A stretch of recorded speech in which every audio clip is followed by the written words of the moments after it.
Okay, greetings everyone. This is Cassandra Faye Floyd, also known as the Daughter of the Fates, founder of the Temple of Evolutionary Emergence. And we're only like 2 minutes away from our daily occurrence. Even though I wasn't on the live yesterday, I still at 11:11 Universal Time did the conspiracy to right all wrongs. So we're gonna go ahead and get started since I'm actually on time. I'm gonna read first our temple conspiracy. See if I have time to do that. Yep. I, Cassandra Faye Floyd, as a peculiar expression of the almighty divine she, the great cosmic mother, now join in breath with my global family to conspire on behalf of the whole made well. We are breathing these words together to ensure that our home, her body, is restored to her original perfect glory, a glory that is perfect in peace, love, bliss, happiness, and ecstasy. This world exists because we collectively will it so. We, as the representatives of the mothers, we, as the representatives of the mother's reign on earth, speak this beautiful conspiracy as a single cosmic earthly orchestra to guarantee heaven on earth in joyful compliance with our mother's divine will. Possessing the power of our mothers, we speak this glorious future now. It is certainly as we say, Mommy and I are one.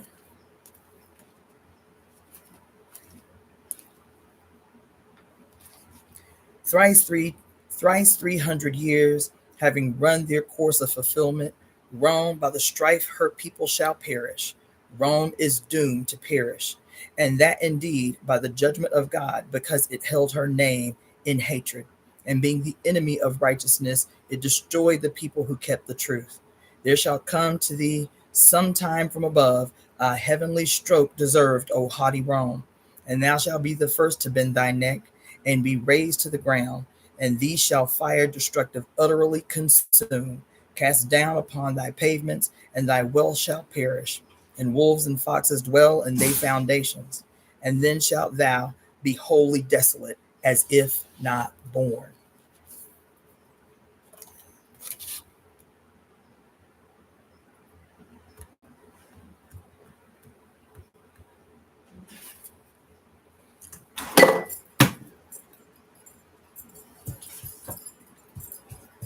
We are the breakers of curses, the casters of glorious conspiracies, and the creators of the new world. I, Cassandra Faye Floyd, am a divine instrument of my mother's divine will. As such, I am protected and guided by the sacred blood and water of my mother's body that anointed my entry into this life. I am divine because she is divine. Mommy and I are one. I call all of our mothers to this moment. I call on the she who governs everything, all time and every space in between. She with 1,000 names. Today it is Yah, Usheress of the new age. Mommy and I are one. I call upon all the divine ancestors and the ashe of every mother on earth to break every curse ever casted upon the mother and her children in all timelines and in every dimension. Mommy and I are one. We, the mother's divine children, conspire together today to forever bind those who have or would harm you, great mother.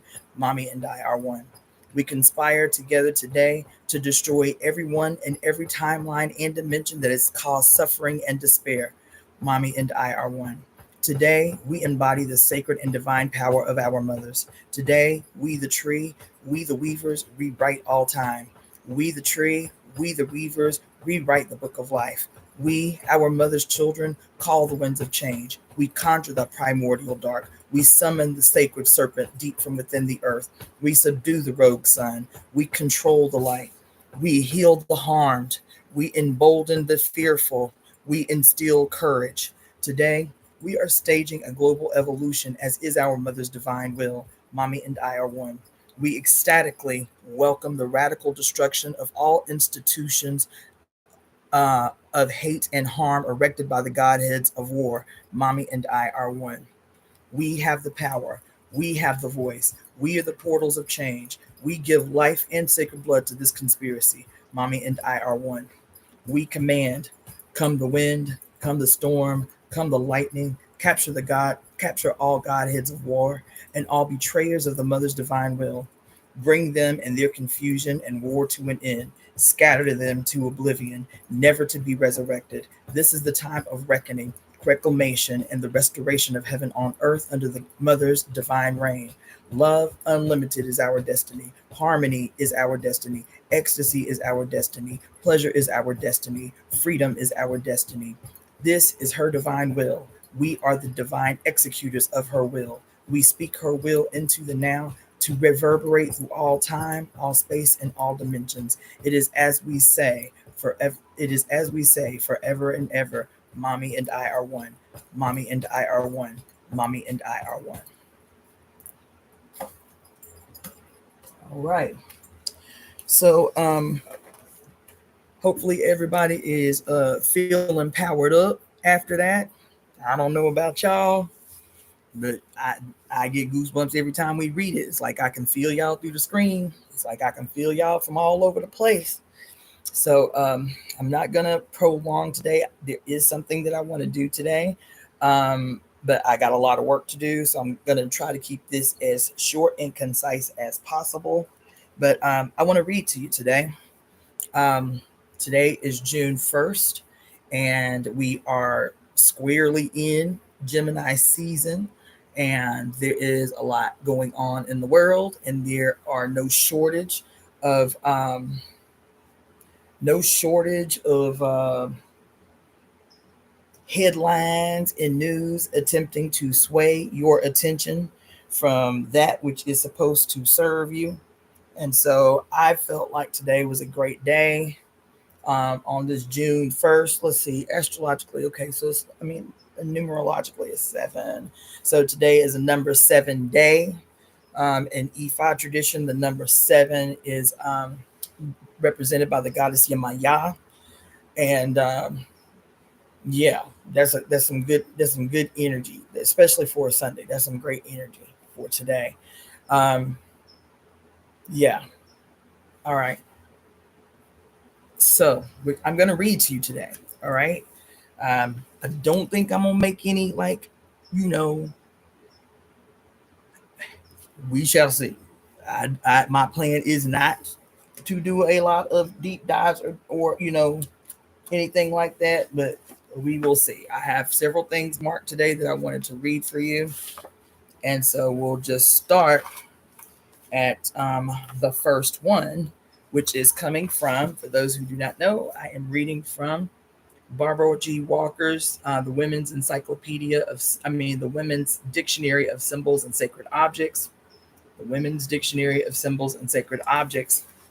I told you I wanted to start trying to read, even if it's just a few words out of this or out of the Encyclopedia of Myths and Secrets pretty regularly, because, like I said, these two books are really, I feel like, underutilized gems that when we get the book, most of us and most people have said it, is like it's written like a reference book. It's a dictionary and it's an encyclopedia. So you look for a word that you're interested in for whatever reason at any given moment, and you move on.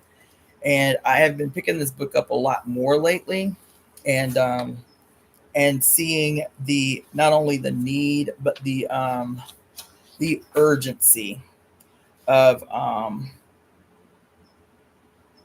yeah the urgency of us studying a lot more and encouraging you to pick up this book more regularly, to study between our time together and so on. So, um, especially since the words that I've chosen today, the words that I've chosen today, I feel like were very timely, because we have now since May 20th been reading every day this conspiracy to right all wrongs. And so any opportunity that I can to, constantly remind you in different ways why we're doing this, why we have taken it upon ourselves to embark on this project. And so today is one of those days. And so these are the words that I've chosen for today. And it's directly, I've chosen these words directly in relationship to either the conspiracy to right all wrongs itself, the energy behind why the conspiracy, and also in relation to any certain things that came up over the last week. that I mentioned to you that were important, today is the day. So I think I have about 5 or 6 words I'm going to read for you today, from the Women's Dictionary of Symbols and Sacred Objects. So the first word is the word alphabet. A goddess, not a god, was usually credited with the invention of alphabetical letters. All letters were originally sacred symbols, the literal meaning of hieroglyph. In Egypt, the art of writing was the gift of the goddess Isis, Ma'at, Minos, or Sechet. In Rome, that of the goddess Carmenta, or the Fata Scribunda, the writer Fate.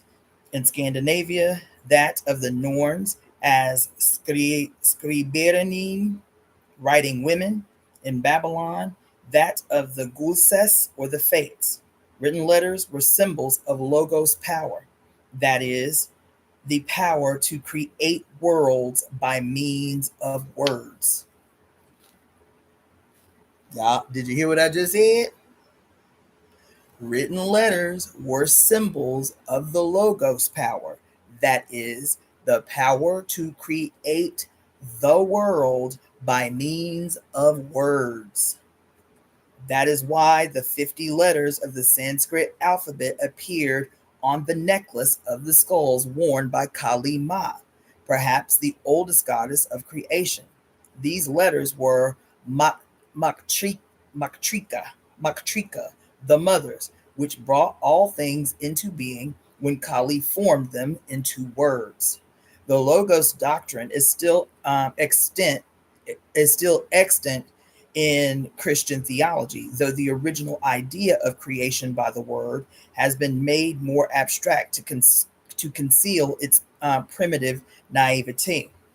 In the 3rd century AD, Jewish mystics spoke of the biblical smith Be, Bez, Bezalel as an expert on alphabetical wizardry. He knew how to combine the letters by which heaven and earth were created. A number of symbol systems have been devised for alphabetical letters. Here is one for the English alphabet in its present form. A is the cone, mountain, or pyramid, first cause or birth. B is the mother's breasts. C, the moon. D is for day, diamond, brilliance. E for the sun. F for the fire of life. G for the creative power. H for Gemini or dualism, the threshold. I for the number one, selfhood, the axis mundi.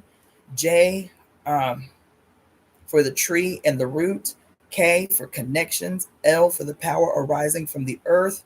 M, undulating mountains. N, a serpentine path. O, perfection or completion. P, the staff. Q, the sun tethered to earth, rising or setting. R for support. S for the serpent. T for the double axe, hammer, or cross, uh, indicating conflict or sacrifice. U for the chain. V for convergence or a receptacle. W for water waves. X for the cross of light, union of two worlds. Y, the three-way crossroads, meaning choices and decisions. And Z for the lightning, the destroyer. Okay, so that's the first word.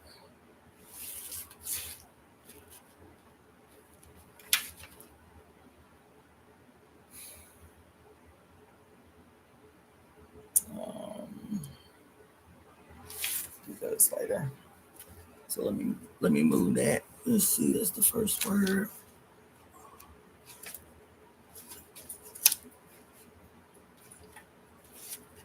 Hmm.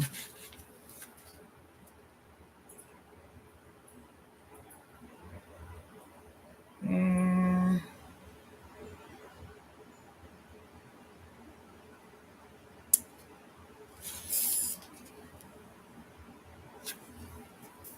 right. The next is the word thread. Thread.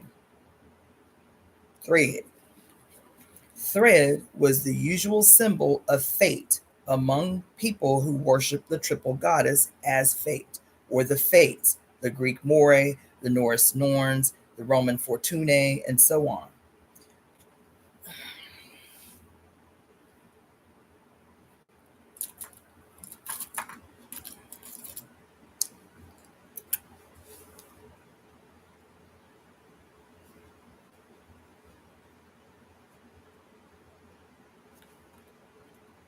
Okay. Um, Fate was was one of those titles. Excuse me. Fate was one of the titles of the pre-Hellenic Aphrodite model for the Moray, who spun, measured, and cut the thread of every life. The in classical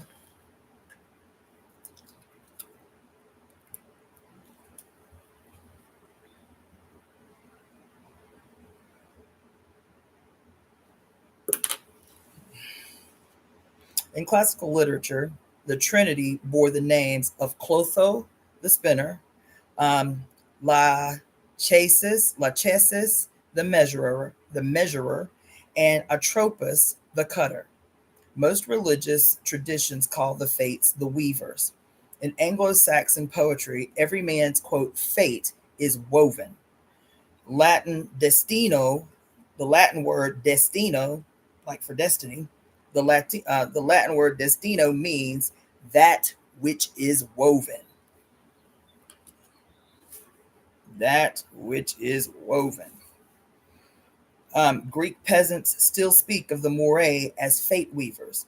When a man dies, they say his thread is cut. Perhaps the most famous thread in mythology was that of Ariadne, whose name means the very holy one. Listen, listen, listen.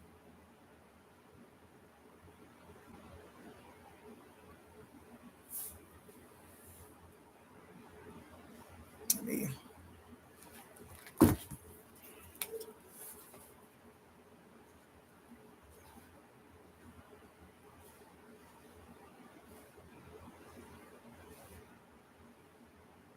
Okay.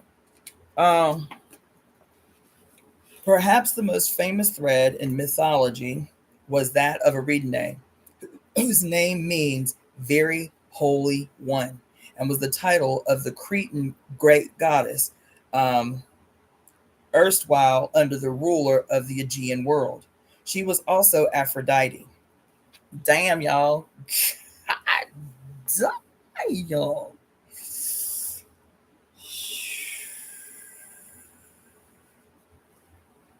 Who did I tell y'all?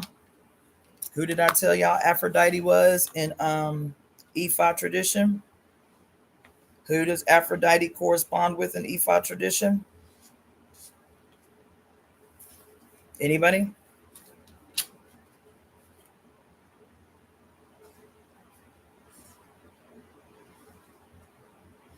Anybody?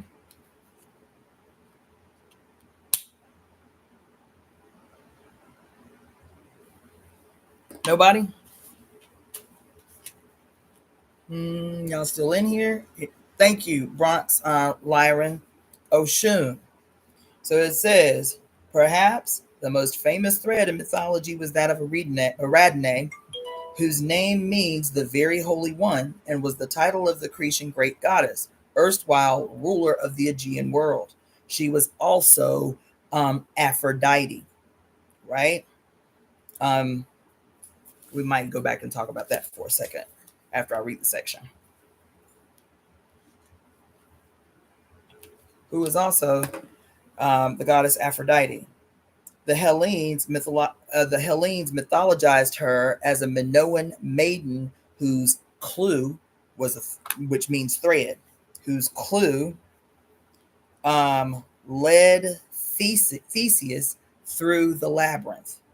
This imagery depicted a womb journey and a return or rebirth.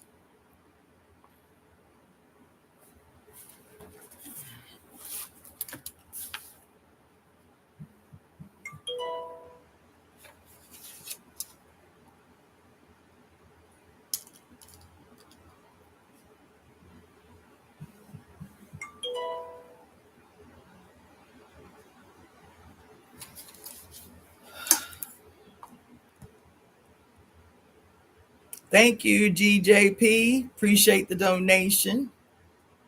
Always on time. Appreciate you for it. Let's see what else came through here.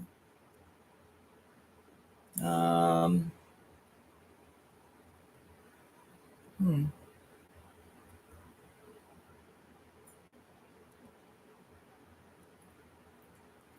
Let's see. Nothing else is showing. Okay. All right. Um, this imagery depicted a womb journey and a return or rebirth.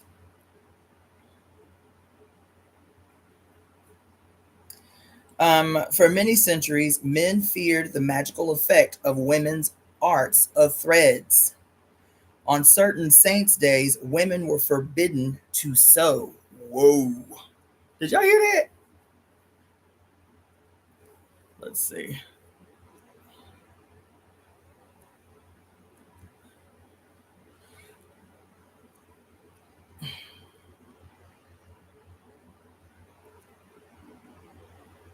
Let's see here. Hmm.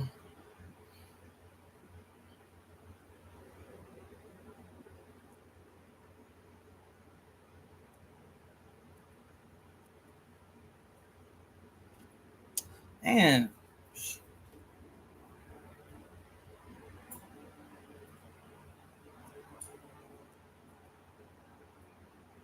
All right. Shoot.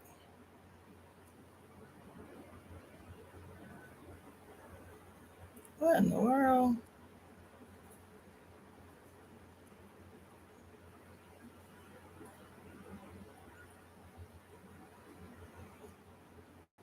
Hmm. Shit. Sorry about that, you guys. Hold on. All right.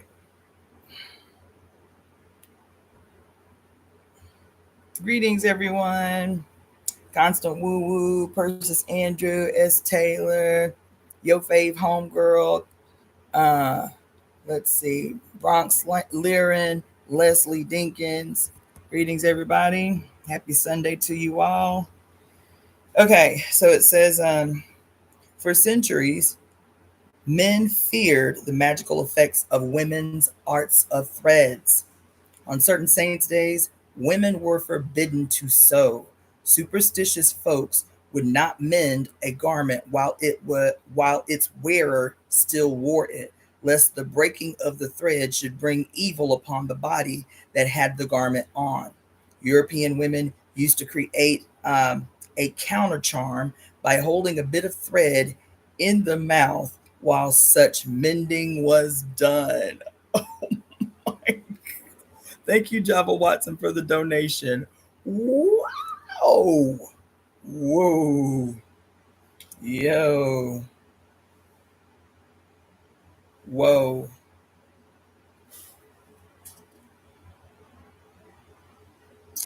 Okay, the next word we're going to cover is the word torch. So that was the word thread from the Women's Dictionary of Symbols and Sacred Objects. The next word we're going to read is the word torch. Let's see here.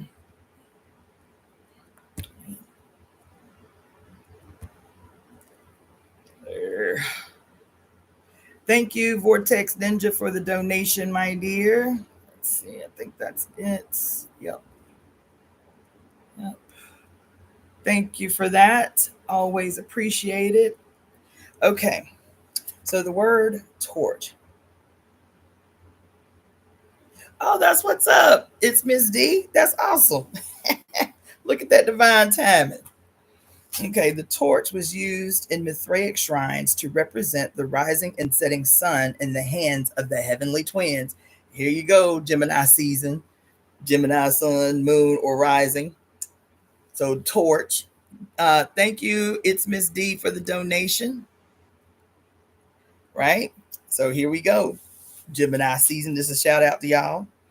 It says the torch was used in Mithraic shrines to represent the rising and setting sun in the hands of the heavenly twins.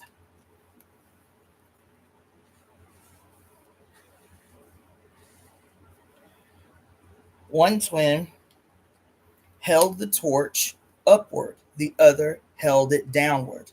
Consequently, the downward pointing torch also came to represent the solar god entering his dark underground phase, becoming the black sun or the demonic Saturn. Okay.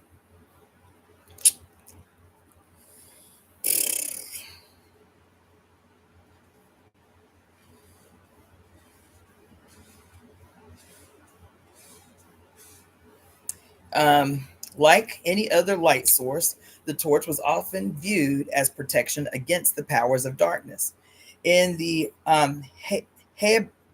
Hebrides, when clergymen refused to baptize a newborn baby right away, people used to carry a torch 3 times a day around the infant's cradle to repel evil spirits. After baptism, the church's magic was supposed to replace the torch. Holding high the torch or passing on the torch are metaphors for enlightenment.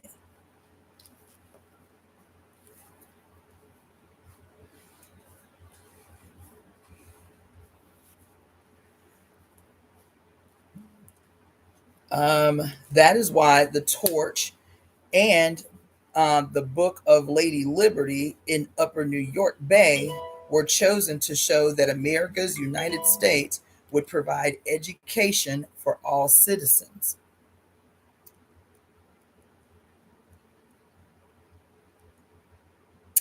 See, oh, thank you so much, Faith Harris, for the donation. I appreciate you so much.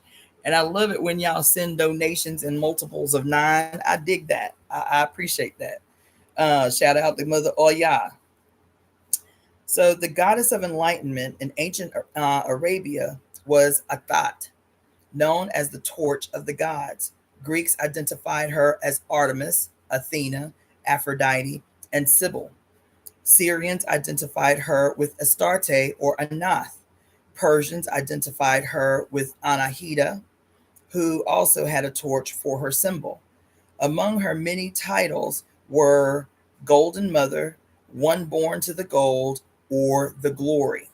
Okay, now, uh,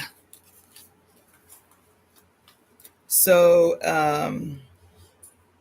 we should probably go back over this one, the torch, because this excerpt too, we read thread, which referenced Oshun, right? AKA Aphrodite. Thank you for the donation, Akira Fry. Appreciate you so much. And then the very next one that we read, the torch. Now, these I haven't read up until today, okay? Also references all of these deities that are basically different personifications of the planet Venus, right? Anath and did anybody pick up on the similarities of their names? Anath, Artemis, Athena, Aphrodite, Astarte, Anath, Anahita, right? Yeah. Okay. So that's interesting. Mm-hmm. Mm-hmm.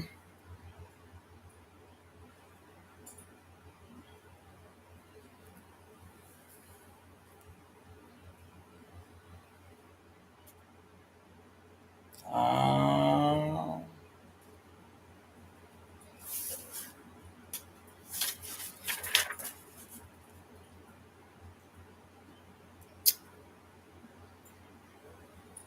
Fascinating.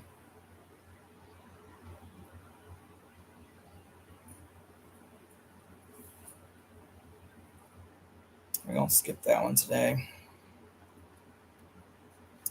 This one I didn't intend on reading, but we about to. Okay. Um. Yep, that one too. Child, we might be in this book for a minute. Okay. So for those of you who came in late, I'm reading words that in one way or from the Dictionary of Symbols and Sacred Objects. I'm reading books that in one way or another um relate to either why we've chosen to embark on this project of reading out loud the conspiracy to right all wrongs for the next several weeks. And also anything that I have said over the last week that in one way or another relates to that, like the power of words, the naming and renaming of everything, the anything that has to do with language, right, or the power of language. These are words that I'm reading to you today. Okay. um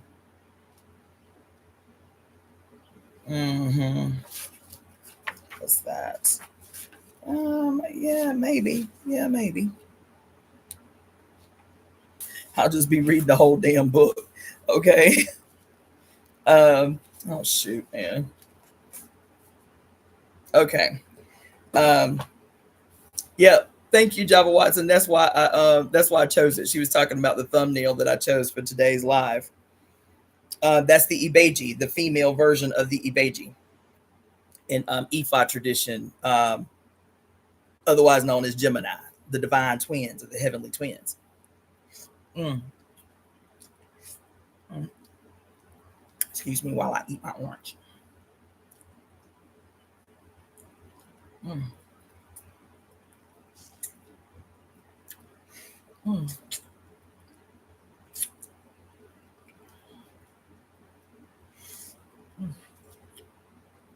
Sorry,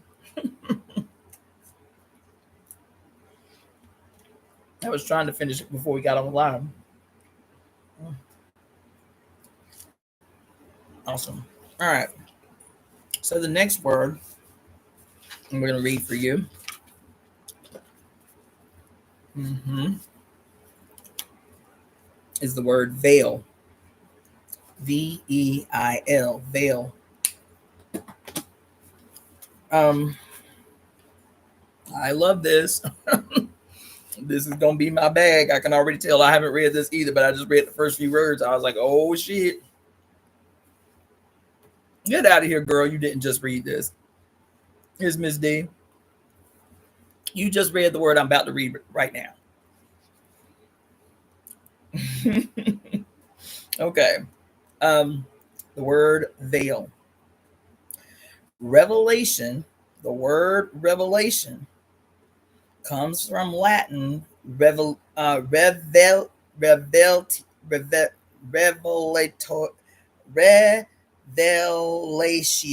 revelatio, meaning to draw back the veil. Listen, we might have to pull out this scripture. We might have to pull out the book of Revelations. You hear me? We might have to pull out the book of Revelations out this bitch. Okay. Somebody say Bible, please. The veil was worn by the goddess, particularly in her crown. Got motherfucking down. Oh, whoa, shit. Oh my God. I have not even read this word, y'all. And what did we just talk about 2 days ago?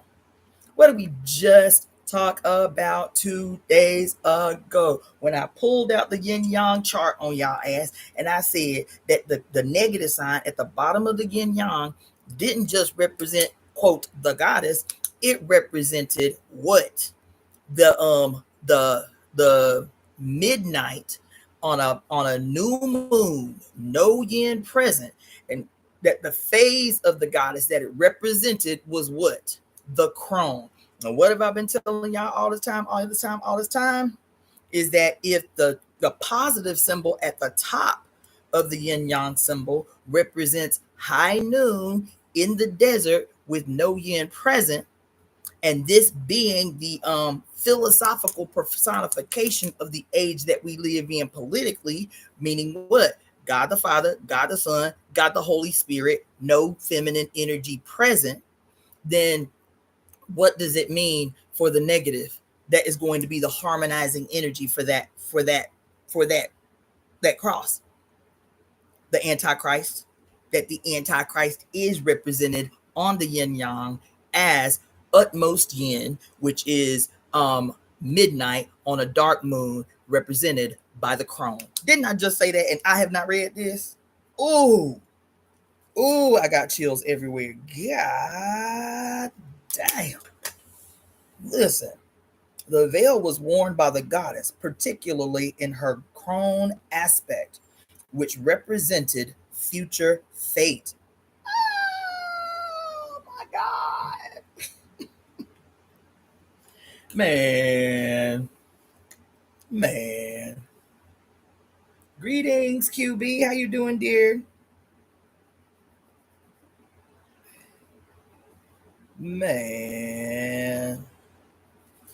Her Celtic name was Kalek, meant a veiled one. The ancients believed that a peak behind the veil often meant a view of one's own future death. Oh, Lord have mercy. Lord, Lord, Lord. Okay. Oh my gosh. The ancients believed that a peek behind the veil often meant a view of one's own death, which is why the goddess's hidden face was dreaded and thought deadly, like the face of Athena Gorgo or Medusa.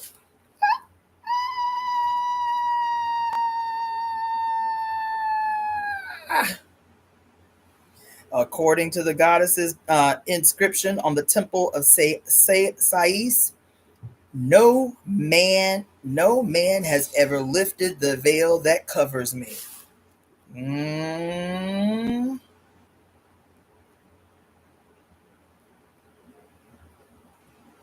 Much as people earnestly desired a look into the future,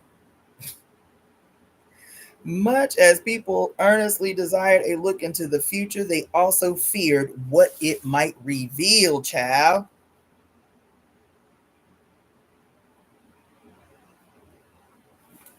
Sometimes the goddess was supplied with 7 veils. Listen, y'all.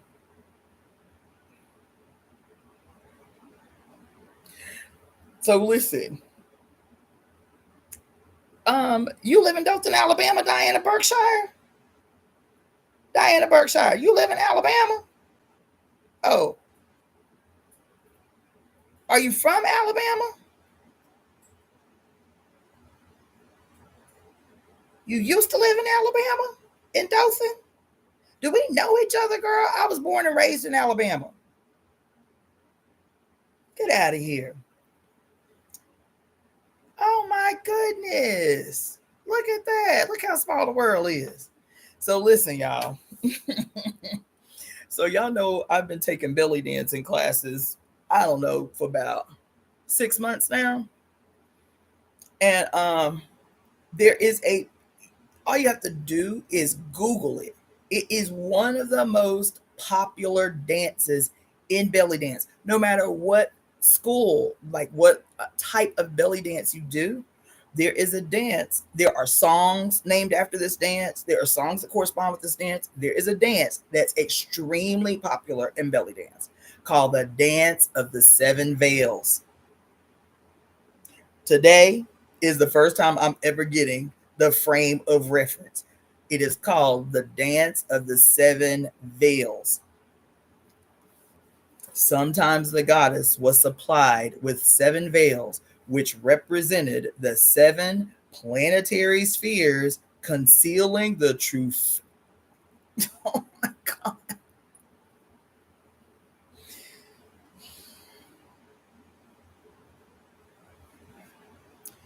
Sometimes the goddess was supplied with 7 veils, which represented the 7 planetary spheres concealing the true face of celestial divinity. Such was the original symbolism of the 7 veils dancing salon, actually a priestess um, enacting the sacred mystery of Ishtar's 7 veils. Do you know, as long as I've taken belly dance, and I've taken belly dance for years, I'm retaking it now because I hadn't danced in like freaking 8 years. So I'm getting my skills back up. But I've taken belly dance for many years, right? And in all the years, and all the times and the different teachers that I've had that they've talked about the dance of the seven veils, nobody could explain to me the origin of the seven veils. Nobody. This is the first time in all these years I've been taking belly dance off and on since I was 19. This is the first time that I've gotten a clear explanation for the origin of the dance of the seven veils. I got chills everywhere. I'm up in here subdued. Y'all can't tell because I'm trying to be disciplined. But when I tell you I'm up in here subdued, oh my God. Oh my God. Oh, damn. Such was the original symbolism of the seven veils of dancing salon. As a matter of fact, I'm going to a belly dancing convention next weekend. Um, Dancing Salome, actually a priestess enacting the sacred mystery of Ishtar's seven veils. Isis also had the same sevenfold covering. As the white goddess, Eno Leucothea, she was said to have rescued Odysseus from drowning by means of her divine veil. In this act, she was identified with Odysseus's spouse, Penelope, a fate weaver, whose name also meant a veiled one, and whose reluctance to cut the thread of his life preserved Odysseus through many near fatal adventures. Damn. Damn. Let me tell you how shit worked, because this wasn't even on my list of words to read to y'all today. But look at how divinely in sync and in time this right here is today, child. Oh, oh, oh, oh, oh, oh my God. Greetings, everyone who's coming in a little bit late. That's all right. You're always on time. Veils were formerly worn by widows in expression of their crone character. Then it was said the veil was to protect the woman from attack from the ghost world, whence her spouse had gone. Then brides were veiled because at a transitory stage in life they were thought especially vulnerable to evil influences. Nuns and Islamic women were veiled to conceal their sexuality. Damn. The most famous veil in Christian tradition was, quote, discovered in St. Peter's Basilica about the 8th century AD and widely advertised as bearing Christ's true image, the Vera Iconica.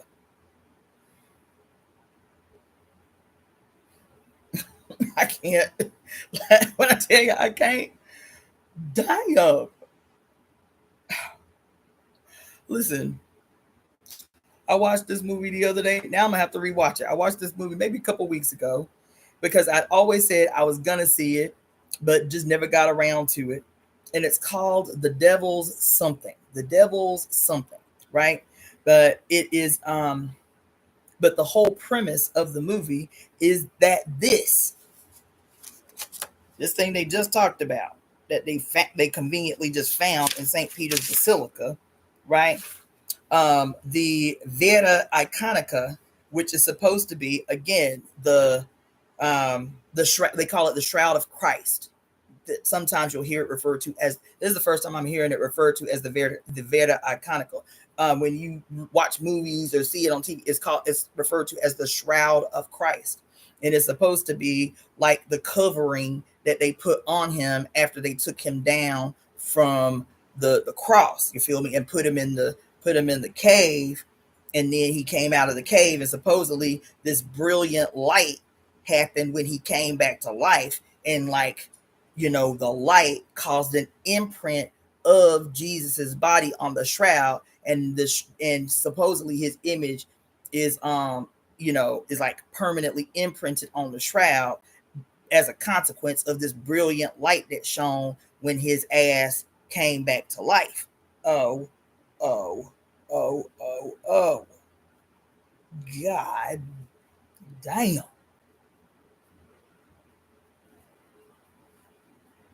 Yo,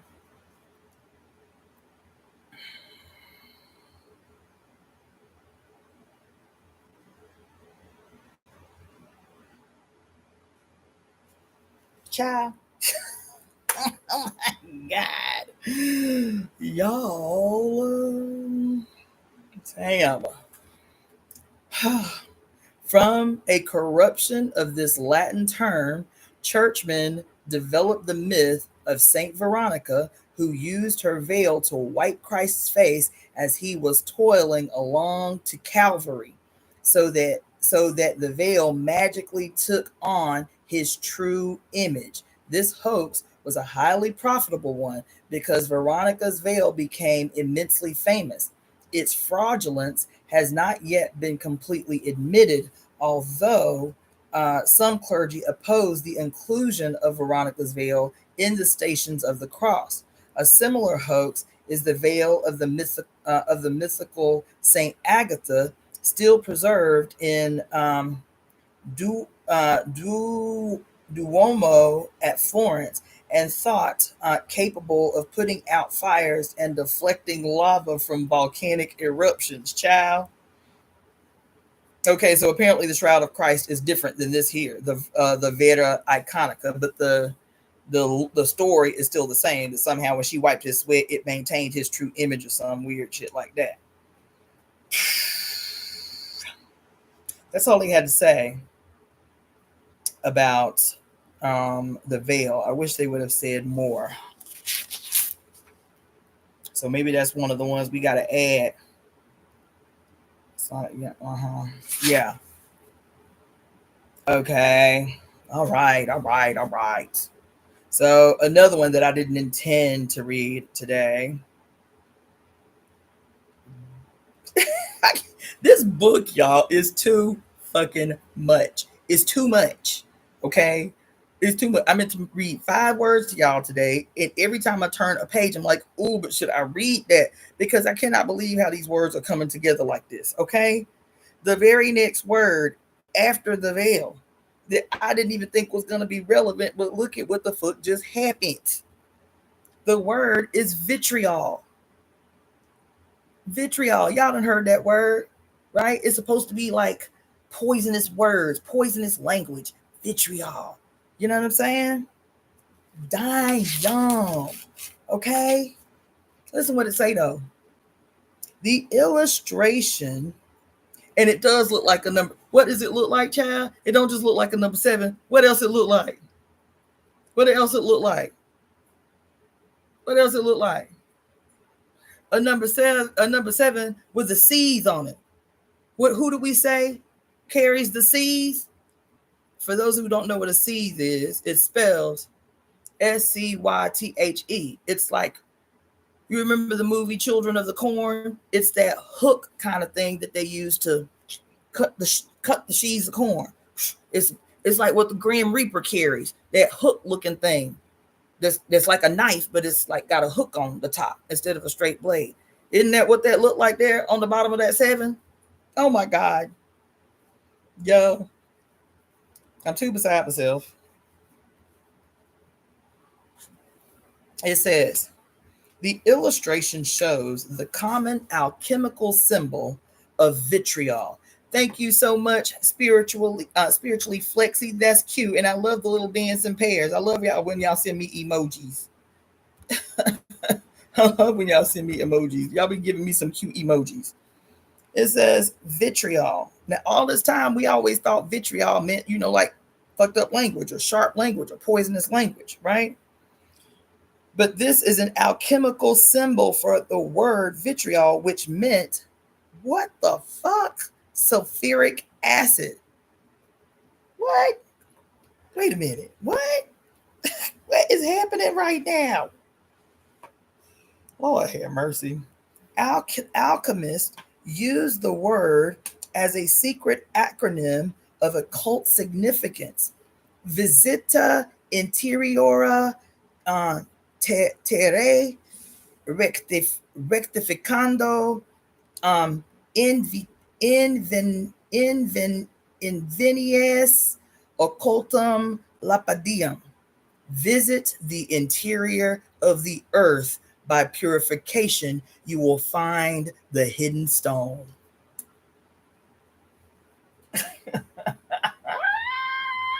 God, yo, what?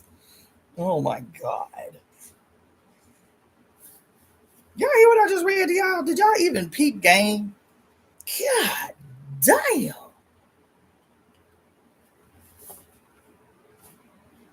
The secret acronym vitriol. This listen, did y'all hear what I just said? Y'all didn't hear what I just said.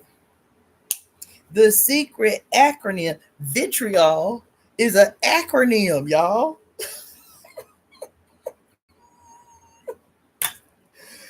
Oh my God. I'm too through. I'm through, y'all. I'm through. God damn it. Vitriol is an acronym that means visita interioria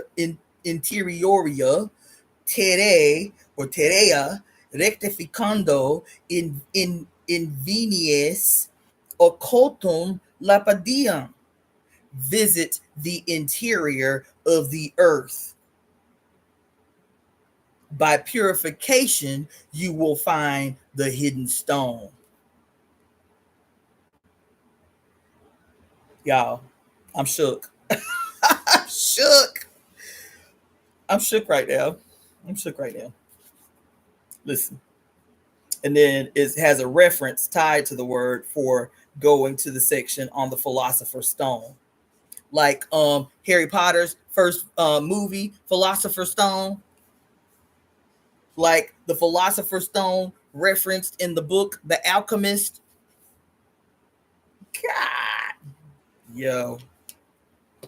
The next word, yes, I'm gonna read it. Damn. The next word, for those who don't have the book or who are wondering from what book I am reading, Barbara G. Walker's The Women's Dictionary of Symbols and Sacred Objects. The Women's Dictionary of Symbols and Sacred Objects. Child, we all up in here, and I intended not to go into a wormhole up on this shit today. But every word we have read so far, three of which I didn't even intend to read, all have in one way or another talked about the weavers or the fades or the web. Child. The web. The orb type, the orb type of spiderweb awed the ancients just as it still awes naturalists today. Considering the orb spinning spider an incarnation of the goddess of spinning, weaving, and other threading arts. The Greeks named her Arachne after the famous priestess Athena. After the famous priestess of Athena. The story of the spinning contest between Athena and Arachne was a scurrilous attempt by patriarchal writers to make the goddess seem jealous of the mortal skills. Hardly likely, since she was considered the giver and teacher of those skills to women. Here we go again. Damn.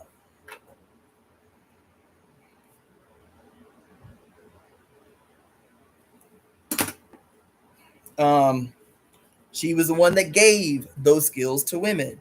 She also created the web of fate, Athena, which the Stoics pictured as inevitably catching souls just as the spider's web catches flies. Women of Europe continued to worship the goddess as patroness of their spinning and weaving activities, even when Christian authorities invade against her.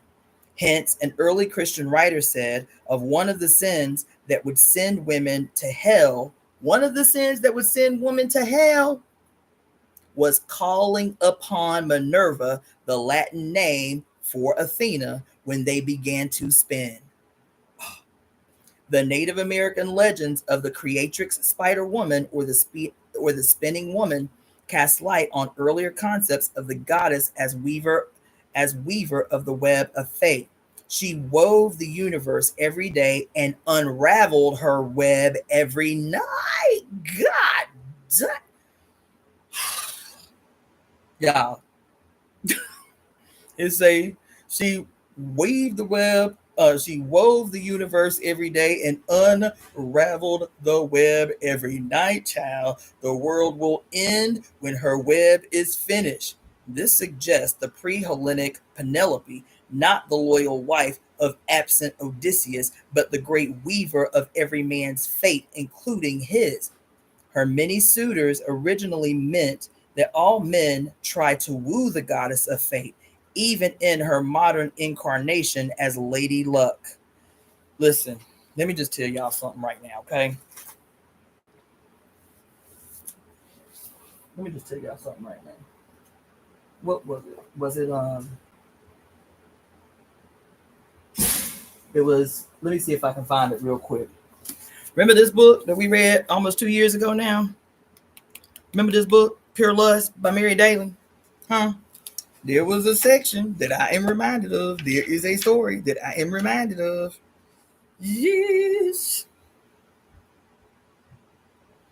Yes. Let me see.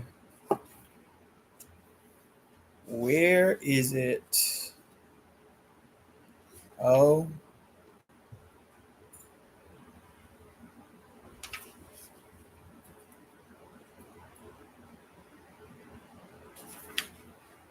Mm.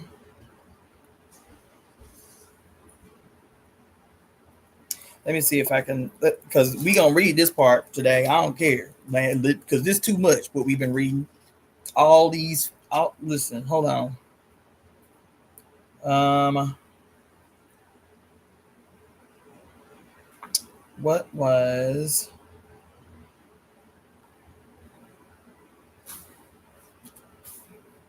the name of that book? It was.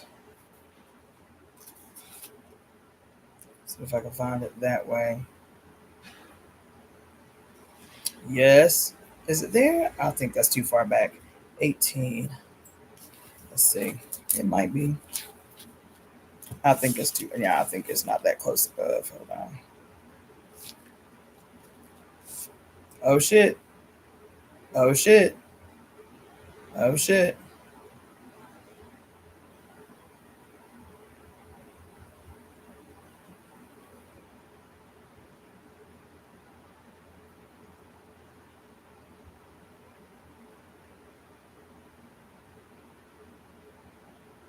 Damn. That's not it though. Hold on. Because it was one of the best parts in this whole book. Let me see.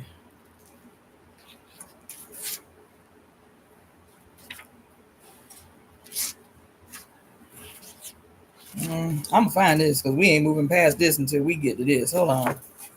So let's see. Maybe she put it under Q. Nope. Oh, nope. Um.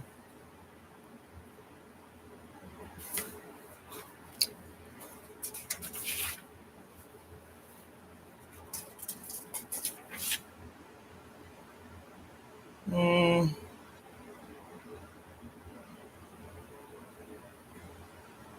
hmm. Come on, now. Let's try that. Let's try muses. Okay.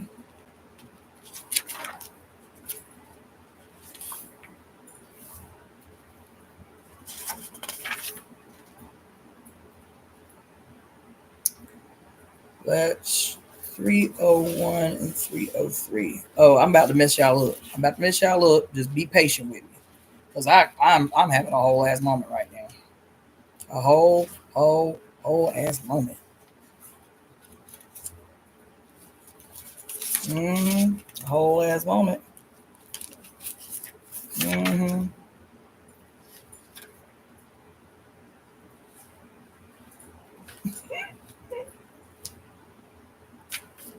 A whole ass moment.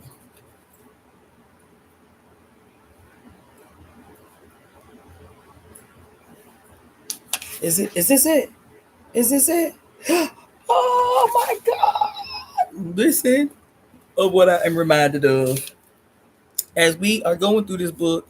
And I listen, let me just tell you, okay? This, for those of you who have the book Pure Lust or followed when I was reading it, this is on page 305, the third paragraph down, entitled Aunt Maidabel and Her Muse. Aunt Maidabel and Her Muse. I'm going to read this whole story to you. It's very short. Shit. Listen. In a remarkable story of an unimportant elderly spinster. Remember how Mayor Daley talked about spinsters and where their name came from because they spin webs, and how spinster used to be a bad name to talk about a woman who was too old to get married, that she becomes a spinster after a certain age. In a remarkable story of an unimportant elderly spinster who lived in total economic dependence upon her brother and his family in old time New England, Dorothy Canfield Fisher conveys the meaning of musing. The dependence of Maidabel by no means meant that she was a parasite without responsibilities.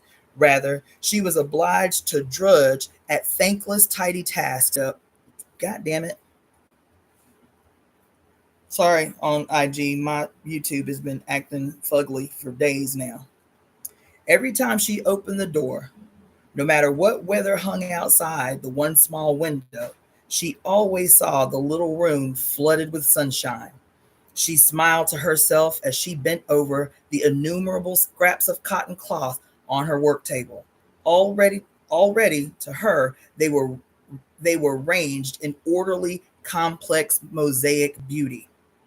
Like Virginia Woolf, like Virginia Woolf, then Maidabel enjoyed a room of her own, and her delight was to put the severed parts back together. Oh, the power of Maidabel's creating in concert with her muse was almost immediately perceivable. The very next day, after the family had all examined with astonished admiration the first square of the quilt, she had instinctively behaved differently. For the first time in her life, the dependent old maid contradicted her powerful sister in law. Moreover, soon she sat up straighter, took part in the conversation, and was listened to. Y'all, they said this shit happened after just the first square of quilting. Damn. Listen, Maidabel was by no means miraculously released from the dimensions of her foreground existence. Instead, these became part of a wider context of meaning that came from her own creativity and sense of purpose.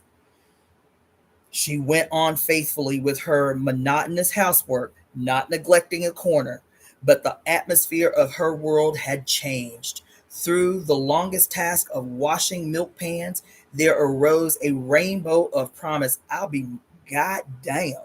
Oh my God. I'll be damned. I'll be damned.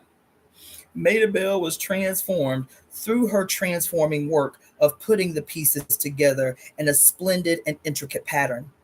After more than 4 years of labor, the quilt was completed and won first prize at the county fair. The artists looked at her work. The artist looked at her work and rejected even hymn book phrases, the only kind of poetic expression she knew, to describe it. Not merely because this would be sacrilegious, but because such words were not nearly striking enough. We are told by the author that up to the moment when she heard the first cry of admiration for the first square of the quilt, Maidabel had labored in the purest spirit of selfless adoration of an ideal.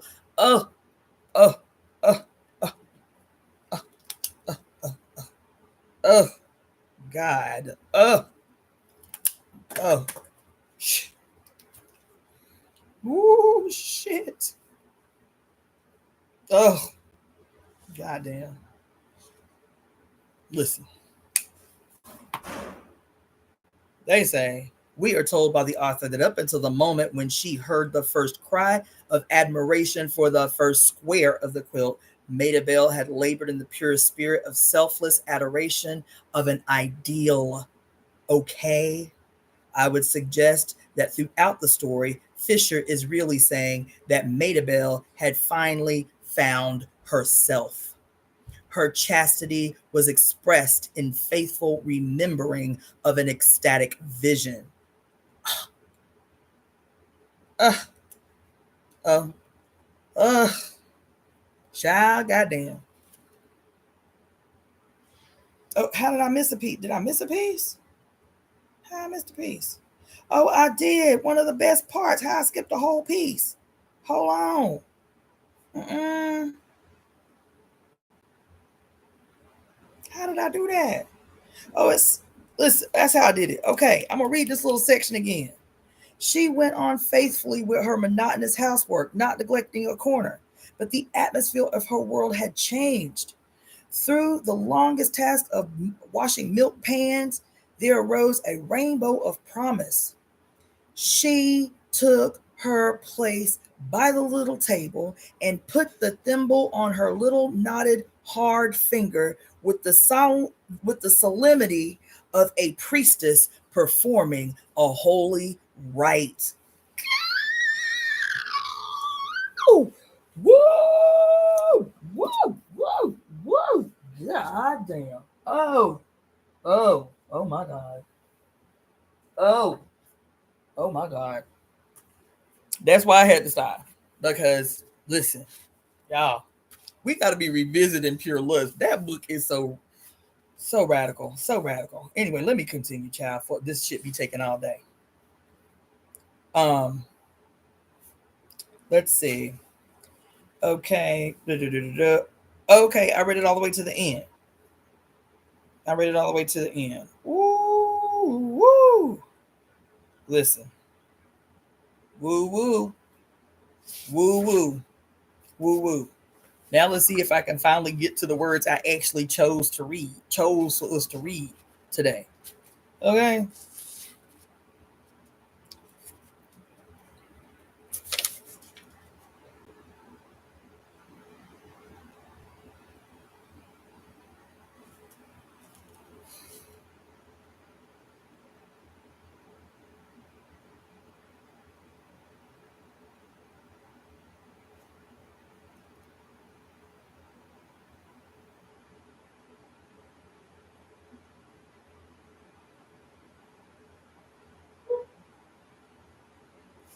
Hmm.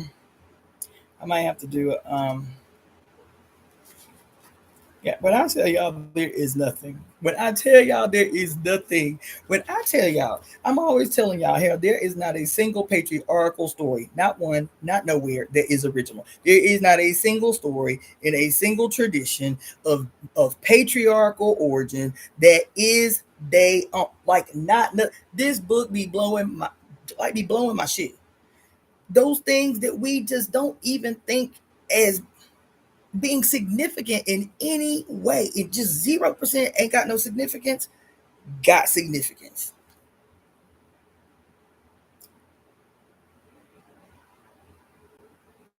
Damn. Let me down. Listen,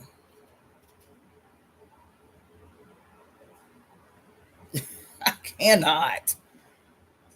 I cannot. Oh my God. Oh my God. I'm gonna read it. Fucking whatever. I'm gonna read it. Carnival, which I did not intend to read. Okay, but damn. It is carnival season, so I might as well. God damn. Now an intrinsic part of the Lenten ritual in most European countries, the carnival is derived in a roundabout way from one of the oldest goddess figures known to the Romans, Carna, Carna, mother of all flesh, aka Carnes, Carnes, right? She was annually appropriated with foodstuffs to encourage her continued protection of human flesh, especially hearths. Excuse me, especially, damn, especially hearts, livers, and other vital organs. Who that sound like? Anybody remember? I'm probably testing y'all brains too much. Who that sound like? The goddess who especially loves to feast on hearts, livers, and other vital organs. Anybody remember who that sound like?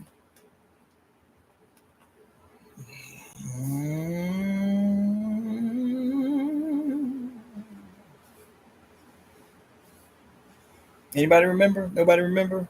The Iami Age on Sarongo, they feast on the organs. Remember me telling you that's um, one of the main ritual offerings to the Iami is entrails, right? It's heart, it's organ meats.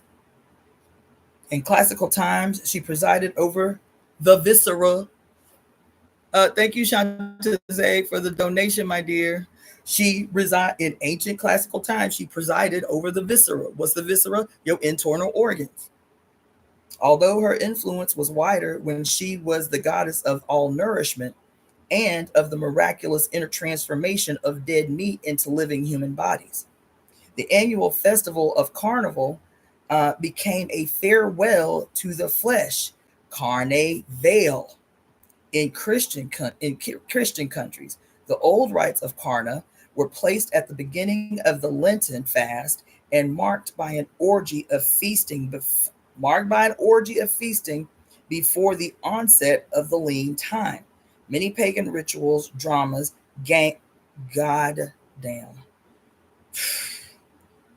Many pagan rituals, dramas, games, processional figures, symbolic decorations, and amusements were associated with Carnival. Masks, mummers, sword dancers, the Wheel of Fortune or Fate, love charms, mock kings, and animal sacrifices. A Portuguese carnival play was reported in 1932 in which the ancient rite of mock birth was enacted by men after the manner of the pre-Christian priesthoods. One of their number was dressed as the mother to be, who um, pantomimed labor and then was delivered of a celluloid baby doll. Y'all, when I tell you I'm up in here having a whole moment, so much in here. I'm having a whole moment. I'm having a whole moment. I'm having a whole moment. Damn. Some of this shit we gonna have to come back and visit. Okay. All right. Now, I might have to skip this one because it's crazy long. I really wanted to read this one. Who? Anybody want me to go on? Y'all want me to stop? I still got about because I told y'all none of them words was the words I intended to read to y'all. Okay, this is specifically relating to the different types of weaving that I mentioned in the last live that I did. Remember, I just said at the end, real quick, that in the future I'm going to be dealing with the different types of weaving according to pre-patriarchal tradition, right? Singing, talking, whispering, screaming, dancing, actual weaving, right? What was writing? Remember, we talked last week about writing, naming. Remember, we talked a couple weeks ago about naming, right? And so, dance is what I'm going to cover now. Dancing used to be an important component of all religious rituals. Repetitive rhythmical movement was thought essential to build up the moment of ecstatic union with the deity, just as rhythmic sexual movement built up to orgasm. In many ways, the two were interconnected. One purpose of the ceremonial dance was the same as that of ceremonial sex, to imitate the process of cosmic creation, to renew the world by influencing divine powers to conceive, gestate, and bring forth yet again. I haven't read this, so forgive my reactions and me stopping to take notes.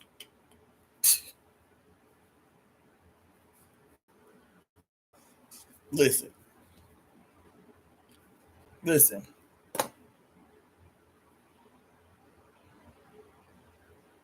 Listen. I gotta. We always talk about in the temple, right? That we have to center ecstasy. And ain't I always saying that? We have to center pleasure. We have to center ecstasy. That we cannot, under the auspice of quote changing the world or creating a new world and all of that stuff, do the same old shit that we always been doing. We go into quote revolutionary spaces and it's just as miserable as being out in the world, ain't it? It ain't fun. It ain't sexy. It ain't exciting. It's drudgery. It's it's doom and gloom. It's fight the police. It's fuck the police. It's everything bad, right?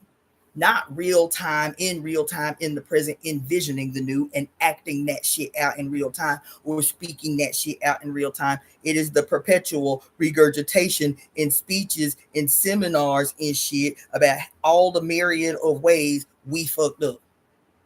Every time you turn around, we having some symposium on all the ways we fucked up.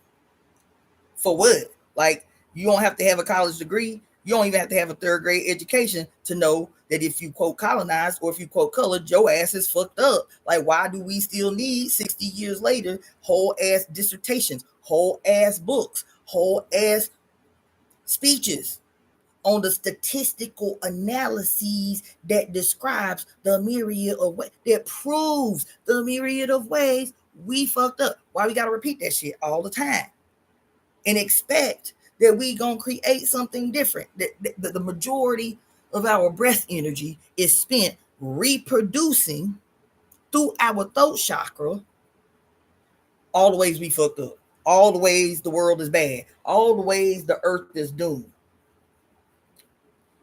Don't we do that? Don't we do that?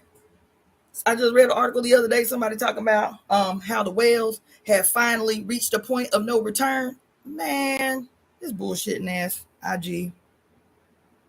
Bullshitting ass bullshit. You feel me? Hold on.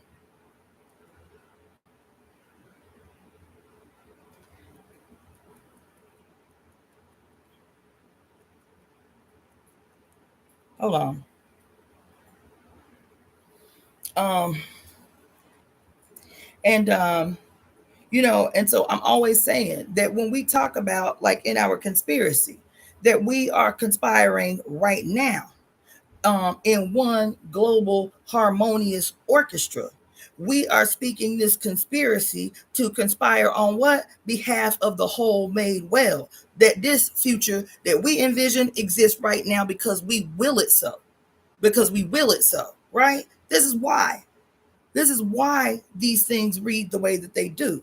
The conspiracy to right all wrongs. This is why they read the way that they do, taking into account all of the shit that we've been learning over the last 5 years about the magic inherent in our breath. Not just quote magic as some ambiguous shit, identifiable in scientific restudies that show that our voice has the ability to literally transform the molecular structure of water. How can we apply this scientific information in a real world way that can win us something? That can win us something. And so I'm always talking about, even as we can acknowledge the world the way that it is, because I do that, and I have been doing that a lot more lately than I usually do, but always within the context of what? Even the other day when I went off, and I went off kind of hard about centering Black women for a change and what that has to look like, right? And even in this discussion, I was saying, even as we are talking about the necessity of centering Black women as a direct challenge to the sun gone rogue, what did I say? I said, in doing that, in centering Black women for a change, in listening to Black women for a change, and taking direction from Black women for a change, not us leading from the top down as lords over you. In this relationship that now becomes reciprocal because you already have the proof of how Black women behave in the world and how you benefit. So now it's reciprocal. It's a give and take relationship instead of everybody being parasitic on the energy, the essence, and the proximity to Black women, right? And what did I say? Is even as we have to teach people how they need to be in space with us, how they need to show up in space with us, what that means to take direction from us, if they're genuinely serious about changing the world in all these myriad of ways that they think the world is messed up, like this article I just read about how there is a point of no return for the whales. That's some bullshit. I reject that. I reject that. The reason I reject that is because whatever your bag is politically or spiritually, and how your particular way that you're gonna save the world, if it don't include the conditions, the lived experiences of the history of your relationship to Black women, and how if you say if you can recognize that the opposition, that the cause of all the ills of the planet is white male patriarchal supremacy, then what's the medicine for that? What's the medicine for that? It's dual and contending power. It's the extreme opposite. What is it? Midnight on a new moon. The crone, who everybody's fearful of. And so, but what did I say? Even as we can recognize these things and we can talk about these things and we can do deep dives about these things, and my eyebrows may be crinkled when I talk about these things, don't mean my position has not changed. Don't mean my position has changed. That everything that we do under the auspice of changing the world, of fighting the power, of creating a new world, of whatever your bag is, that it has to center not only Black women, it has to center our ecstasy. It has to center our pleasure. It has to center our safety. It has to center our sovereignty. It has to center our joyful expressions, no matter how uncomfortable it makes you, because you still got a white male patriarch living in your skull. This first section that I just read of the dance explains more in detail why I take that position, though I've never articulated it as beautifully as Barbara G. Walker did in 1986 in this book right here. She said dancing used to be an important component of all religious rituals. Repetitive rhythmical movement was thought essential to build up the moment of ecstatic union with the deity. What does that mean? To build up the momentum of ecstatic union with the deity. What does that mean? That we talk about all the time, all the time, all the time, all the time. What does that mean? Anybody? Simplistically broken down, the build up of the momentum of ecstatic union with the deity. What does that mean? Remember, we always talking about the bad guy. We always talking about who? The different personifications of the Godhead of war. Isn't that what we talking about? What does it mean when we talk about a Godhead? Anybody remember what Barbara Moore in The Great Cosmic Mother, Rediscovering the Religion of the Earth, described what was necessary for the formation of the Godhead? Anybody remember that? Like how the Godhead comes to be? Oh my God. Anybody remember that? What gives rise to the formation of a Godhead? Anybody remember that? Minimally. Anybody remember that? No? All right. Because if you Google the word Godhead, all you're going to find is some Catholic stuff. They've cornered the market on the phrase or the understanding of the Godhead. But in pre-patriarchal tradition, is what she's talking about right here. When she's talking about rhythmic, repetitive movement that was thought essential to build up to the moment when something among the group, something happens and there is an obvious change in the environment. The group in dancing and singing and using their voice around the fire, right? Come into ecstatic union with the deity. And what did Barbara Moore say in The Great Cosmic Mother? That in that moment is the formation of the Godhead, what they call here the deity, where the energy, the something deep within the individuals that make up the group, there's a moment in the dance, there's a moment in the ritual, there's a moment in the ceremony where they recognize that what is emanating from them coming together becomes something singular and bigger than them. And this is not a top-down relationship, this Godhead that they have created in real time, that this is a reciprocal relationship. The Godhead is born from us, becomes a bigger expression of us, of our unity, and then in turn feeds us spiritually. This is a reciprocal relationship, the formation of the Godhead. But the Godhead of war that we have created through trauma, through force, through murder, through religious exploitation and slavery and shit, the Godhead that these malignant people have created does exactly the opposite of what the Godhead prior to the rise of patriarchal religions, prior to the son having gone rogue and betraying his mother, where this is a reciprocal relationship that is indicative of the same relationship between you and your mama when you feeding off of her body. When you feeding off your mama body, when you swinging off your mama titties, she is fed as you are fed. Why?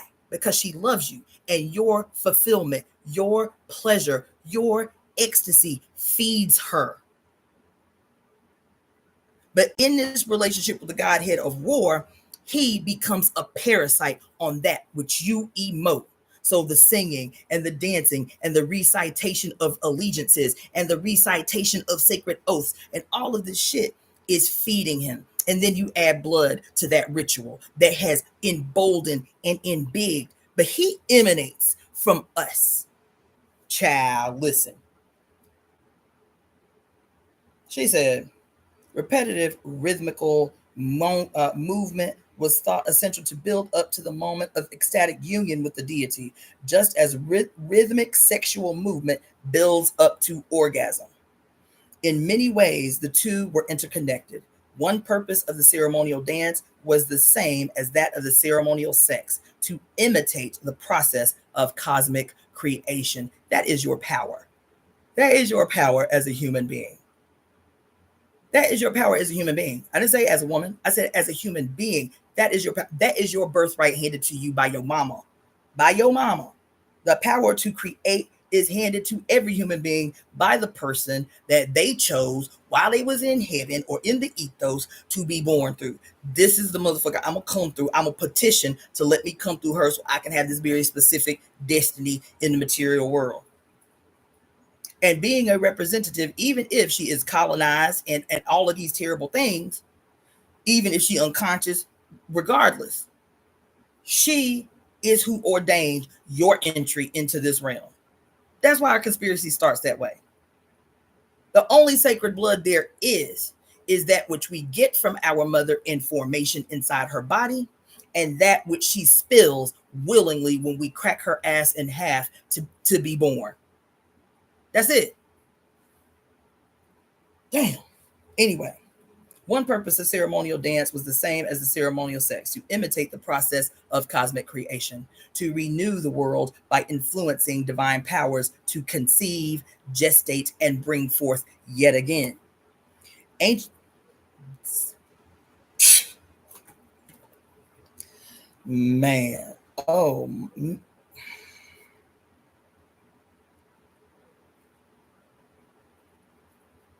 dang. Ancient child is hot as Hades up in here. Thank you, Nor Israel. Thank you so much for the donation, my dear. Um, Ancient worshippers of the goddess attributed the initial creation of the universe to her magic dance over the waters of chaos, or great deep, according to uh, Hebrew Tehom. With rhythmic movements, she organized the as yet formed elements, making orderly patterns that the Greeks called diakosmos, the goddess's ordering. She is still found, even in the Bible, as the spirit that, quote, moved or danced on the face of the deep before God came along to, quote, talk the universe into existence. The goddess did not speak. She who danced the world to birth came from remote ages when the male role in reproduction was unknown, and only women were credited with the creative power. Many primitive people thought women could churn or curdle the magical moon blood in their wombs by means of their rhythmic movements, causing the blood to congelate and form a fetus. Hence, the dances of primitive women used and still use many pelvic and belly motions as baby making charms. The rhythm of the primal female dance was the same one continuously heard by every fetus in utero, the basic heartbeat rhythm underlying nearly all human music, which automatically seems the most satisfactory accompaniment to dance.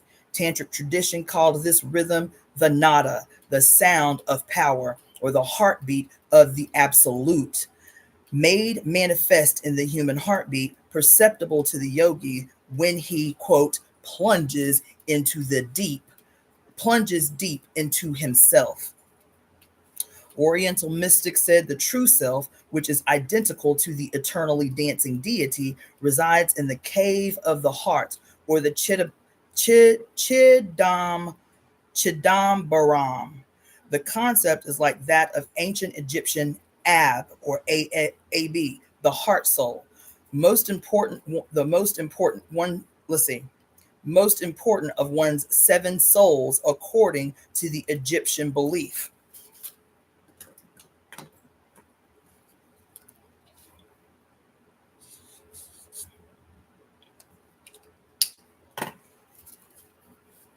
The Ab was the soul given by divine living blood from the heart of one's mother, descending birth. Let's see, descending before birth into her womb.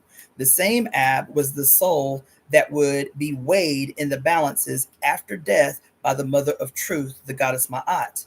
In hieroglyphics, the Ab was shown by a little dancing figure. As a verb, the same word meant to dance. Egypt, Egypt thus first pronounced the doctrine of the vitalizing blood of the Sacred Heart, though it was the mother blood that first created the blood bonds of clan and family, passing down through the generations of the female line. Women celebrated the idea through dance, linking hands or arms to signify the linking of hearts in a group heart soul. Such dances were originally supposed to have power to conceive children. India's four-armed goddess Maya Kali was another version of the dancing creatress in the female heart of the cosmos, carrying emblems of the four elements in her four hands. She was shown dancing on the body of her consort Shiva, who lay in his dead phase as Shava the corpse, like the dead phase of Egypt's god Osiris when he became the still heart.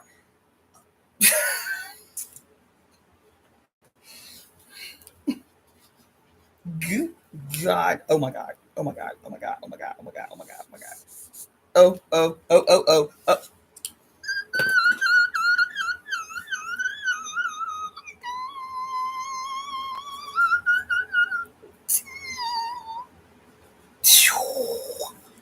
Oh, oh, oh, oh, oh, oh, oh, oh, oh, oh, oh, oh, oh, oh, oh, uh-uh, mm-mm, mm-mm, oh,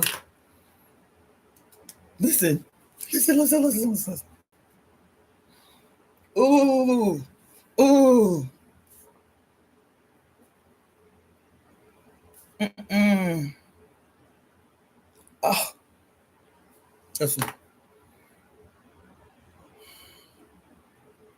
This image that we always see of Kali, right? This image that we always see of Kali with her son, with her foot on Shiva's chest, right? And I'm convinced right in this moment, right now. Oh, we were always told, I was always told, I had always read about the story that we're looking at, the most famous image of Kali after having saved the world by destroying the demons who self. Oh, oh fuck. Oh, oh shit.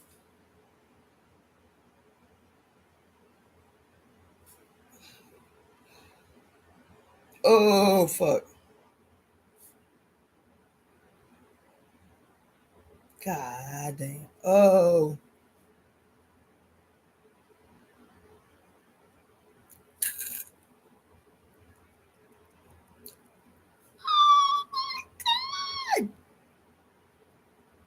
Oh my God, y'all listen. Oh shit. Oh. Ugh. Hmm. Ooh, fuck. Oh. Mm. God damn. Listen, y'all. Oh my God.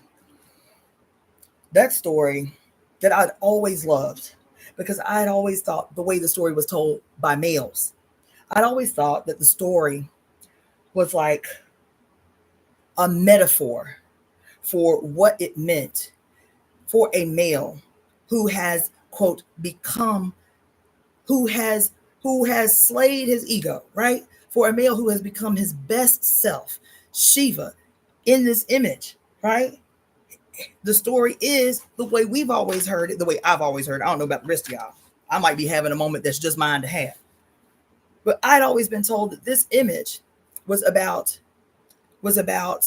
Kali having to, quote, she had to leave her more loving personification, Durga, the mother goddess, the lover, the loving, nurturing mother goddess Durga, because Durga, her gentle self, had become overwhelmed by this demon who was a singular demon, who was a singular demon, and the demon squared off with Durga. It's like I'm about to destroy the God, motherfucking damn, y'all. Oh, oh, oh, oh, oh. He say, I'm about to destroy the whole world, this demon. And she's like, damn, nigga, you one demon. He was like, don't worry. I'ma show you. And so they commenced the scrapping, just like your loving mother would. You understand? She's like, okay, cool. You know, I can square off with you. I got some fight in me. I'm still the loving mother Durga, but I got some scrap in me. And so she commenced to fighting the demon. And every God damn, every time she cut him or every time she stabbed him and his blood hit the fucking ground, God, listen to me. God damn.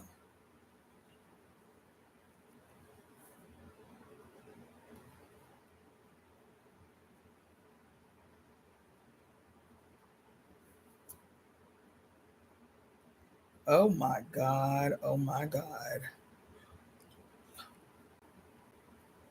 Oh. Mm. Listen, y'all. Every time she slices, dices, stabs, his blood hits the ground, and another fully grown him springs up out of the fucking earth. Ho, ho, ho. Another fully emerged him, the demon, threatening to destroy the fucking earth. Full grown him. And she's like, what the fuck? Until finally she is overwhelmed by the multiplicities of his spontaneously recreating his own self, this male giving birth to himself over and over again every time his blood hits the earth. Ooh. Mm. She's overwhelmed. And you know, y'all women know, because y'all have always been in one of them, every last one of them, to be in at least one situation where that dude we was in that relationship with did something so terrible, disrespected in such an enormous way that you literally describe it this way. I don't know what happened. There was a moment where I checked the fuck out, or I blacked the fuck out, or I was standing outside myself, watching myself do what I did. You feel me? That moment where, just like Durga, she becomes overwhelmed and she reaches a point where, I can't do this. I can't do it. And then her would everybody be getting their panties in a wad about when Beyonce say that sometimes she be so scared or she be so nervous that she got to take a back seat and let Sasha Fierce come out and do her thing. You feel me? That shit that we women get criminalized for, or called crazy for, because there is a point that you motherfuckers push us to, that we get to, and we have had the same experience where we're literally standing outside of ourselves, watching ourselves in slow motion do some diabolical shit that we would never do. That's totally antithetical to even our character. Literally watching ourselves in slow motion do some gangster shit in retribution for some transgression against us, right? This is what she's describing, right? This is what the story is describing. But there was a moment where the good, loving, nurturing mother, she couldn't defend her babies. She couldn't defend the earth no more. And so Kali was like, all right, bitch, take a back seat. This is all right. I got this. What I'm built for, bitch. This what I'm made for. I don't come through often. I don't come out often, but when I do, I got this. And they say that Kali springs from the forehead. Oh, God damn it, man.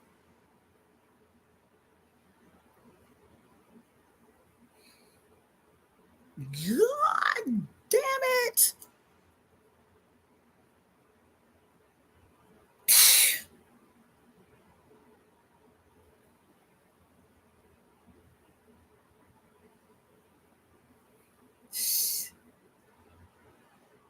Yo.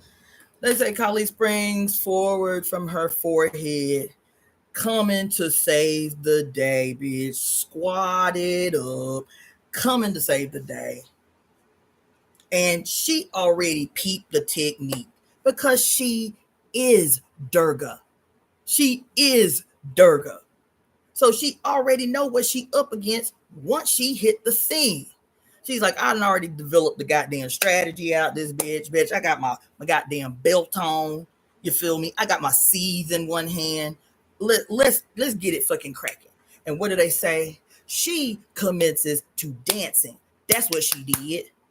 That's what she did. She is like, let's fucking go. Because I don't get to come out often. So when I come out, when this me come out, bitch, I'm hyped. Let's fucking go. Have you ever wondered why, as we are reading this shit right goddamn now, child, child, have you ever wondered why, whenever we read stories from no matter where they are on earth about the goddess in her destructive phase, that bitch is always dancing? Pele dancing.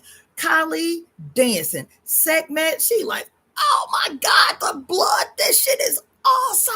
Let's fucking go. Oh yeah, spinning in the dance, destructive winds of change off the end of her skirt every time she twirl her motherfucking hips. Have y'all ever wondered why? It says it right here that the dance is both for destruction and rebirth and renewal. Listen, Kali come out, the master strategist. She's like, I done seen all the things. I done seen everything that's going down. I done seen what this punk ass motherfucker up to. Let's go. Let's go. And what she say? What she say? She said, let's go. She take out her seed. She commenced the dancing. And she has already come up with the strategy to, she ain't gonna stab and slice and dice like her Durga personification. You feel me? What she gonna do is she gonna cleave off heads. Cleave off heads. And as soon as the head is removed, that's why her tongue is always sticking out, long with blood on it. And she is going to consume the blood from body and head so that none has the opportunity to hit the ground. She gonna suck the blood out of the head and put it on her little belt strap, where all these skulls is on her belt strap. All these skulls is around her necklace. What did this book just say that the skulls around on her necklace was representative of? What did it say? That the 55 skulls around her neck or for each language, each letter of the Sanskrit language, which meant what?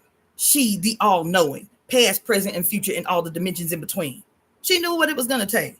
Not only that, she went into battle already knowing she was victorious. Why? Listen, not only that, we are told this about her. We are told this story, which I am telling you right now in real time, has been a bastardization and reversal of the significance of this story. That's why. Mm, mm, mm, mm, mm, mm, mm. That's why. Oh my God. Oh, mm. Listen to what I am trying to tell you right goddamn now. Damn. Oh my God. Listen to what I'm trying to tell you right motherfucker now. Mm-mm. Listen. That's why no matter where the story is from, we are always told this malignant sleight of hand version of the story that I bought because it sounded so motherfucking pretty. But now in this moment, I am realizing that this story has been told exactly the same way throughout these patriarchal societies that subdued the mother. Listen to what I'm trying to tell you right now. Oh my God, y'all. So Kali, in this image, we are told, God, I can't, mm-mm. God damn it. Oh my God. Oh my God.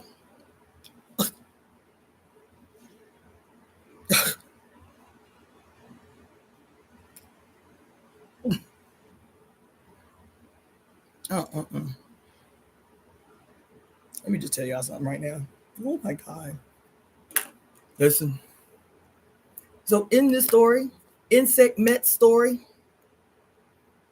those two in particular, we are always told this version of the story that we so desperate for affection, so desperate for our men to act right, so desperate for men to achieve epiphany that will allow them to become the best version of themselves. So these stories really resonate with us. They do, wanting to see our sons become who they are meant to be in harmonious relationship with us. You feel me? And so in these two stories in particular of Kali and Sekhmet, we are told this shit is crazy. We are told that these women, once they go into battle, because the only reason they go into battle is to save the world, is to save what? That which they created, because they are still the mother. They are still the primordial she. So when they are called upon, it means that something really, really, really bad is about to go down, and only they can solve the problem. They say of Sekhmet that she was the guardian of soldiers, and the soldiers were so fearful of her because they say her rage was so boundless that they had to be really certain that there was no way they was going to win unless they called Sekhmet. And they said that the way that they would appease her, because what? She would get so drunk off blood. She was so excited about warfare that once the day was saved, she was blinded by blood rage. Oh my God. That she was so blinded by blood rage that she, as the creator, she threatened to destroy the earth. And so in order to quench her blood rage, once the enemy was defeated, that they would pour what was it, red alcohol in the river Nile, and she thought it was blood, and so she would go and drink it, and this is how they were able to bring her out of her blood rage, out of her bloodlust. God fucking damn. Right? That's the story that we are told about Sekhmet, right? That's the story that we are told. We are told that Sekhmet, what are we told about who Sekhmet is in the grand scheme of things? That she is the daughter of Horus, or Ra. She is the daughter of Ra. She who is the primordial she, has been reduced to the daughter of her son. That's what we told. That she is represented as the left eye of Ra. Isn't that what we told? That's why y'all be so spooky about this Illuminati shit and the all-seeing eye. That's where the story come from. Is because she represents the left eye of Ra. You want to know what that means in your Bible? In your Bible, there are many, 44 references to, quote, the left side, the left hand, the evils of the left. Why is the left always evil? Especially in patriarchal tradition. Because the left side is where the heart is. They just talked about the significance of the heart blood and how that was what allowed you to pass your line in the matrilineal process from clan to clan. Was the heart blood that was seen as what in Kemet? The primary soul, the most important aspect of your 7 souls. Isn't that what I say? So the left hand in patriarchal tradition, the left side in patriarchal tradition becomes sinister. What does sinister mean? I told y'all when I did that workshop a couple months ago on embracing the path of the left. What does the word sinister means? It means to the left or on the left. What did the Bible say about the left hand? That the left hand was because we always hear the Bible talk about, I'm gonna go to heaven and sit on the right hand of the Father. If everybody gonna sit on the right hand of the Father, I mean, everybody in the universe that ever lived is gonna be just crowded his right hand side. Why? Because in the Bible, the right hand had become benevolent. The right hand had become nurturing. The right hand had become loving. And the left hand became God's hand of judgment and rage. That's what your scriptures say in the 44 places that the left hand or the left side is mentioned in the Bible. That the left becomes indicative of all things evil and fearful and judging. And that it's the left hand that the Father would use to slay his enemies. It was the left hand of judgment. It was the left hand of punishment. You feel me? The only time the left hand is mentioned in a positive way is because there was a Canaanite tribe, and the name, I forget the name of the tribe, but the name of the tribe literally means the clan of the left. Everybody in the tribe was left-handed. And this is what is said that gave them an edge in combat, that they were never defeated, never beaten, because they used a hand that the opposition did not expect with swordplay or even with archery. They called them the clan of the left. So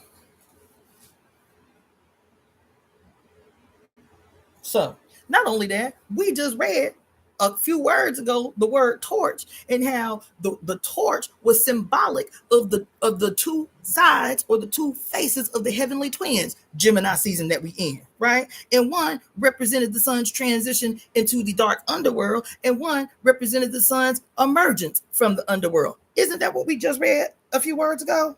And how the torch was symbolic. The Gemini twins would be holding the torch in the direction that would suit them depending upon which way they was going.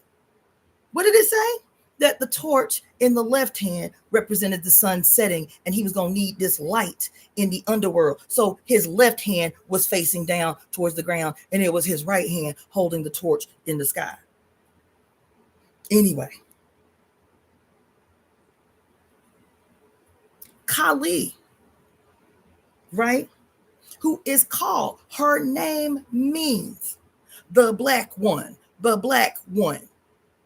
primordial. It just say here, she's probably the oldest personification of the creatrix goddess in history, in all the histories, the primordial she, right?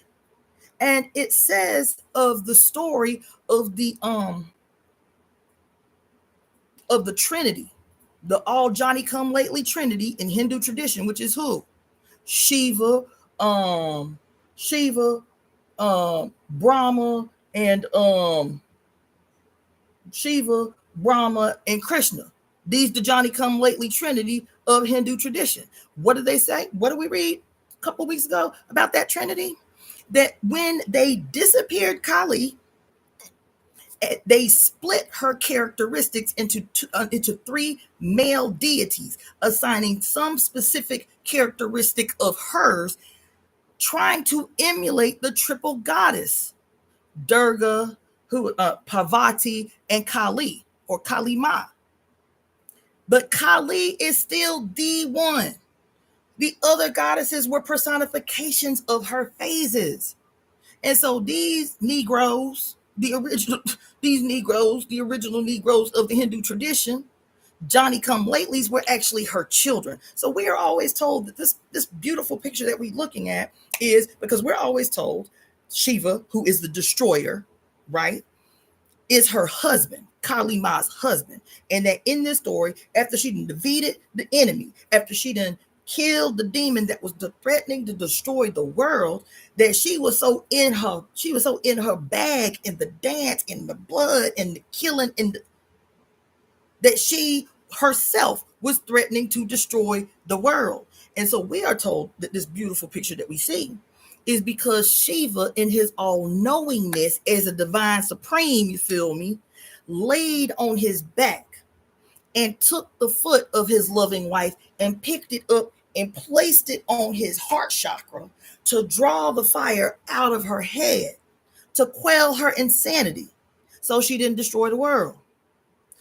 Meanwhile, we do not recognize that the story is actually Shiva as a representation of the sun god being her son in this image, and that he is not alive, lifting her foot up to, quote, draw the fire out of her head. That this is a different way to tell the story of the black one, the original black one, who rises up in a rage to subdue her son who has threatened to destroy the world. Shiva is just one of the many demons that her ass laid waste to. Her ass laid waste to. The story of how Durga is fighting the demon, and wherever his blood hits the ground, a new, fully realized him springs up from the earth. What does this sound like in the Bible? What does this story sound like in the Bible? Oh my God. What does this story sound like in the Bible? Anybody know? I know we all grew up in the word, we trying to forget it. But what does this story sound like in the Bible? There is a scripture specifically about the significance of blood. And it says, "Woe unto any nation who builds his nation on the blood of the innocent. For any nation who has built itself on the blood of the innocent, the blood that hits the land, the blood that hits the land, what's the specific word they use? Taints the land." Every drop of blood of the innocent that hits the land taints the land, and nothing can heal that land save the blood of the aggressor. That's what your words say. Your scriptures say that the only way to purify blood that has been tainted, that has been poisoned by the spilling of innocent blood, is for the blood of the aggressor to harmonize the land. That's what your scriptures say. That's what your words say. That whoever committed the crime to build his nation must be the sacrifice that purifies the land. Right? And so I'm sitting here thinking about that scripture, this story. Even the story that I tell you about how there's a moment where Durga recognizes that she is overwhelmed. She can't win the good fight. And so she got to turn into the crazy bitch. She got to let the crazy bitch loose so she can come out here and get this work in. You feel me? She ain't the mother. She ain't the loving mother. She ain't talking about, oh my gosh, I wish my poor son would just act right. Like, that's Durga. Durga's like, look, I'm just trying to kill you because you just came up in here and said you was about to destroy the earth. You feel me? And so she's still taking easy on the nigga. You feel me? And Kali is like, later for that. We have gone beyond the we have gone beyond reasoning with a bitch, showing a bitch mercy. We done gone beyond that, and so now, Durga, you just need to sit this one out because you still trying to ride the fence between mother and destroyer, between creator and destroyer. The destroyer in you is needed in this moment. I'm gonna need you to take a back seat right now. Let me get this work in, and then you can retake over the terrain. You can bring it on back. And how Kali, quote, springs forward from Durga's head to get the job done, right? Y'all, what story that reminds y'all of? What story that reminds y'all of? The quote, springing forth from the forehead. What story? Does that sound familiar to y'all at all?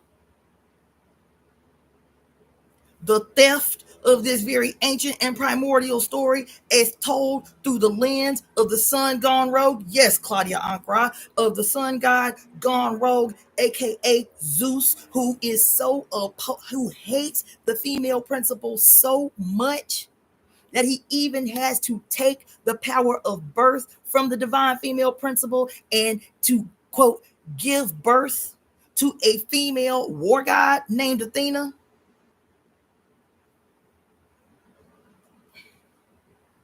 Didn't they say that that same Zeus who hated the female principle so much, here he is raping left and right. Every story you read about Zeus, he taking advantage of some human woman who ain't got no goddamn power, but hates the female principle so much that after he quote gives birth to Athena, out she leap out his motherfucking head fully grown. Guess what else happened? He gives birth to, that's the story. He gives birth to Dionysus. He gives birth to Dionysus. From where? Anybody remember where Dionysus popped off of his body from? Anybody remember where he popped out of Zeus' body from?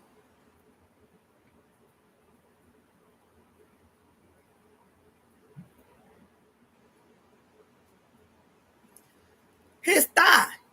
They say Dionysus leaped leaped out of Zeus's thigh. Why is this important? One, because it's an obvious theft of this story about the thousand named goddess and her many personifications. But the other aspect of the same story that is so wicked and diabolical is this same story also corresponds with what? The demon spontaneously reproducing himself. Through what? The blood spilling on the land, and a fully grown him springs up out of the dirt wherever his quote sacred divine blood hits the fucking ground. Don't that sound the same? Don't that sound the same? Hold on. What else? What else?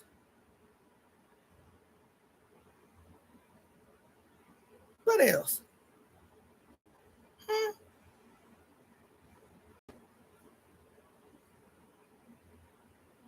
What else?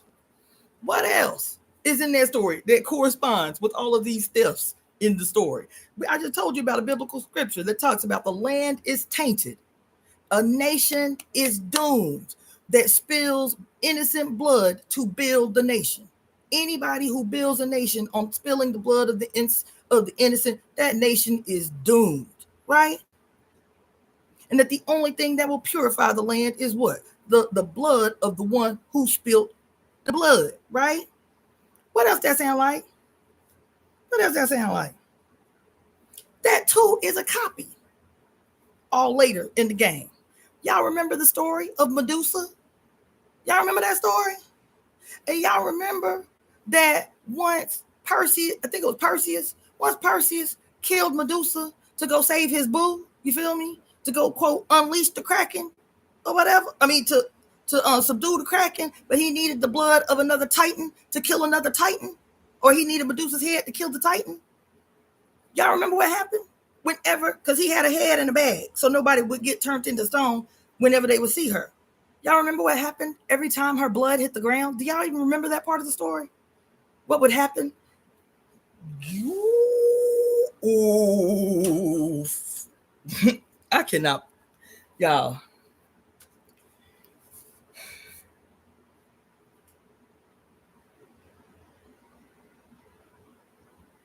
Anybody remember what happened?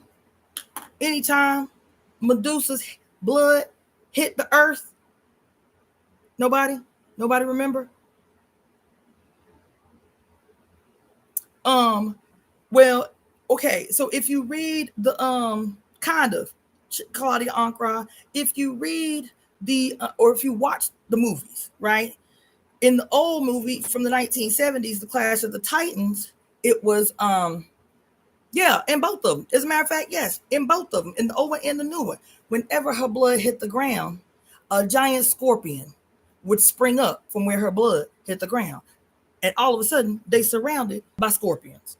The reason I'm having a whole moment about that is because the word scorpion was one of the words that I chose to read y'all today. I'm like, wait just a goddamn minute. Anyway, the word scorpion is one of the words I had in line to read to y'all today. So I'm just having a whole moment, right? But so um, so Medusa, you know, some great thing rises up out of the ground every time her blood hits the ground. And we were always taught through images and stories and tales that Medusa was this great bad evil person who was just, you know, turning niggas into stone for no reason. You feel me? And she was turned ultimately ugly because Athena was an evil bitch, was always doing evil shit to women because she was jealous of mortals' beauty.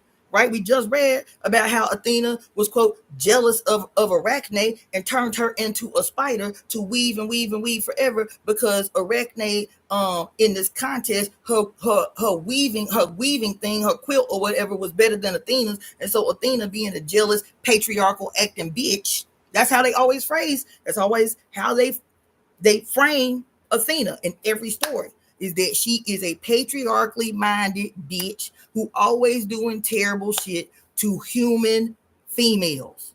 Why would she be a patriarchally minded bitch in Greek mythology? Because she sprang forward from the forehead of the primordial patriarch in their tradition, who hated women. So if he hated women, or if he hated the female principle, why wouldn't she as his progenitor? So every time they talk about Athena, she committing some aggression against some female, right? Cassandra, y'all remember the relationship between Athena and Cassandra? Cassandra had been a devoted Vestal priestess in the temple of Athena. And when the war in Troy happened, that Cassandra foretold, right? Some of the soldiers broke into the temple and raped her at the foot of Athena's, Athena's statue. And Athena, and she's crying for Athena. She's crying for Athena. Please, God, I've been this devoted priest to you. Da, da, da, da, da. And I just suffered all this because people think I'm crazy or whatever. Please, Athena, please. And the story goes that Athena looked at her with revile.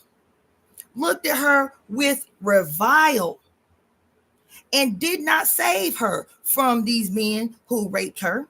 And then she was kidnapped by the aggressors and taken back to the kingdom with Agamemnon, who was the first who was, transgressed against anyway, where she eventually was murdered. That's the story. So Athena, they framed her like a diabolical bitch. Meanwhile, not until this reading today, I had always placed Aphrodite as the sole personification of Oshun. But everything we read today, from thread to the torch and all of this shit, says that Athena and Aphrodite are the same. They are two different personifications of the same deity. This is a word because we still do it. As conscious as I am, as many deep dives as we've done into this shit, and I still have this way of backtracking, backsliding into compartmentalizing these goddesses, as if they are separate. The thousands and thousands and thousands and thousands of goddesses that exist throughout human history are one. They are one. They are one. They are one. They are one. Just like the book we read, The Great Black Mama of Creation. She, who has 1,000 names. What does that mean? She who got 1,000 faces. Just like the moon, she who has many phases or faces. So even me acting surprised when I'm reading this story, like, damn, dog, girl, of course Athena and Aphrodite are the same. Two different personifications of the same she. You feel me? Why am I having this moment right now?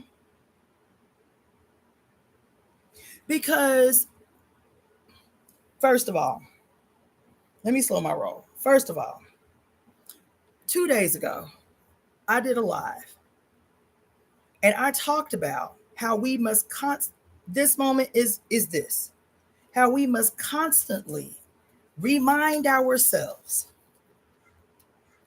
that no matter what religion, no matter what group of people, no matter what period in human history, no matter where on earth, that every religion, every cultural tradition, every spiritual tradition, every single one is a different personification, is a different method of, is a different language to communicate a single idea. What's that single idea?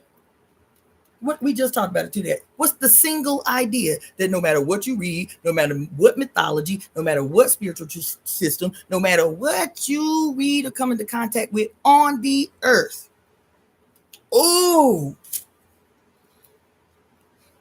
on the earth,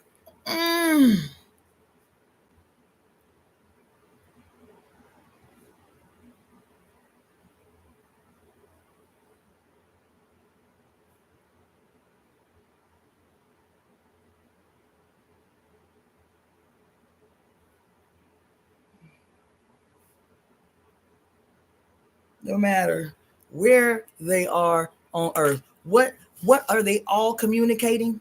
Why do they all seem familiar? Even if it's little slivers of familiarity. Why they all seem familiar? Because they all, in a different way, in a different language, in a different time, in a different culture, in a different place on the planet geographically, are telling the same motherfucking story, are telling the same story in 1,000 different ways. What is the story they are telling? What is the story they are attempting to communicate? Somebody say silence in the mother. It ain't even that deep. They had to silence the mother to make this shit effective, but it ain't even that deep. They are all communicating the same exact phenomena that they were all experiencing. Why were they all experiencing? Because we exist on the planet all together. What is the singular story they all telling? Thank you for the donation, let's see, Diane Reeds. Thank you so much, dear. What's the story? Y'all making this shit too hard. It's a singular story. What is the singular phenomenon we all share on the planet? What is it? Our very real, scientific, observable relationship in the cosmic dance with our heavenly siblings known as the 9 planets in our solar system. That's it. That's the story. That's the story. Every the fuck where on earth. This story I'm having a whole ass moment about Kali. This is an astrological story, y'all. Oh my God. This is an astrological story. This story is an astrological story about the birth of the sun, SON, and the eventual necessary subduing of the sun. That is what you are witnessing in that whole story. Durga, who gives birth to the sun. Who is the sun? It's mankind. Why? Because every single mythological story on earth is a retelling of a scientific phenomenon that we all recognize as valid today. Historically, scientifically, archaeologically, anthropologically, we all share this story. This era of female beings, starting with the The mitochondrial Eve in sub-Saharan Africa, who, quote, turned in on herself with the sacred serpent that lived in her belly and gave birth to the first male. That up until that moment that the first male was created by a very real bodied person on the planet, that she had been what? Spontaneously procreating through parthenogenesis. That she had been reproducing herself as daughters for a millennia, for several millennia, before the mutation took place in her belly that gave birth to the first son. If you think I'm lying, look in every mythological story you ever read, and there is a story where the first male becomes. Your Bible has this story about the arrival of the first male, and it's not Adam. The story about, quote, the parthenogenic, spontaneous procreation of the divine son through the mother who lives as goddess in the flesh is the story of Jezebel. Go read it again if you think I'm lying. It's the story of Jezebel. Yep. As a matter of fact, this story that exists everywhere, the story of the mother who gives birth to the son who becomes her lover. And this became the reason that the Old Testament, quote, vilified Jezebel, is because that's the story told of Jezebel, is that she had a divine son, and when her son became of age, she, quote, married her son. This is a bastardization through this particular group of human beings of a story that is very, very old. Why the mother gives birth to the son who then becomes her lover? Because her daughters are herself. Her daughters are herself through parthenogenic procreation. All you can do is clone yourself as a spontaneous, asexual procreator. Her daughter is her. So yes, the son that one of her gives birth to becomes her lover in her daughter self. This story is, I can find it in every culture. I can find it in every culture. And the reason that this becomes important is because the reason I'm always talking about the absolute necessity, the life and death necessity, child, of bridging this deliberately created and imposed chasm between spirit and science is because all that we need to change this thing exists in that chasm, in the space in between. This is what we are being called on unveiling. Do you understand me? So as we all accept it now, we all the descent, because you'll hear even opportunistic white people say, well, you know, for real, if you go back far enough, we all from Africa, so why you niggas mad? They do that. I know you done heard that. Everybody acknowledges, right, the, quote, scientific divinity of the mitochondrial Eve. Why? Because the why is she called the mitochondrial Eve? Does anybody know why she's even called why she called the mitochondrial Eve? Anybody know scientifically why she called the mitochondrial Eve? Because right now, today, when your mama and your daddy get together and copulate for the purposes of producing a you, right? Even though they both contain mitochondrial DNA, it is only the mother that provides in procreation the mitochondrial DNA. The male receives mitochondrial DNA from his mother exclusively. If in the procreation process, he, for some freak of nature, which actually happens like 0.0% of the time, if he begins to receive mitochondrial DNA from his father, he will, there's a disease, I forget the name of it, but there is a very specific disease that will cause these people who are born with their male contributor, their paternal contributors, if they receive their father's mitochondrial DNA, they don't usually live to see 20 years old. They're usually dead by the age of 10 to 12 years old. Because the father's mitochondrial DNA he received from his mother, but your mitochondrial DNA as a child only comes from your mama. Your father does not contribute any mitochondrial DNA. Only your mother. Only your mother. And if for some weird breakdown in the overall scheme of things genetically, your father begins to contribute through his sperm mitochondrial DNA, you will have a very short life and a very painful life. I forget the name of the disease. It is a very specific disease because it so rarely occurs. I think the last time I read it's like 0.01% mitochondrial DNA depletion syndrome. Thank you so much. I love how y'all just do that. I love how y'all just jolly on the spot to fill in the blanks for my brain that is skipping beats these days. You feel me? Thank you so much for that. Right? Why am I going into this? It is because for several reasons.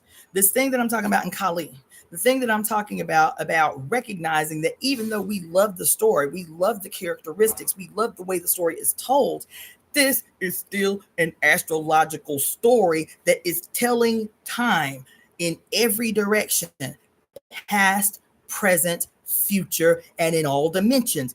This story is a anthropomorphized telling of a story that is in direct observation of scientifically calculable events under the science of astronomy. Astrology is the mythological, exciting storytelling aspect of what is mathematically and scientifically observable scientific phenomenon. I hope y'all hear what the hell I just said. That's why I say every mythological story you have ever read in your whole life from any group of people on the planet Earth ever in the whole of human history is an anthropomorphized storytelling of observable, mathematically precise scientific phenomena in relationship of we as Earth in our relationship with our immediate heavenly siblings that were observable by the naked eye until we discovered these later planets. That is the sun, Venus, Mercury, Mars, our moon, Jupiter, and Saturn, the seven benefics. That's why seven is so replete throughout all mythology. Because these was the only planets, these were the only quote heavenly spheres, as mentioned in the dance of the seven veils, that were observable with the naked eye. Are y'all following? Right.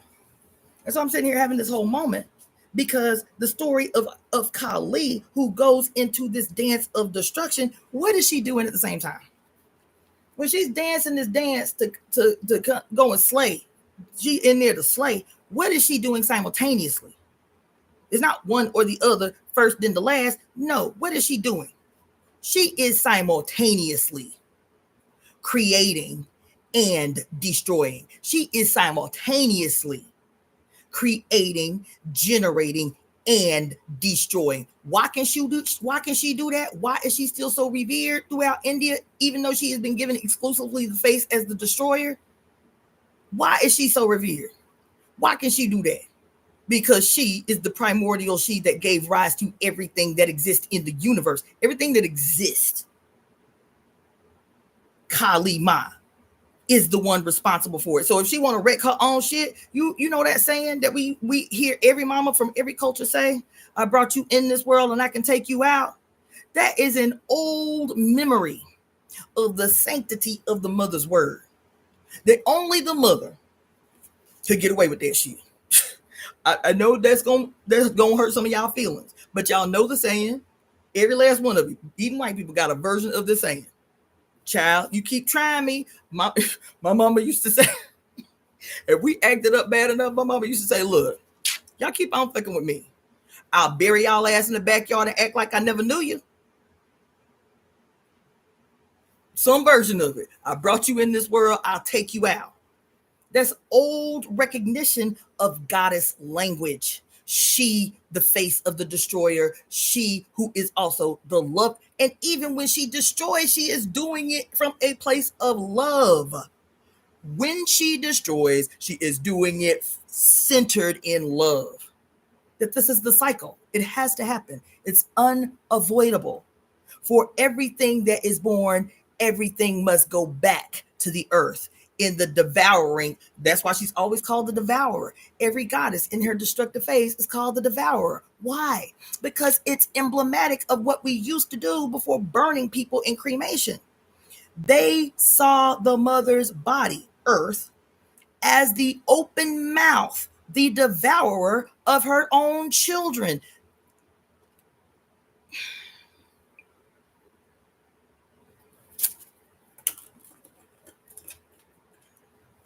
As the devourer of her own children. That when you are born from your earthly mother, you go back to your other earthly, your greater earthly mother in the form of, what did I tell y'all Friday? The the ritual for many eons was to cover the dead person, the recently deceased, in red ochre and shape them in the fetal position before burying them in the earth, giving them to the open mouth of the mother as devourer, preparing them for their rebirth through their earthly mother.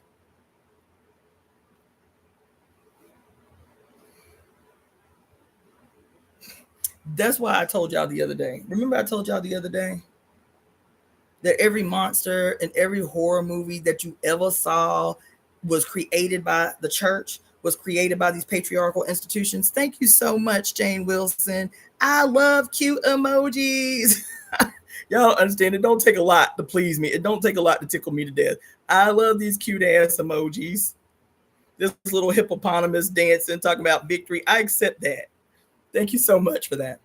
But remember, I was telling you that every monster, every horror movie monster, every monster ever created, every terror movie about hell and the devils and the demons devouring your soul. When I tell you, there's not a single solitary story that they have not outright stolen. Every time you hear about a demon as a devourer or eating your entrails and all of that shit, right? Every time you hear about some devil or some demon and the hell and the this and this and this and this, you feel me? Hold on. The devil and the Satan and the Lucifer and the fall from grace and all of this shit. What did I tell y'all last week? Every time you see a horror movie, every time you see a ghoul or a goblin or we just read the word ghoul the other day, didn't we? Where the word ghoul came from. Every time you see a ghoul or a goblin or a demon or this or this or this and this and this and this, they talking about your ass. Uterus possessing human being. They talking about your ass. Uterus possessing human being. They talking about your fucking ass. Uterus possessing human being. And even more specifically, they are talking about your primordial black the fuck ass. Your mitochondrial Eve having ass. Your ass, who is the original representative of the mother on earth that y'all call the mitochondrial Eve, the black skinned in sub-Saharan Africa, spontaneously procreating, reproducing herself to populate the earth. That's who they talking about. Every demon, every goblin, every ghoul. We read the word ghoul in this book on Friday, and what did it say? That the most likely origin of the word ghoul was Kali Ma in her destructive form as she is devouring the entrails of Shiva. Isn't that what it say? Isn't that what it say? Right in this book. That the most likely origin of the word ghoul is white people's observation of the character of the great mother as devourer, devouring her son, not her husband. Shiva ain't her motherfucking husband. Shiva is her son. And instead of seeing this as a story emblematic of the cyclicity of the whole universe, that everything that is created, that everything that is born, that everything that occurs has a season. It has cycles and seasons. That if it has a beginning in the material realm, it must have an ending phase in the material realm before cycling back. Not death permanent, death as a part of the cycle of life, death, and rebirth. Death is a necessity for rebirth to occur. That is the immortality of the story, is that we've always been immortal. We've always been immortal. And having such a close relationship in observation, child, in scientific mathematical observation and respect and reverence for the cycles and the cyclicity of the entire universe through these stories, which was supposed to teach us that yes, you are immortal. And the more open you are, you can benefit your new life from your past life, that you are never, there's no permanence in death. Not in the mother, there ain't. Not in the mother, there ain't. Let me keep going, because I could do this shit all day. This shit has got me. This shit has got me. This shit has got me.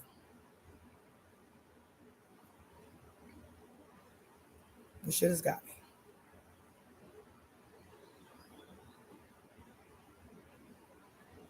Not only that, I talked about Oya, I talked about Sekhmet, I talked about Kali and the similarities in this story, because in Ifa, Oya, who I talk to y'all about all the time, what I say, we in this thing right now that we're gonna be in until 2044, right? Oya as Pluto in Aquarius until the year 2044, right? And then ain't nobody talking about that for 5 years, right?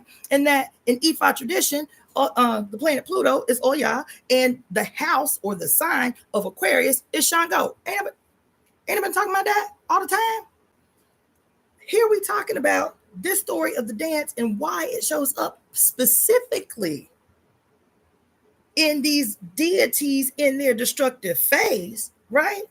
Because there is an ecstasy. They recognize that what they are participating in is the completion of a cycle. And why does that make sense? It's because every cycle was celebrated. Every cycle was celebrated. Just like we celebrate the seasons when we live in cyclically with the land. You know, like the Europeans do Imbolc and like Samhain and all. Every time the season changes, they have celebratory events for the changing of the season, right? So when we was living cyclically with the land, right, we would celebrate. That's why they didn't see it the way male patriarchs who were looking to seize control of the narrative for the sole purpose of control. The ancient people, the early people seeing this and seeing them dancing, seeing, oh, y'all dancing. She ain't mad. She ain't frowning. She dancing like, oh, it's my turn. It's my season. Okay, let's go. Wipe everything out of the way to make room for the new, to make room for the rebirth, to make room for the new blessings. That's why Sekhmet was dancing like, oh my God, that's my shit. Because her season don't come around too often. So when it's her turn, when it's her time to take front and center, she like, bitch, yes, oh my God, that's my shit.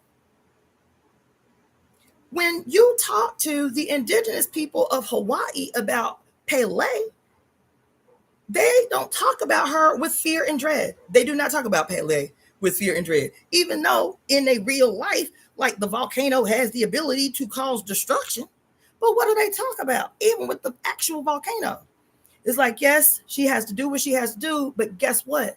The soil is never more rich than after Pele blesses the land. Huh?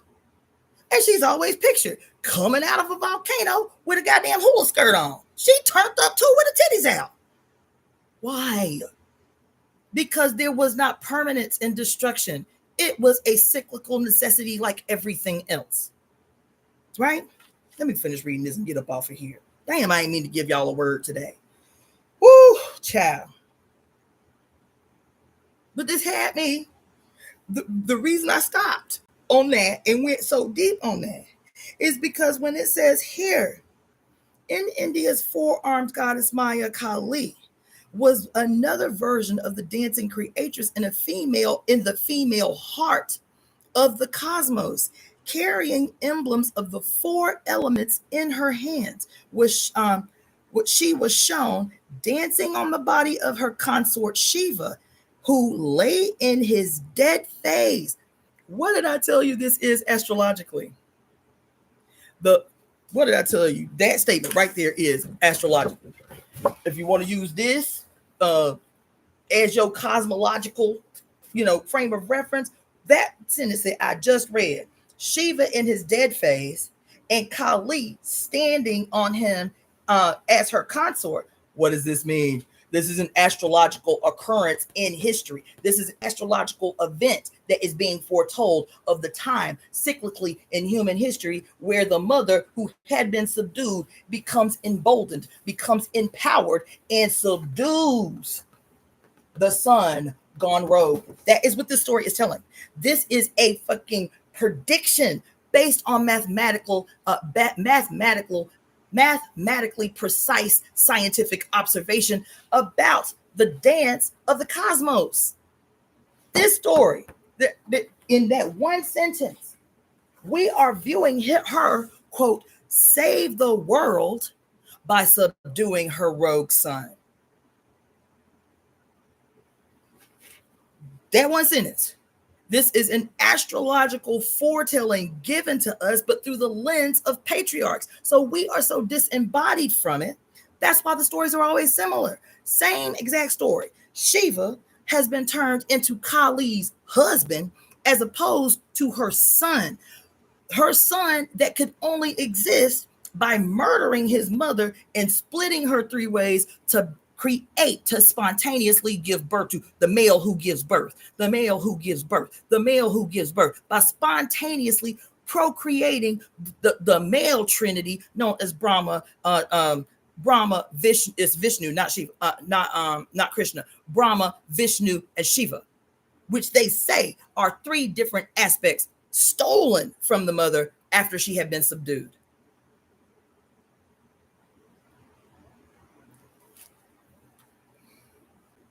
This is an astrological story. This is an astrological story. So what I was saying is Shiva has been turned into Kali's husband, because that's what patriarchy demands, right?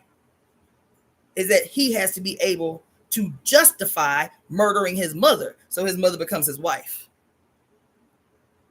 Isn't this an outright theft of the story that I just told you about Jezebel, of flipping up and perverting of the story of the mother who gives birth to the son, who then becomes her lover? Isn't this a complete twisted upside down story of the son who murders the mother and gives birth to himself as the father? The father is born as a consequence of the the father is born as a consequence of the murder of the mother.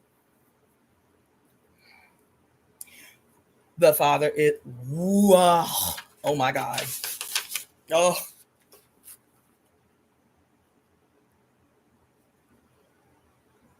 the son, oh my God.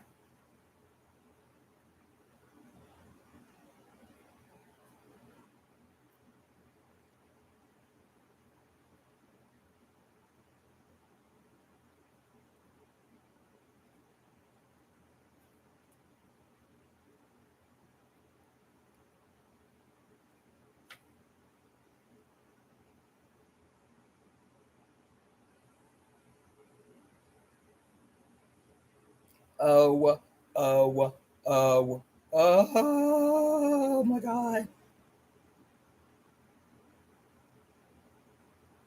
Oh, fuck. What did we just read? What did we just read? Remember that word carnival that we just read? And it was talking about how the carnival part of the ceremony of the carnival required that what did it say? The pre-Christian priests of the carnival had to what part of the ceremony was for only men, the male priests of the goddess, to enact sex, pregnancy, and birth enacted by one male priest dressed as a woman, emulating the birthing process, and delivers a celluloid baby doll at the end of the ceremony. What did Barbara Moore tell us in The Great Cosmic Mother? What did she say?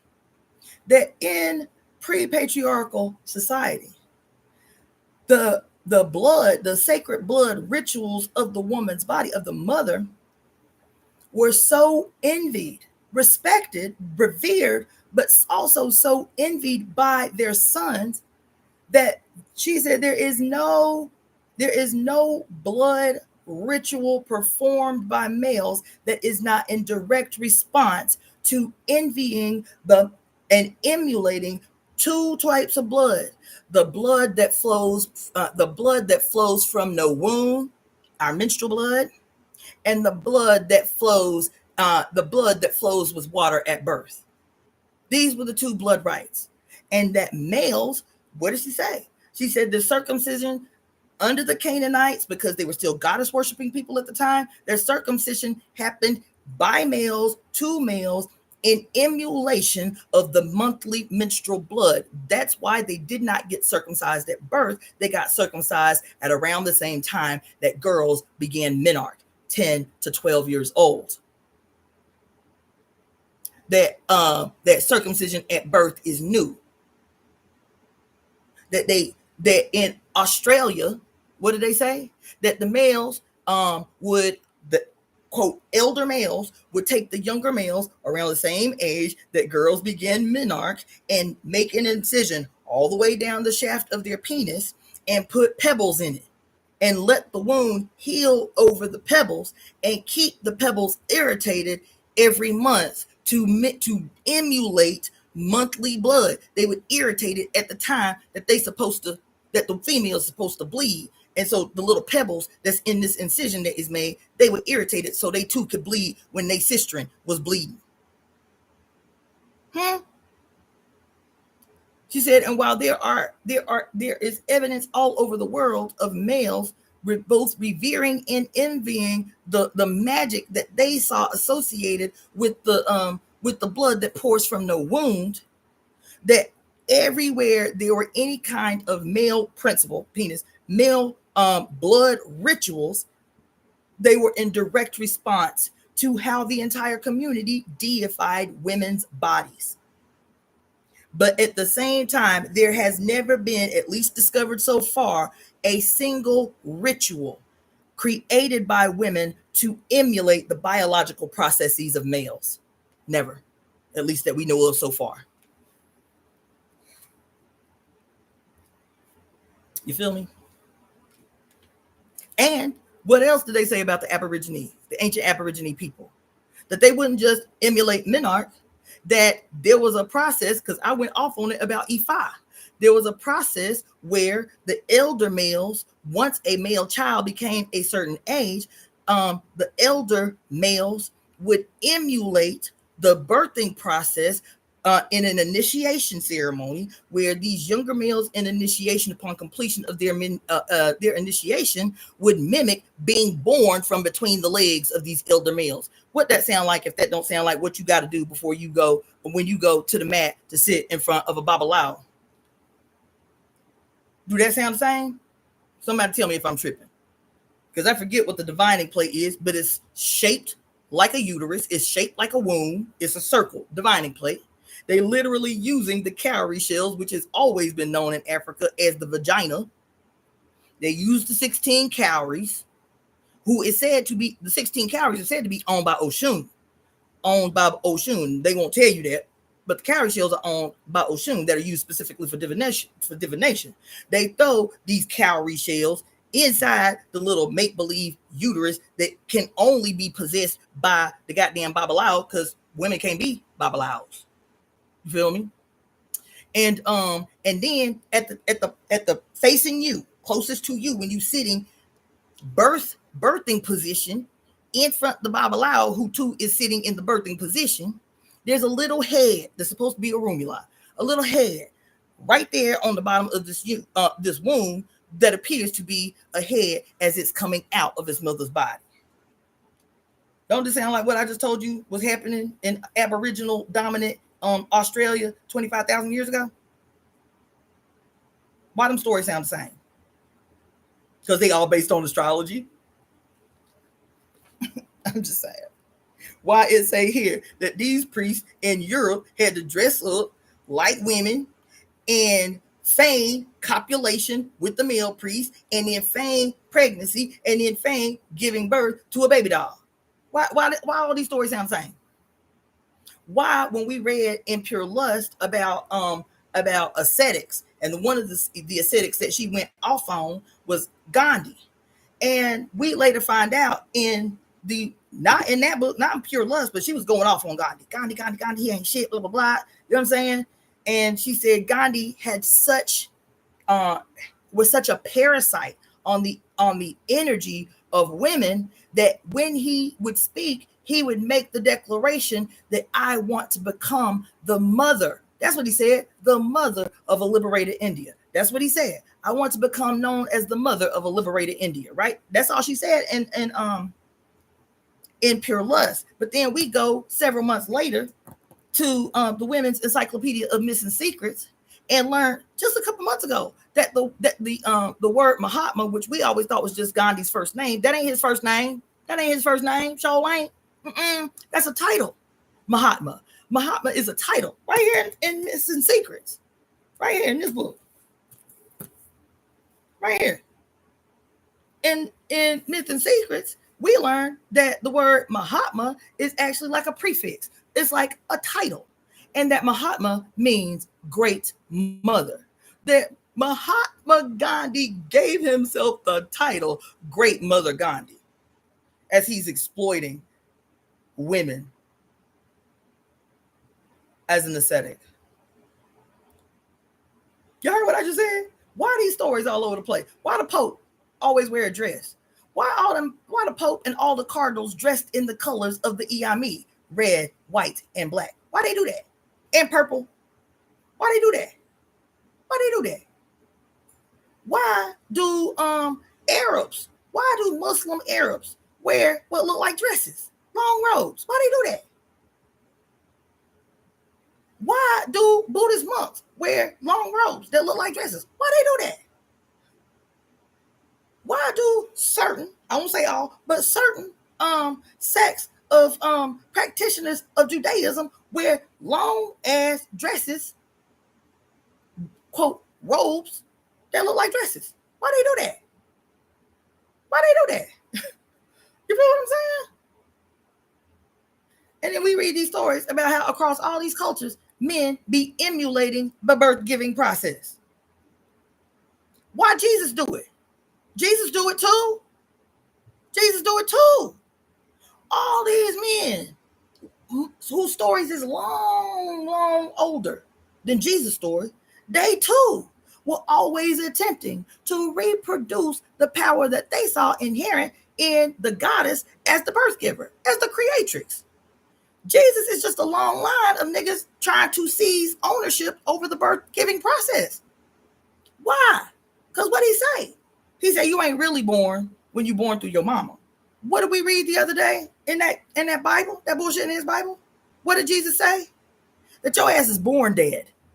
Where Christianity is concerned, your ass is born dead. That's what they scriptures say. It says you are born dead. Because you remember we went off, we was like, damn, Jesus was a vampire teaching people to practice cannibalism and has this belief that people are born zombies. We was like, damn, every horror story, every monster that we ever learned about is right there in the Bible. All of them are right there in the New Testament, if you want to just keep it simple. Because Jesus was saying, listen, you got to be a vampire. You got to be a cannibal.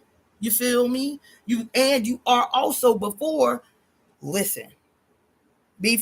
you eat my flesh and drink my blood, your ass is a zombie. Why? Because what are zombies? Zombies are, quote, the mindless walking dead. They don't think.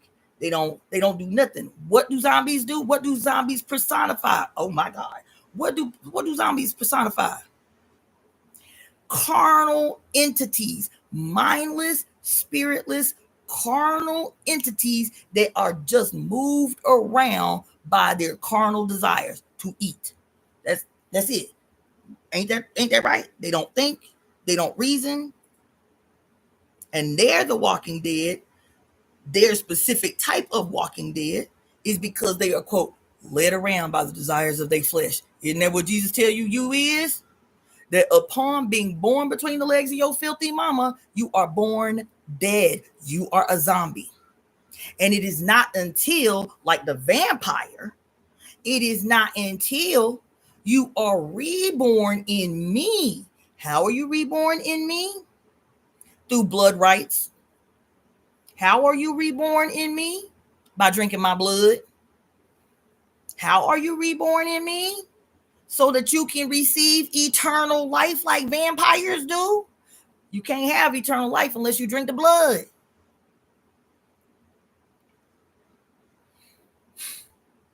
You can't have eternal life till you drink the blood. So you born dead. You born the animated walking dead. And the reason that your ass is doomed is because you led around by your earthly desires, your fleshly desires. Right? And so in the zombie movies, it's just eating. That's your carnal desires, just to eat. You feel me? But then you can get animated because the zombie is mindless. The zombie is thoughtless. The zombie is literally just walking around dead, animated dead. No conscience, no soul, no spirit, no future, no past. Just walking around dead, eating, just eating. You feel me? But then Jesus say, you was the walking dead. But then through my blood and the Holy Spirit, through my blood and the Holy Spirit, you are given new life. What is this new life? To live forever like a vampire, but also unlike your zombie self, unlike your zombie personification, you feel me? You are intelligent. You are, quote, enlightened by the Holy Spirit. You are aware. You have consciousness, but only through the Holy Spirit.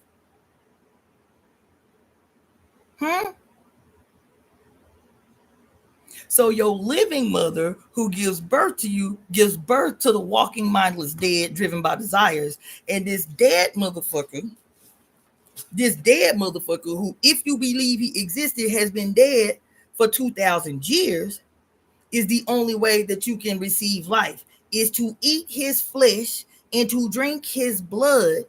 And then and only then can you receive the divine enlightenment of the Holy Spirit that changes you from zombie, walking dead, mindless, unconscious, soulless, spiritless to fabulous, sexy.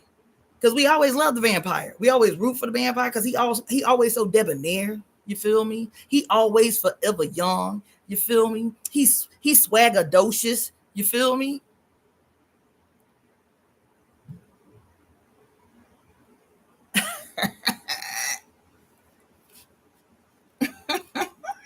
My God. Yeah. That you have to be enthusiastically participatory in cannibal rites in order to receive the light of the Lord. You have to be enthusiastically participatory in cannibalistic and bloodletting rites to gain life. Because you was born from your mama, you was born dead. You was born soulless. You was born doomed. Yo. Let me just keep it pushing. Cause I ain't trying to be up in here all night with y'all. That was not my intention. I got shit to do. But this is a breakthrough that was necessary. This was for me. It was necessary. I don't know if y'all eating off what I'm spilling, but for me, this was breakthrough shit for me. I had some real fucking out of sight breakthrough moments right here. Okay. So, carrying the emblems of the four elements in her hands. This is probably the last thing I'm gonna read to you, actually, even though I had like 5 other words to read. Well, I'll look and see how long they are. Carrying the emblems of the 4 elements in her hands, she was shown dancing on the body of her consort Shiva, who lay in his dead phase. In his dead phase. Okay? As Shava the corpse. like the dead phase of Egypt's god Osiris when he became the still heart. Later, men began to worship Shiva in his own right as a world sustaining deity whose dance expressed the rhythms of ongoing existence. However, even the now familiar figure of the dancing Shiva was enclosed within a symbol of his goddess in the form of the fiery horseshoe shaped yoni. The illustration on page 174 shows the typical dancing Shiva.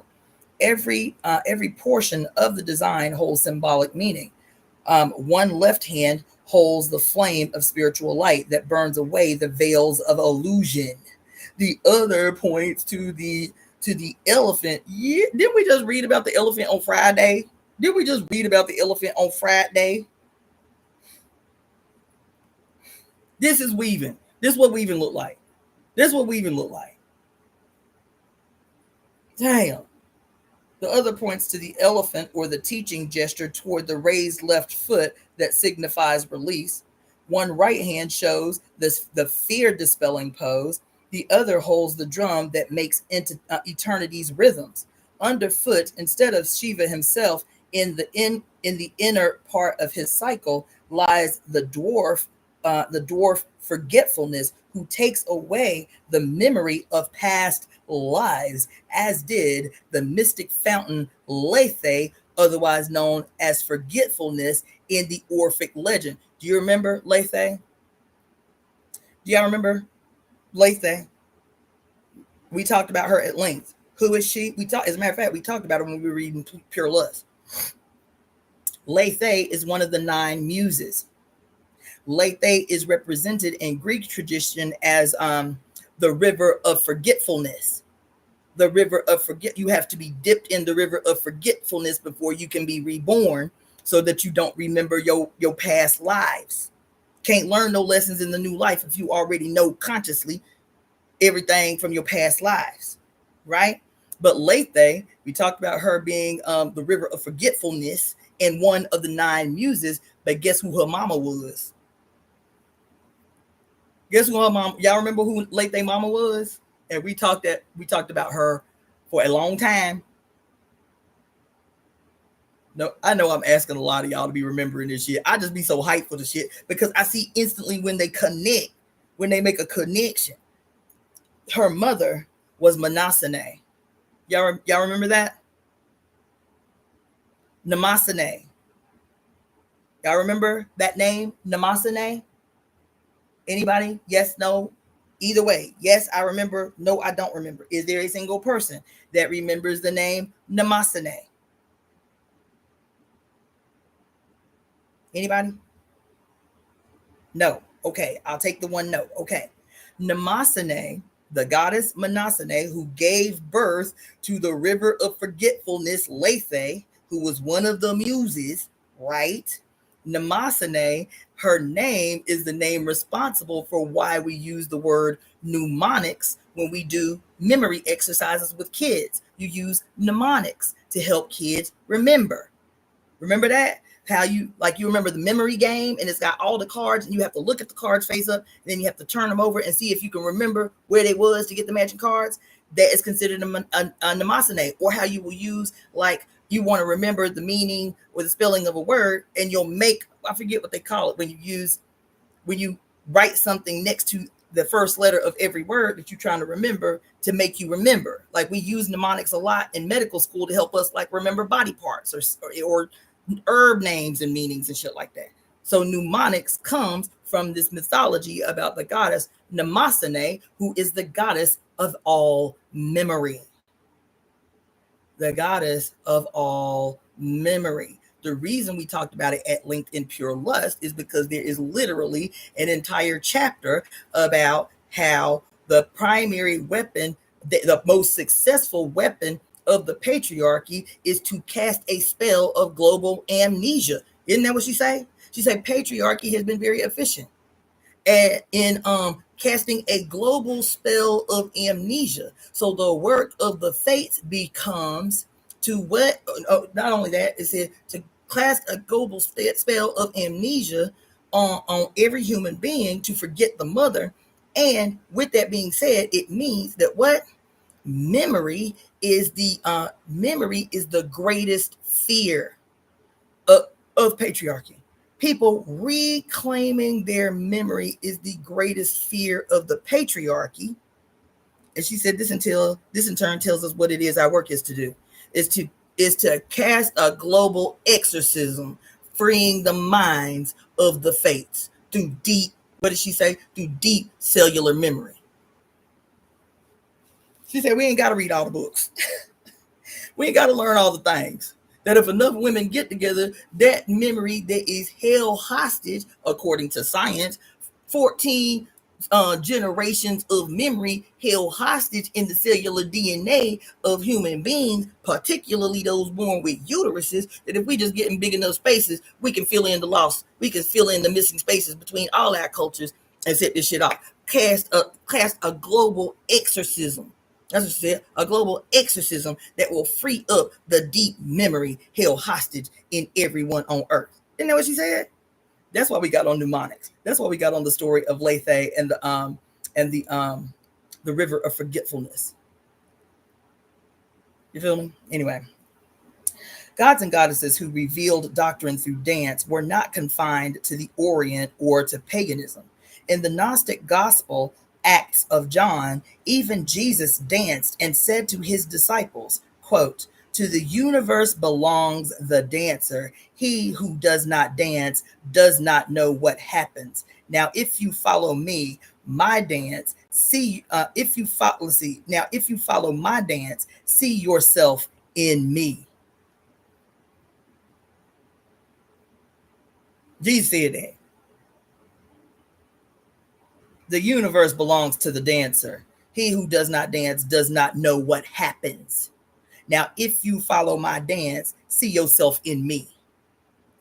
Early Christian churches carried on liturgical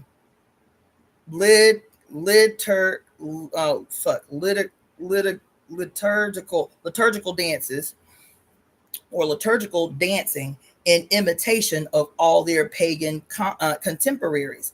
But a new wave of asceticism about the 6th or 7th century outlawed ecclesiastical dancing on the ground that it was too sensual and too much enjoyed by women. Remember what I told y'all last week about that movie I saw called Coven? Remember that movie I was telling y'all about called Coven last week? And when the Inquisitor came to this town that the church had never been in, they only came after all the men left, so the men couldn't defend the women, right? They waited till the men left, and then the next day they came in. And what did in interrogating one of these teenage girls, the Inquisitor said, "What y'all be doing?" Because she's a little girl. He's like, I be hearing from the people. Y'all be going to the woods every day. He's like, "What y'all be doing in the woods?" She was like, "We be playing, we be dancing." He's like, "Y'all be dancing?" She was like, "Yeah, we be playing, we be dancing, we be playing with the animals and stuff." And he was like, "Y'all be playing with the animals? Like, do y'all be talking to the animals?" "Sometimes, do we just be playing?" Now, this is from the mind of a little girl that he's interrogating. And she, not having had any relationship to what's happening in the rest of Europe, is answering his questions the way an innocent child would answer these questions. And then he tells a story about what happened in another part of France that I talked about when we were talking about the Saturn-Pluto conjunction in Capricorn, aka the Oya in Baba Luwaye's home sign. And the last time it happened was in 1518. This dude in this movie references what happens in 1518 with the dancing plague. He tells the story about this woman coming out of her house with no reason, no explanation, and starts dancing in the street. And the police are trying to stop her. The guards are trying to stop her. People are trying to stop her. And she's dancing so wild. She's flinging people off of her and shit, right? And she dances until she passes unconscious. This story is actually referenced as an episode. This episode is actually fashioned after the story and centers around a Black woman. This same story I'm about to tell you that actually happened in real history. The woman dances until she passes out. The next day when she wakes, she dances, dances, dances. Her feet are bleeding. She is crying because she cannot stop herself, and she's dancing, dancing, dancing until she passes out. This goes on for 3 days until she drops dead. She dies. She dies. As this is happening with this woman, many more people are starting to dance, dance, dance, dance, and it's going out of control. People are dancing, same thing, screaming and crying because they cannot stop dancing. This is in 1518, y'all. It is called the Dancing Plague of France, y'all. This thing went on for so long that by the end of it, 400 plus people in this town had danced themselves to death. There is an episode of the television series Evil that is a direct copy of this story. This black woman, who is, I think she is actually a professional dancer. She's like a ballerina or something. She is, because something happens. She has to call the priest, because she's calling the church to see if she can get an exorcism done, because she don't know what the hell is happening to her, right? And there was something that she had to do. There was some activity that people had to do to her that could make her stop dancing. But if they stopped doing this thing, I forget what it was. If they stopped doing this thing, she would just dance and dance and dance. She wasn't eating. She wasn't drinking any water because she was constantly dancing. I find it interesting that this retelling of the story in this episode of Evil, that this whole story centers around this black dancing woman. Okay, so he tells the girl the story, and the way he ends this story in response to this little girl, she was like 12. This little girl telling you, yeah, we been going in the woods playing with the animals and dancing. He tells her the story, and then to end off the story, he said, and so since then, the position of the church has been that there is nothing more dangerous to men. There is nothing more dangerous to men than a dancing woman. Now we reading the section on dancing, and now you know why. Now you know why. Remember 2-3 weeks ago, I was telling you, I just wanted to figure out why. Didn't know why. I didn't have a frame of reference. I was like, why this? Oh, I'd seen a documentary about this massive ban that just happened in Egypt against dancing, against public dancing in Egypt, and how all of these belly dancers who had, you had to get a license. You had to go and get a license from the Department of Decency to be a professional belly dancer in Egypt, where belly dance began. You got to go to the courthouse, like you go for your driver's license, to get a license, not a permit, a license to dance the traditional dance of the country you live in from the Department of Decency in Egypt. And this woman, her best friend came to visit her. She was a professor. She wasn't even no dancer. She was a professor. And she and her homegirl was on her roof at her house, just hanging out at her home in the privacy of her own home. And her homegirl was like, oh my God, I'm so glad to see my friend. I ain't seen my friend in years. And so she's taking a little camera footage of her homegirl, and they on the ceiling and they on the roof, and the homegirl dancing, the professor, she dancing, and she ain't even dancing then. She's like, oh, hey, we having fun. And this, for some reason, some way, this video goes viral, gets turned into the Department of Decency. She is not only fired from her tenured job, she is arrested for violating the laws of decency in the country where the dance began in the first place. I was like, oh my God, right? So I'm looking up, I'm Googling how many places on earth got laws or bans in any way against dancing. Did you know there is 13 states in the United States of America that's got bans in some variety or another on dancing in the United States of America? England, sure do.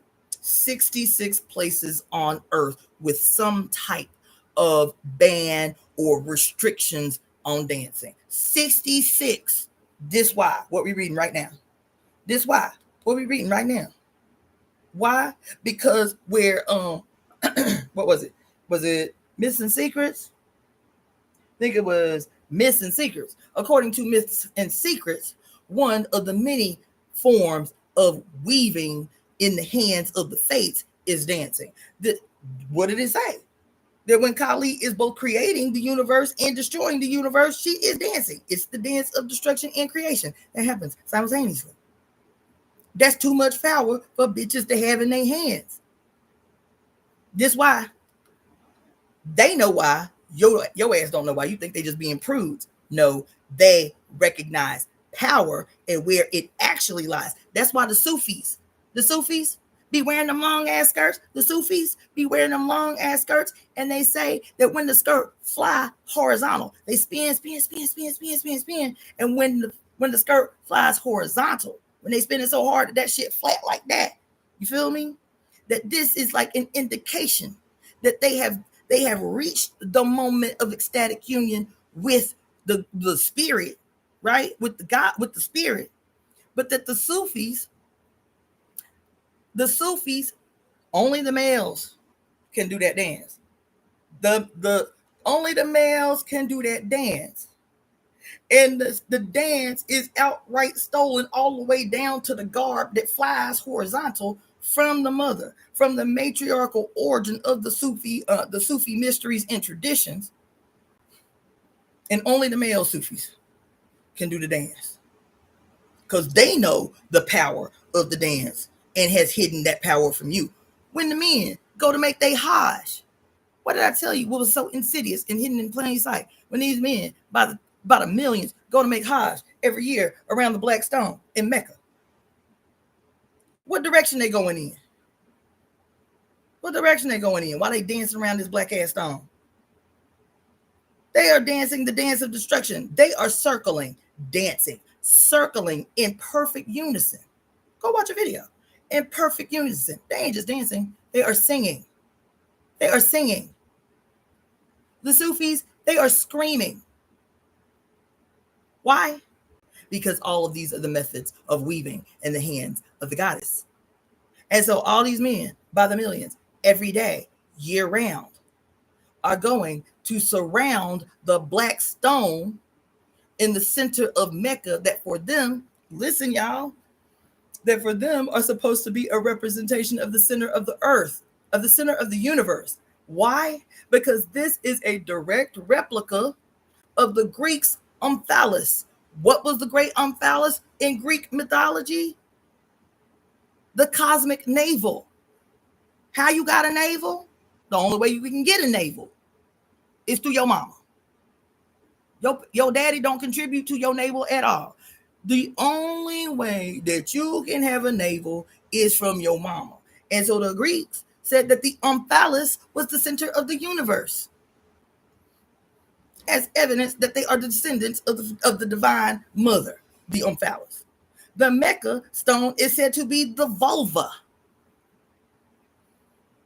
of the divine mother, of the jet black divine mother. That's why they call them the worshipers of Saturn, right? That's why everybody talking about Saturn and all these conspiracy theories about how you know a person is a Satanist. How they tell you know who a Satanist is?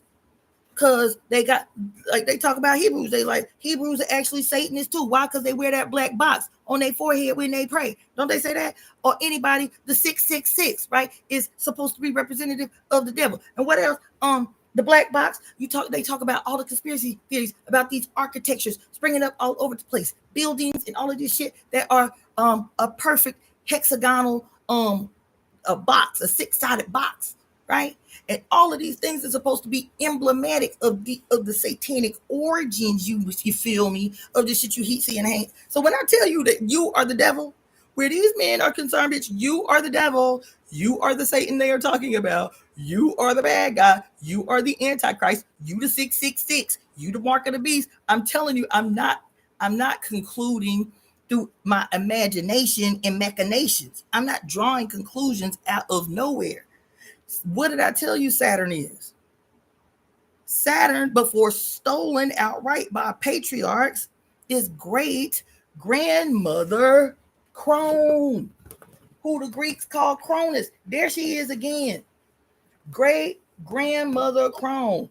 The midnight on a new moon,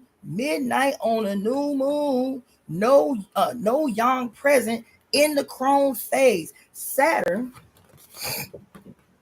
before the Greeks didn't even bother changing the name, transformed the black sun, because that's what she was known as. When was she known as the black sun? She was known as the black sun when? The first golden age, where human beings were so bountiful, where the land was so bountiful that humans did not even have to toil for food. Where men, what did we just read the other day about the giants? Where men lived to be ripe, long ages and died peacefully in their sleep to become gods in their next life. Wasn't that the last golden age? Who did they say ruled the last golden age? Great grandmother Crone and the constellation Virgo, named Estrella, before she became Virgo, because great grandmother Crone left after the golden age because she could already see what's coming. The silver age came next, and during the silver age, men started wilding. Estrella, right? The goddess Estrella stayed through the silver age, trying to get men to go back to right way, and they wasn't doing it. And so at the end of the silver age, he was like, y'all just gonna have to make this difficult walk through the next few ages. We will return. That's what she said.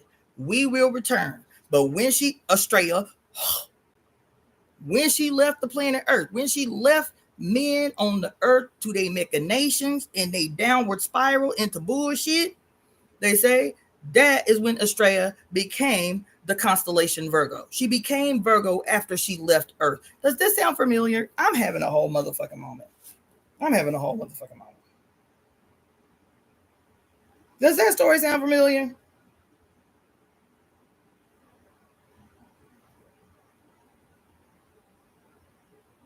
Anybody?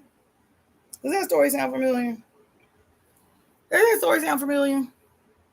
Remember the story I told you about, quote, in Ifa, right? Where Olodumare, the great God in heaven, sends the Orisha to the earth to prepare the earth for humans, and Oshun was the only female Orisha sent to earth. And the men offended her so. And all she wanted to do was bring fresh water, bring life, bring the honeybee, bring the peacock, bring the love, bring the beauty. And they kept dissing her and putting her off and disrespecting her. And she was like, okay, now I'm trying to be cool. You know what I'm saying? Y'all got it. I'm out of here. And not only am I out of here, I'm taking all my gifts with me. Remember that story? How Oshun has to leave the earth because of the gravity of disrespect by her male counterparts? Don't this story I just told y'all about Estrella in the last golden age, don't it make sense? Because who is Oshun? Oshun is the planet Venus. Who is Oshun? Oshun is the planet Venus. What is the very first planet that Venus rules in astrology? Taurus. What did I tell you? The house, the sign of Taurus represents in astrology? The Garden of Eden. What is the Garden of Eden? Bounty, where humans did not have to toil for food. They did not have to labor for life. Right? Taurus, the sign of Taurus, as a representation of that time that we still recall, where love was expressed by the goddess Venus, aka Oshun, aka Aphrodite, through bounty beyond imagination. And there was a point where she was like, okay, I done did all the giving I'ma do. Y'all just gonna have to work it out. Y'all gonna have to go some things and work it out, and I'll come back on another day. I'll come back later when you done learned these lessons you need to learn and get your motherfucking life right. Where the planet becomes safe, where the planet becomes a representation of a place that is welcoming of the goddess. Isn't that what I said?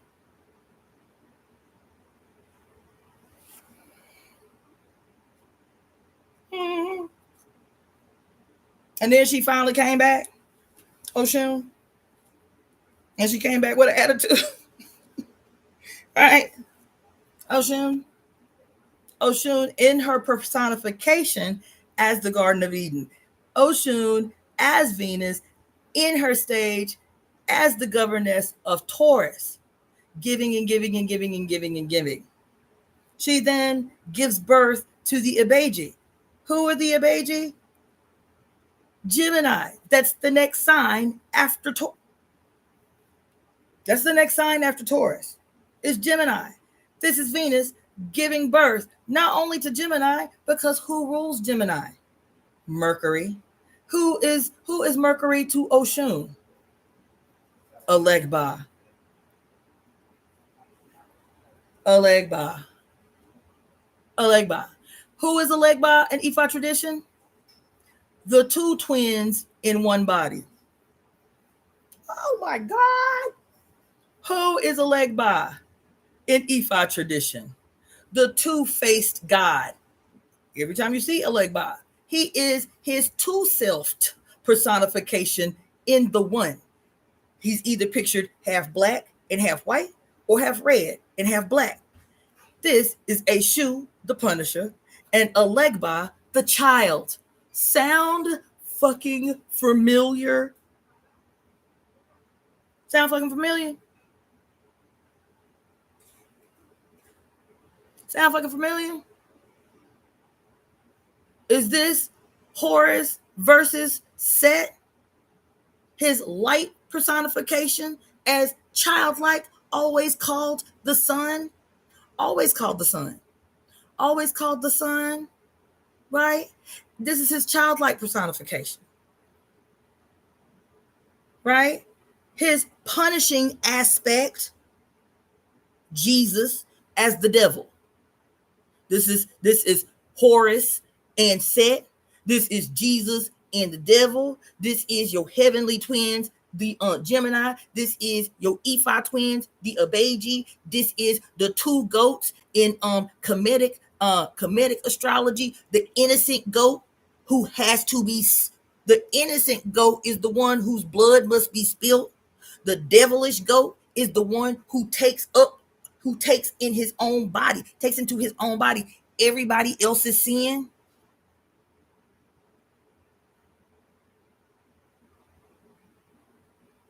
The two peacocks, as the Gemini, in Arab tradition is so eerily familiar to one of the phases, one of the apatakis of Oshun.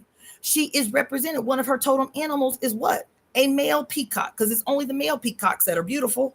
The females ain't got to do shit. Bitch, I ain't got to put on no makeup. I got the uterus. Bitch, I ain't got to put on no cute clothes or jack my titties up, bitch. I'm me.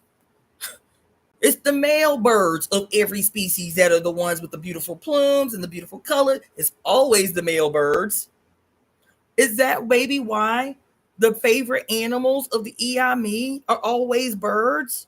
Because their birds are compliant. Their males are obedient. Their males do what is necessary to be done in honor and worship and devotion to the goddess. Maybe that's why they love the birds so much. I digress.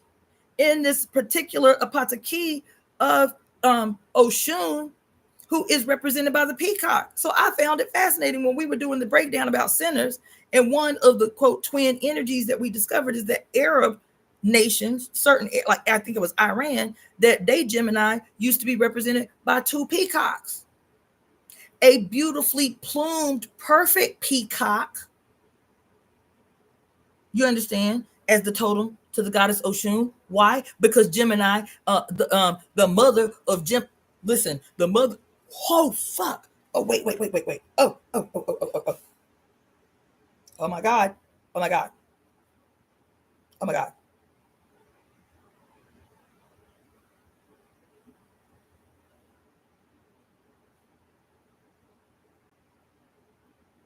Damn!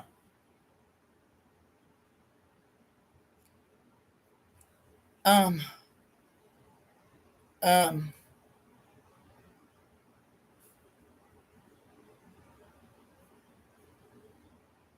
Motherfuck.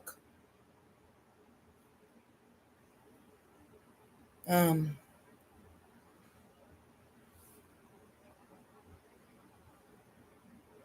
Listen.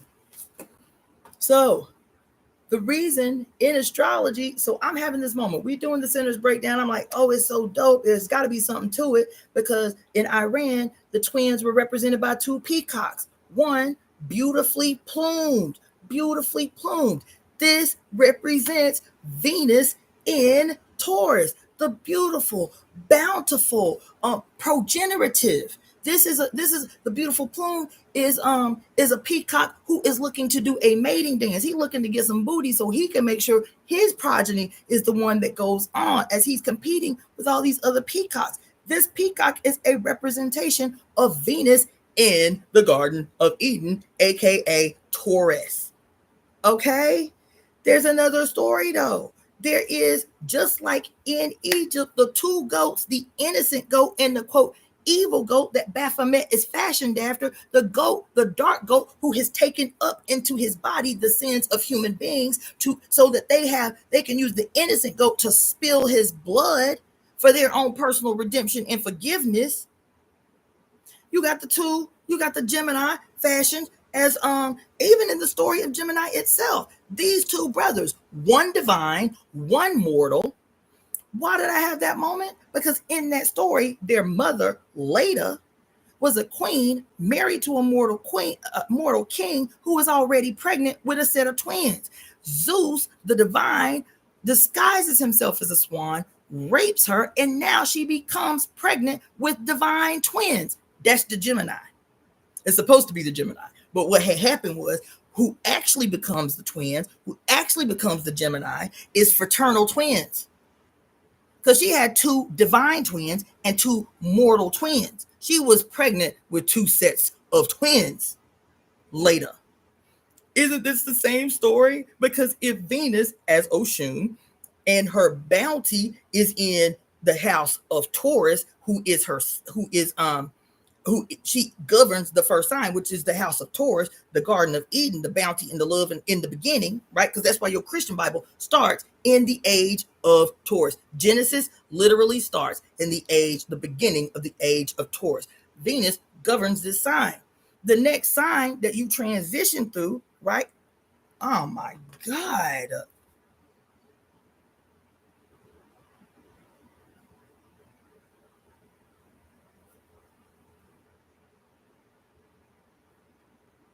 Damn. The next house, or the next sign you transition into, in Ifa tradition, we say, oh, that's Abeji. The Gemini is Abeji. But it's more than that. I'm having a whole moment because it didn't occur to me until just now, trying to make the connection. Because the sign of Gemini is not ruled by Venus. The sign of Gemini is not ruled by Venus. Who is the sign of Gemini ruled by? Mercury. Who is Mercury in Ifa tradition? Fucking twins. Venus, as the ruler of the previous house, Taurus, this period in the telling of the story of the beginning in Ifa, where she comes to earth with all this bounty. She comes to earth with all this bounty to give in preparation for human beings. She is offended by these males and makes herself pregnant. That's the story. She makes herself pregnant. That's as far as the story goes. The story says that she makes herself pregnant with a shoe. She makes herself pregnant and then tells them, you better pray this baby and a girl. Better pray that I do not give birth to a girl. This is the story according to Ifa. You better pray I don't give birth to a girl. Because if I give birth to a girl, I'm not letting go of my grudge, and y'all gonna pay. Y'all gonna pay. And so at that moment, recognizing the severity of the threat that she has made, they say this is when Obatala reached into her belly and changed the female in her belly to a male, and this male would become a Shu, a Legba, the baby a Legba, a Shu in his punishing aspect, a Legba. So if Venus, aka Oshun, is, and then the other thing is the other story, the other Odu that talks about Oshun giving birth later to Ibeji and then abandoning Ibeji, and Ibeji becomes the children of Oya, because Oya's children are stillborn, and so she takes in these abandoned babies, the Ibeji, to raise them as her own.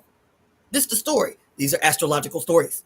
Okay? These are astrological stories. So if they're astrological stories, Oshun is later.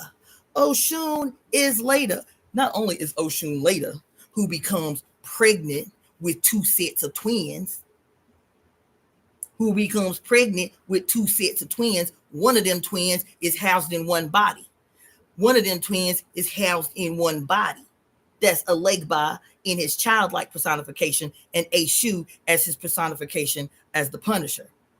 Then Ibeji, who are pictured as a female child and a male child, Ibeji is Gemini. right? But not only that, the story of Leda is that she was pregnant with a set of divine twins and a set of mortal twins. The female twins, the female divine twin and the female mortal twin, we don't hear nothing else about them. Who actually becomes Gemini, according to this patriarchal retelling of this astrological story, is that in the fall of Troy, Castor and Pollux, who are fraternal twins, they brothers, and they are not of the same genetic, paternal genetic makeup. One's father is King Priam, and one's father is Zeus. But they were closer than they were to their identical twin or their fraternal twins that were female. So the Gemini from Greek and Roman mythology that we look up at in the cosmos is the two males, one mortal, one divine, but they loved each other more than they loved their two direct twins from the same father. And so Castor being mortal and I think, or the other way around, whichever. Castor being mortal, Pollux being the descendant, being half mortal. He's he's a demigod, right? He is able to survive these hits that he takes in the Trojan War, but Castor dies almost immediately. And Pollux is so overwhelmed by grief that he tells his father that if he will spare his life, he will share his immortality with his brother. And so, moved by his conviction to his brother and his love for his brother, Zeus elevates them into the stars, and they become the immortal constellation, Castor and Pollux, aka Gemini, that he shares his immortality with his mortal brother. That's the story, right? Well, so she was pregnant with two sets of twins. All right. Then what had happened was, so I never heard the story, but this is astrology. This is how astrology translates what what gets lost in translation. You feel me? So here she is. This is her relationship to Gemini, because they talk about how the partner sign or the partner house to Gemini is what? Virgo. And even though Virgo is said to be ruled by what? Mercury, what do we say? Virgo as a sign was who before? She was Astrea, the governess of the earth during what? During the Golden Age. What is the Golden Age? The Garden of Eden. The only reason she left was because she tried to stick it out, but men wasn't acting right.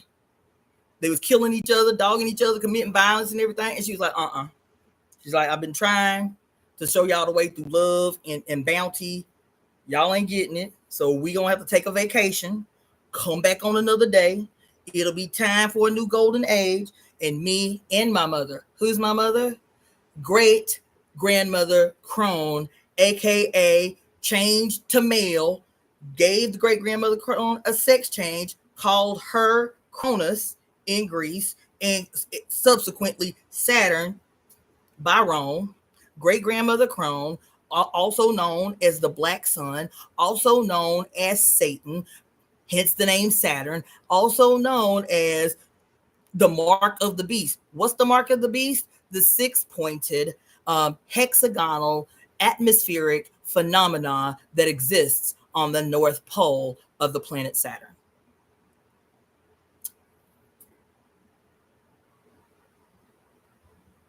So every story about Satanism, every story about satanic devil worshippers, first of all, they ain't satanic devil worshippers, because in their mind, in all their minds, Christians, what they call them shaitan, and what's it called in Islam? They call them shaitan. You know what I'm saying? Whatever. Every diabolical bad guy is a outright theft of every one of the mother's every one of the mother's personifications, vilified to keep you from her. They create, I was just talking to a homie about this last night. They create bullshit like devil work, like the Church of Satan and all of that shit as a distraction.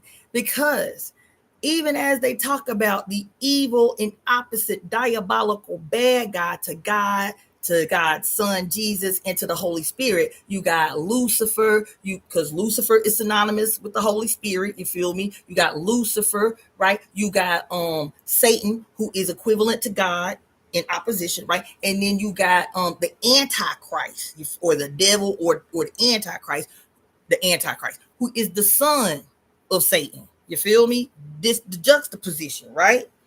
And the reason that this is important is because like devil worship shit, like the Church of Satan, and like what's the other thing? All the movies that you ever seen about the end of days and the Antichrist and the devil looking for a pure virgin to give birth to his satanic son and shit. All of these stories, I promise you, all of these stories are about you. They are about your black uterus possessing self. However, they have to give every single movie personification of the devil, the Antichrist, this, and this. They have to give him a white face. They have to give him actually the greatest proximity to the white Father God in the sky. Several of the movies, not one or two, several of the movies I've seen about the Antichrist, the nigga is Snow White with white eyes, not like light eyes, like white eyes and bleached white hair. You feel me? Even when they talk about the Nephilim, every time you see a movie about angels or Nephilim, they look the same way. Extra white, bleached white hair, white eyes, white skin. As a matter of fact, in that movie, Knowing, with what's his name? Nicolas Cage. In that movie, Knowing, with Nicolas Cage, that's supposed to be about the end of the world, and the angels that come and rescue only those who could hear the call, which was the babies. Only the babies could hear the call. Oh my God.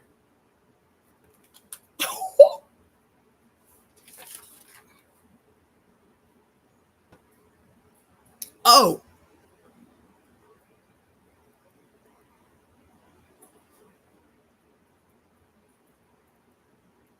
God damn. Only the babies could hear the call. And who was the angels? They was Snow White. What did they call them? The whisper people. The whisper people.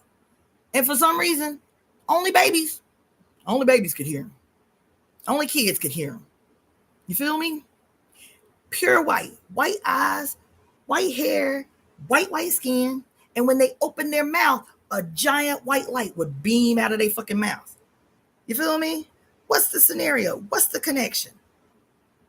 Why all things evil got, even though we know that the personification and creation of Christianity in particular is to consolidate white nationalism and white identity as supreme to justify all the attacks made on the colored world, why then would they have all of these faces as the grand antithesis of the pristine whiteness through to Jesus, right? As white and male. Because even though the subtext is you, every demon, every diabolical entity, every monster they done created, every imagination of all things evil, they are talking about you. I promise you. I promise you, they talking about you. But they cannot let you know outright that they talking about you. Why? Because that's why they can't have no black female character as the Antichrist. They can't have no black female character as the devil. They can't have no black female character as diabolical demons. Yes, we would get mad, like superficially, like what the fuck they trying to say? You feel me? But that would be more honest than what they do. They make the antithesis to Christ always a white guy. Why? Because they cannot afford for in your imagination you to be able to associate any kind of power, even if it's evil power, even if it's wicked power, even if it's devil power, even if it's satanic power. They cannot afford for you to, in your imagination, relate equal and equivalent power to their white Jesus.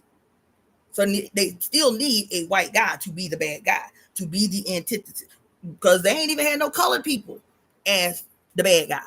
They cannot afford for anybody not white, and not male to internalize the presentation of power, of earthly power. Because what do they say about Satan?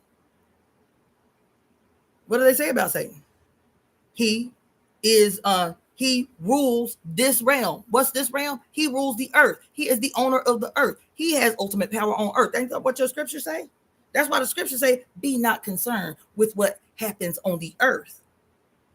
Because this the devil domain. The flesh is the devil domain. The material world is the devil domain. Isn't that what they tell you in your Bible?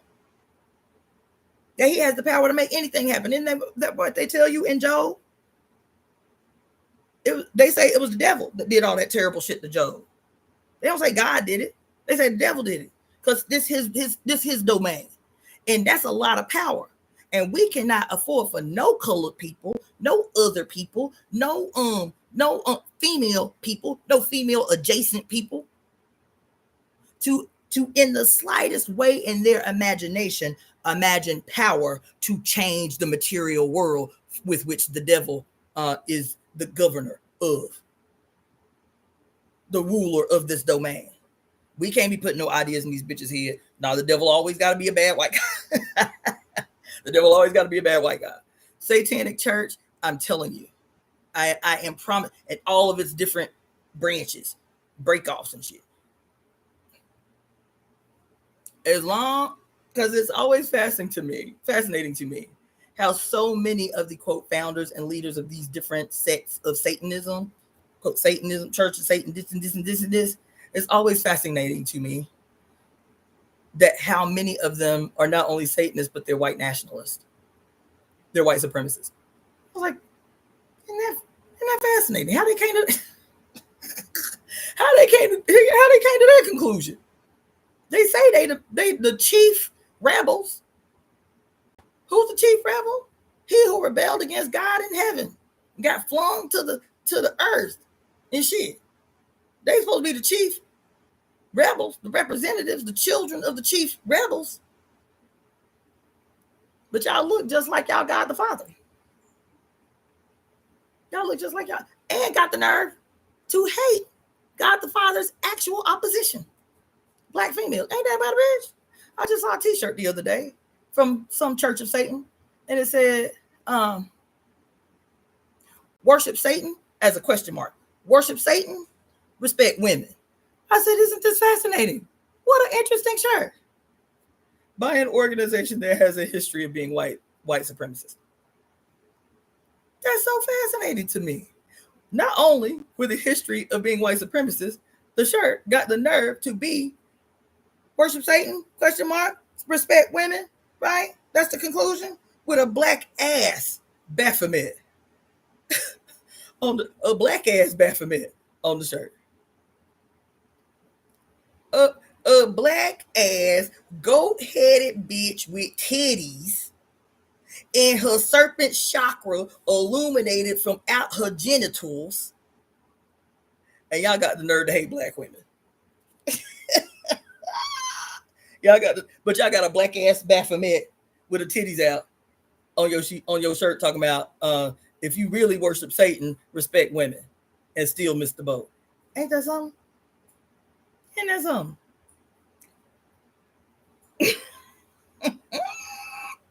That's why the end of days is always marked by some big, bad, powerful white guy. Always. That don't mean that them same end of days movies do not have another character. They are quick to throw some Negro or Negress into these end of the world stories, but not as the chief personification of evil, aka equal and opposite power to the great grand trio, God the Father, God the Son, God the Holy Spirit. They will place the Negress or the Negro squarely in between the two of these two arch enemies, if you will. This Negro or Negress in a position of power that these two white guys in war with each other are willing to concede a little space because it gives them something. Whenever they put a Negro, and that can be any colored Negro, a native Negro, a Mexican Negro, an Asian Negro, whatever, anybody colored that is functioning on behalf of securing the state, they Negroes. You feel me? So they don't mind putting Negro people and Negro adjacent people into positions of power when they can see directly how they gonna benefit from these positions of power. But even in these movies where these Negroid type people become the personification, become the overwhelming evidence of the nearing of the end of time, and they always a president. You feel me? They always a president, right? And they are still, even as the face of the head of the United States of America, president, highest seat in the land, they still are powerless in this contest between the two big primordial opposing bad white guys. The good bad white guy and the bad white guy. The good bad white guy and the bad evil white guy. But your black ass becomes the lightning rod. Your ass becomes the dog whistle. Well, okay, yeah. The end of time is near. A Negro is in position of power.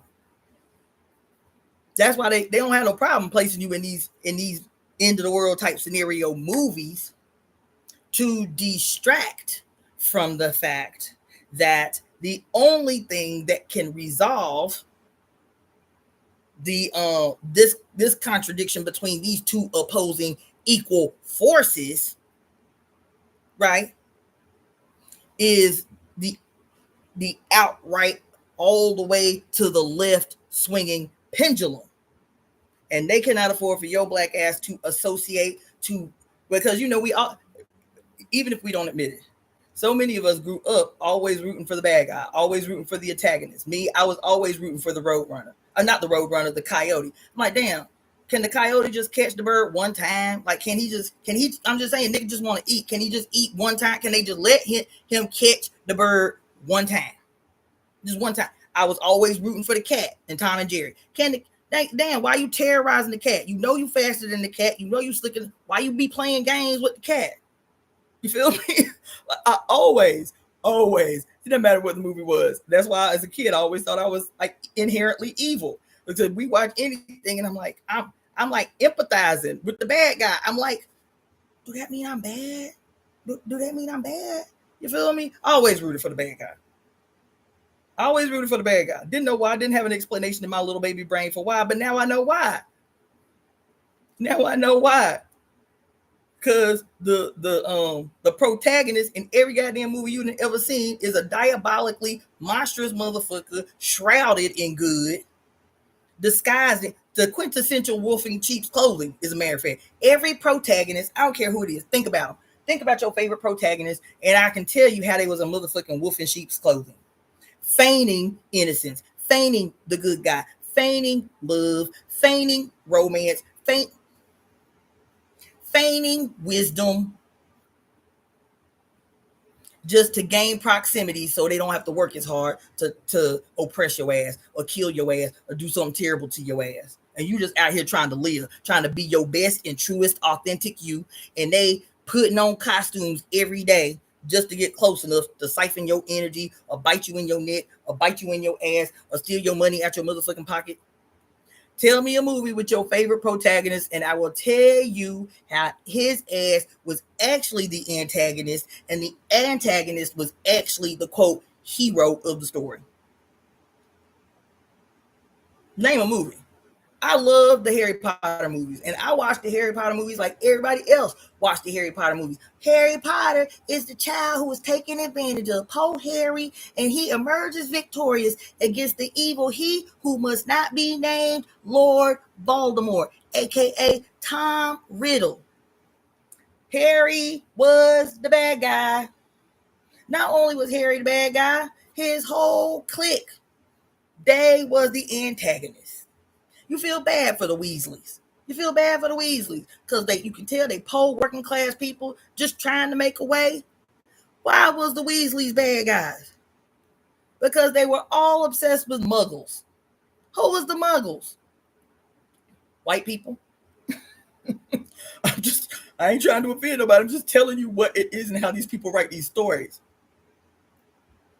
Everybody In every story that is always, quote, counterculture, that's always having to hide, that's always living in separate realms because of safety, that has to hide in plain sight. Who are they always hiding from? Them motherfuckers who ain't got no power. Who are the motherfuckers who ain't got no power? Humans. Why they ain't got no power? Huh? I'm telling you in every story. Why they ain't got no power? Because in every last one of these make-believe stories where they have this division between these people who have power and the powerful got to hide from the people who ain't got no power, but they violent. You feel me?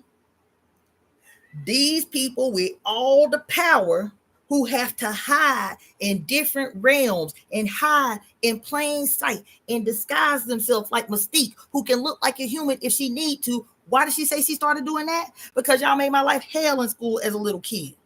Who? Them humans that are always, humans become synonymous with violence in these make-believe stories. But all you got to do is go to your favorite Jewish comic writer, Stan Lee, and he didn't even tiptoe around what you were saying. He said, yes, the humans, or quote, humanity, represents the white world, and the mutants represent the blacks. That's what he said. Out his own mouth, Stan Lee, Marvel Comics. That's what he said out his own lips. Is all the mutants represent black people. The humans represent white people. And then the split down the middle of the mutants, aka the black people, the X-Men is the equivalent of Martin Luther King in the civil rights movement, for which he professed to be aligned with. That's Stan Lee. That's what he said out his own mouth. I side with the civil rights movement. And this is who I fashioned Xavier and the X-Men after. Is, quote, what he thought, what he interpreted as, quote, the good guys of the black movement in America at the time. That's what he said. He said, and Magneto and his crew, they are, that's what he said. They represent Malcolm X and the Black Power movement. That's what he said out his own mouth. And so why, if that's so popular, and it's been such a long-standing theme in fictional entertainment for the last, since the 1950s, and the shit work, and it's hidden in plain sight, and nobody even make that connection, shit, we should just use that model all the time. Now look at Harry Potter. They got to go to the train station acting like regular people, and then they got to look over their shoulder before they disappear into the wall, into the parallel realm, into the parallel dimension for which they are safe from muggles. Who are muggles? Humans. Who are the muggle humans? Non-magical folk. That's what they call them in the movie. Non-magical folk. What is synonymous with non-magical folk in this series right here? Do they ever introduce you to non-magical folk who are not violent? Let me ask it that way. In the whole of the Harry Potter movies, do you ever meet a full-blooded muggle who is not violent? Do you? Yet the Weasleys, the family of redheaded characters, that's a whole deep dive I'm on. The history of redheads in mythology, the history of redheads, the extraordinarily insane history of redheads in ancient Egypt, of redheads in Islam. They say that the Prophet Muhammad not only had redhead hair, but a big giant red beard. Mm-hmm.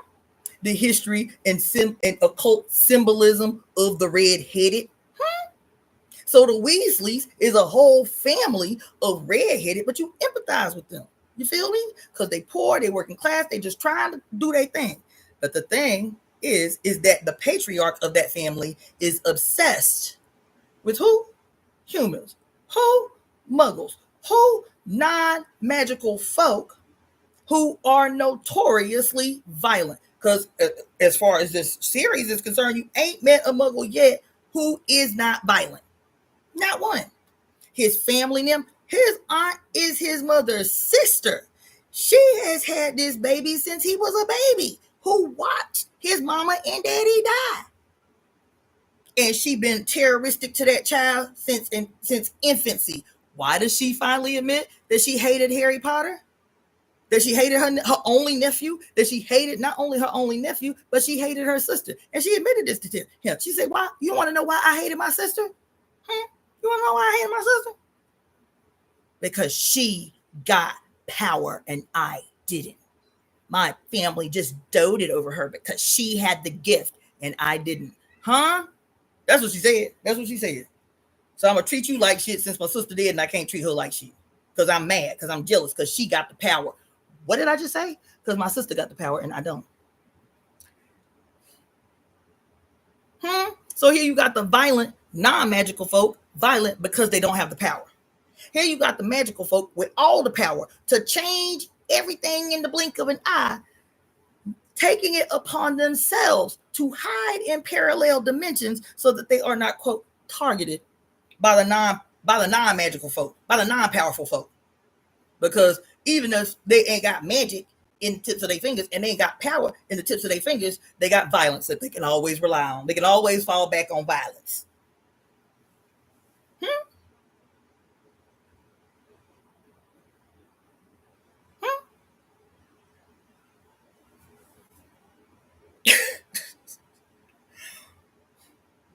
You feel me? And so who are the humans? Who are the, because Stan Lee said it. And now you can see it everywhere. When he says that, quote, human beings, that's what he said. Human beings are the white people. They represent the white world. That's what he said. So the other thing that he is saying in that simple statement is the only people who are seen as humans are the white people. That's what he's saying without saying it. That's what he's saying without saying it. Everybody thought that shit was so progressive. See, Stan Lee understand, because you know he'll ride or die with Martin Luther King. You feel me? Because like you tripping. Because what he said without saying it, right in your face. Right in your face. He didn't even have to mince words because he knew he was talking straight through you and you wouldn't get it. Humans, the non-powerful folks, the non-meta-humans, the non-magical folks, they the white people. They the white world. Thank you guys. I see y'all in the comments, but I ain't trying to break my flow. You feel me? He said, so if the humans represent the white world, it means the only people who are worthy of being deemed, who are worthy of being treated humanely or identified as real humanity is white people. Who everybody else? Mutants. Evidence of it, because you've seen all the X-Men movies. Both Xavier and Magneto, who was homies. Why was they homies?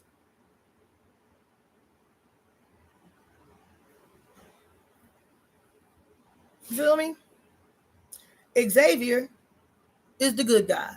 What's always synonymous with the good guy in every movie? I'm telling you this about your protagonist, because the way the movies are written, who is the protagonist of all the X-Men movies? It's the X-Men. It's Xavier and his crew. It's who, if you was a child in high school, you would say, that's them over there, the X-Men, they are the jocks and the cheerleaders. They the popular kids. That's what you would call them. What's synonymous with that? Quote, the good guys, quote, the ones you want to be like, quote, the popular kids, wealth, whiteness, pristineness,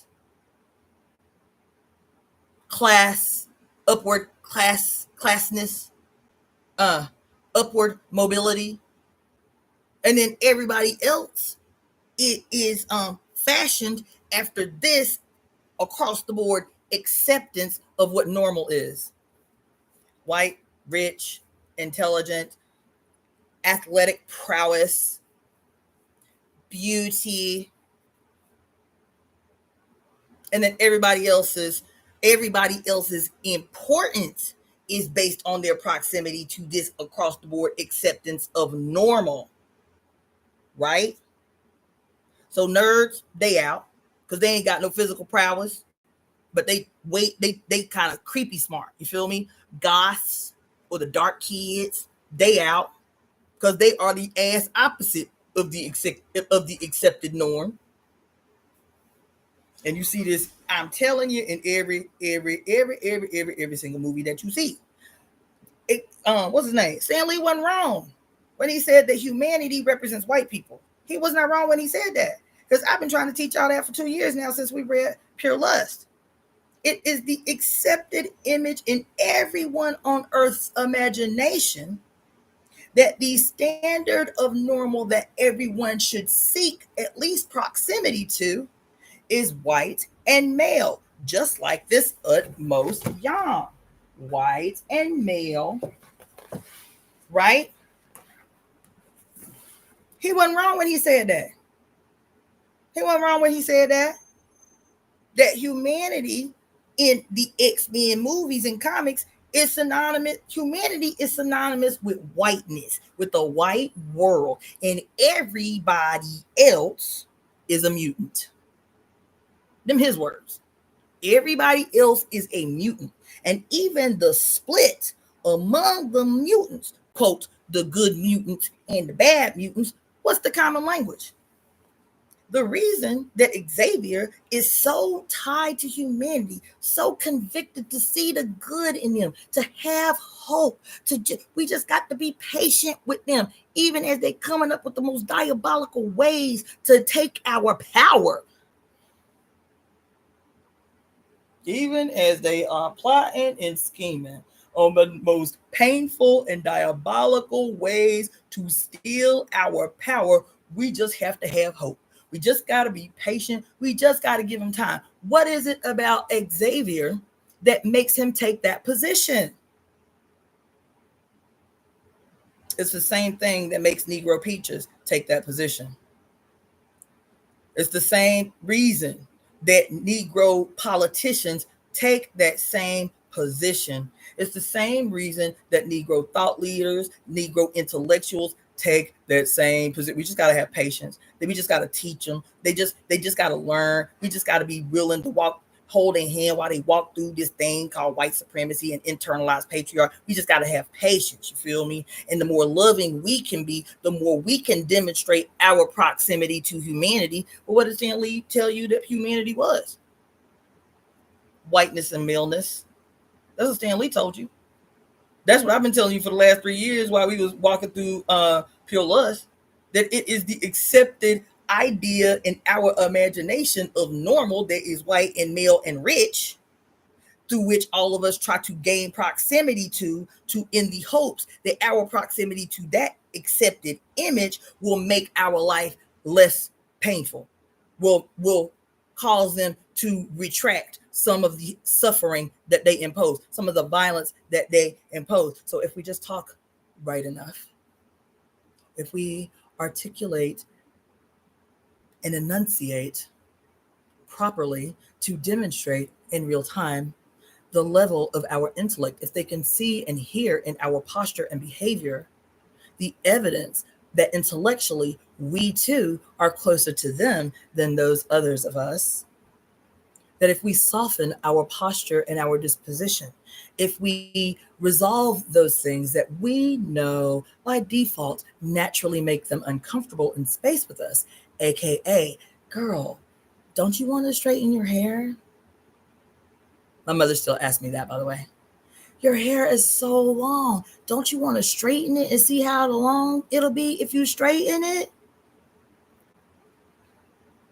This is still her internalized image based on her belief in God the Father, God the Son, and God the Holy Spirit, that the norm presented by an adherence to the spiritual tradition is that proximity to the representatives of God the Father, God the Son, and God the Holy Spirit, white male aristocrats, white male wealthy people. This is a fear response when your mother asks you, don't you want to straighten your hair? I'm telling you what it is. It's a fear response. Don't you want to be safe in space? That's what she's asking you. Don't you want to be in a situation where people don't immediately pass judgment about you? You feel me? And so we do those things. We capitulate, we soften our voice, we straighten our hair, depending upon our internalizing of this requirement of us. We might get contact lenses, we may bleach our hair, we may get surgery, right? We may do these things to We say whatever we want to say about why we do it. Is because I feel better this way, or because I look better, or whatever. The reason that we do all of these things is because of what Stan Lee said, what Harry Potter alluded to, is that non-magical folk, quote, humans, quote, humanity, quote, normal people, because they don't, quote, have power, are always violent. That even as powerful as we are, as much magic as we got access to, we have to be the ones hiding, because even more than our power is the consistency of their violence. Every time you are asked why you dress like that, why you look like that, why your hair look like that, that is a fear response. That's a fear response. Every criticism that you hear about your black ass presentation in the world is based in a long, consistent, unending memory of trauma come through violence at the hands of others, specifically because you look the way that you look in your body. Yes, it may sound like hatred. It may sound and actually present like internalized patriarchy and misogyny and all of those things, and you would not be wrong. But multiple things can be true at the same time. And behind all of that shit, internalized patriarchy, internalized misogyny, self-hatred, internalized anti-blackness, internalized hatred of women, and all of those things, deeper than that, deeper than all those levels, is a consistent and widespread, unending memory of us all in our DNA, that any slight mistake of a scribble outside the lines and box of normal means our life may very well be in jeopardy. Our life may actually be at risk. That's what's underneath all of that. That's what's underneath all of that. And so all these years, you feel me? Even as I became a practitioner of Ifa, even as I got read that Oya, quote, sits on my head and Shango sits in my heart. Both are represented by the lightning bolt. Both are represented by the storm, the thunder, the lightning. I was like, okay, Harry Potter got a lightning bolt on his head. What that mean? On his head. What that mean? What that mean? Don't get caught up by that shit. Do not get caught up by that shit. Because somebody gonna be mad. Harry Potter, Ron Weasley, redheaded Ron Weasley, and Hermione are your little mini baby versions of that same old Holy Trinity. God the Father, God the Son, and Hermione as the Holy Spirit. Because anytime you have a movie that is alluding to the Trinity, it's always a female character that represents the Holy Spirit. That's what the Matrix was. Morpheus is God the Father, the ruler, the owner of dreams. That's what Morpheus means. The ruler, the owner of dreams. Morpheus is God the Father. Neo, whose name literally means one, is an anagram for one, the one. He literally dies on a fire-lit cross in the second movie. Oh, in the third movie, Resurrections, he literally, metaphysically dies on a fiery cross. The one, Neo, the savior of mankind, who's going to, quote, beat the Matrix. Who's the Matrix? The mother. Who the Matrix is? What does Matrix mean? What does Matrix mean? It means the original. In mathematics, it means the original. In science, it means the original, the beginning. That's what it means. In philosophically, it means the mother. The Matrix means the mother. The Matrix means original. The Matrix means uterus. The Matrix means womb. That's who it is. And so here you got the unholy Trinity. Trinity as the Holy Spirit, her name tells you, yep, that's who he is. It ain't your imagination.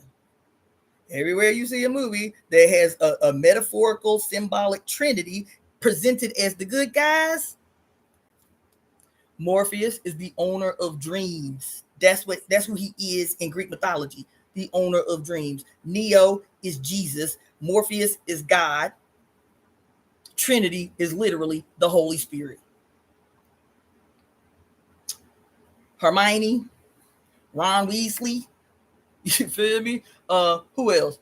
Hermione, Ron Weasley, and Harry Potter, who everybody treat like a rock star because he's been gone. They've been going to school there all their life. He just emerges out of nowhere. The famous Harry Potter, he who was able to beat he who must not be named. He was a hero when he stepped on the scene. Don't that sound like Jesus? Don't nobody know where he was or who he was. He was born and then he disappeared until he emerged the Savior. Isn't that the same story as Jesus? Harry Potter? Isn't that the same story as Jesus? That Jesus was born, family had to escape infanticide, so he was off the scene till he was 33 years old. You know what I'm saying? Then he just emerged out of nowhere. No homies. He ain't have no street cred. He ain't have nobody to speak for him about who he is and what he done did. He just emerged out of nowhere in the wilderness and like, I'm the one. I'm God incarnate. I'm God come to the flesh through a miracle birth to save you lowly zombie-ass niggas walking around here dead. Walking around here dead. That's what I came to do. Don't that sound like Harry Potter? That all these years, Harry Potter been gone. All these years, Harry Potter been off the scene. And it's just been whispers about Harry Potter and the child who beat Lord Voldemort. Right? Then he come on the scene and everybody recognized. Why? Because of prophecy. Isn't that what they say? That he is going to be the one who is able to beat Lord Voldemort. You want me to take it a step deeper? Since we talking about Gemini, right? We talking about Elegba as the twins in one body. We talking about the dual energy of the actual Gemini, the separate Abaji. The thumbnail that I put up on here represented the Abaji as one red and one blue. You want me to take it a step further? That in Harry Potter, Lord Voldemort, who is supposedly very, very old, very, very, very old, that he had to what? Break himself into pieces spiritually and put himself into sacred objects, Horcruxes, so that he wouldn't disappear forever. That once all the Horcruxes came back together, he could come back in the flesh. Don't that sound like Jesus? But this Lord Voldemort, he the bad guy, right? Why that story sound like Jesus though?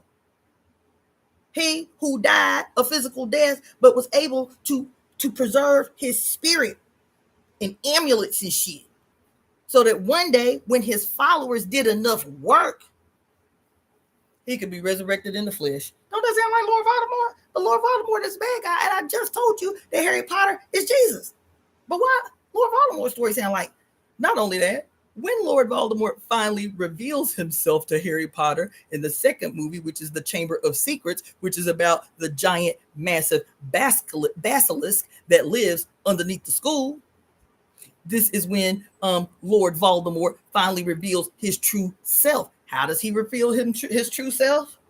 Y'all, I got a word for y'all today. How does Lord Voldemort reveal his true self to Harry Potter?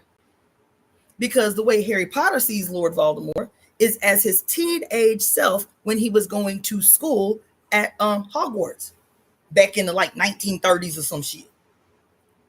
Right? So he sees Tom Riddle. That was his name before he became godlike. Tom Riddle. That was his name, right? Not only was his name Tom Riddle, what house? Holy goddamn motherfucking shit, y'all. Oh. What house was Tom Riddle associated with? Slytherin. Tom Riddle was in the house of Slytherin.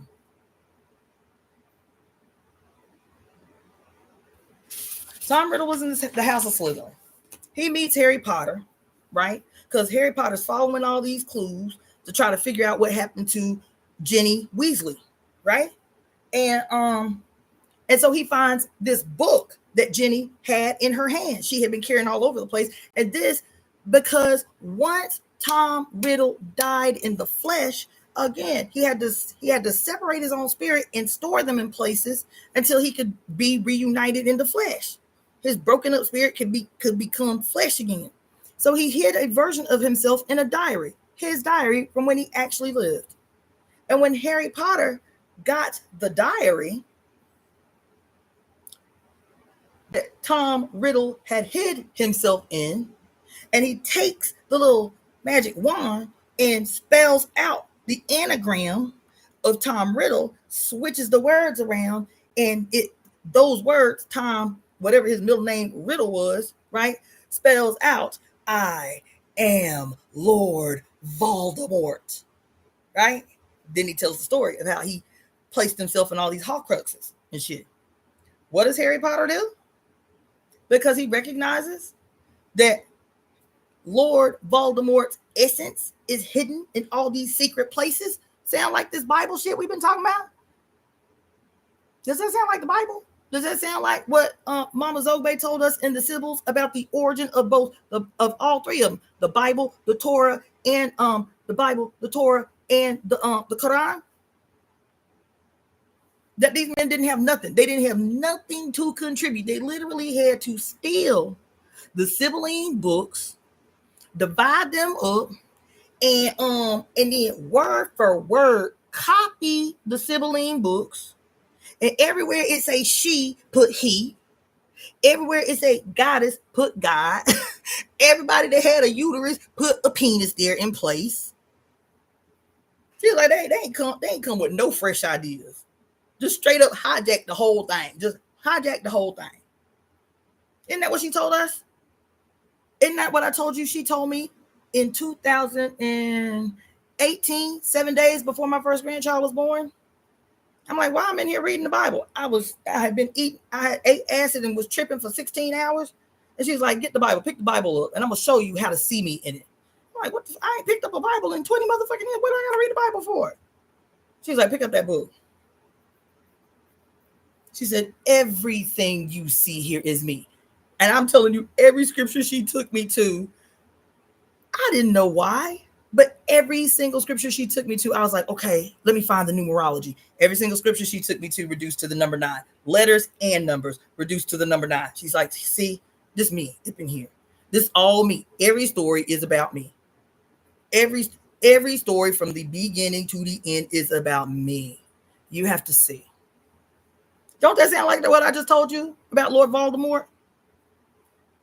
Why that makes sense? Mm. Mm. Mm. Mm. Mm. Mm. Mm. Mm. Because I just told you a story. Child, I am having a moment. I just told you how Oshun and Leda are the same. They were both pregnant with 2 sets of twins. 2 sets of twins. Hey, I just told you that. I just told you in the E5 the story was that the set of twins that is represented by the one body, right, a leg by a shoe, was a female. And Obatala, fearing that she would give birth to a female child, hoodwinked her pregnancy child, hoodwinked her pregnancy, and turned the female child into a male in her womb. Hear that? Is this a metaphor for what Zeus did to Leda? Is this a metaphor for what Zeus, the divine, did to Leda? Elegba being the divine twins. Because the Abeji, they were mortal. She's divine, but they say that she became pregnant by Shango when he was still human.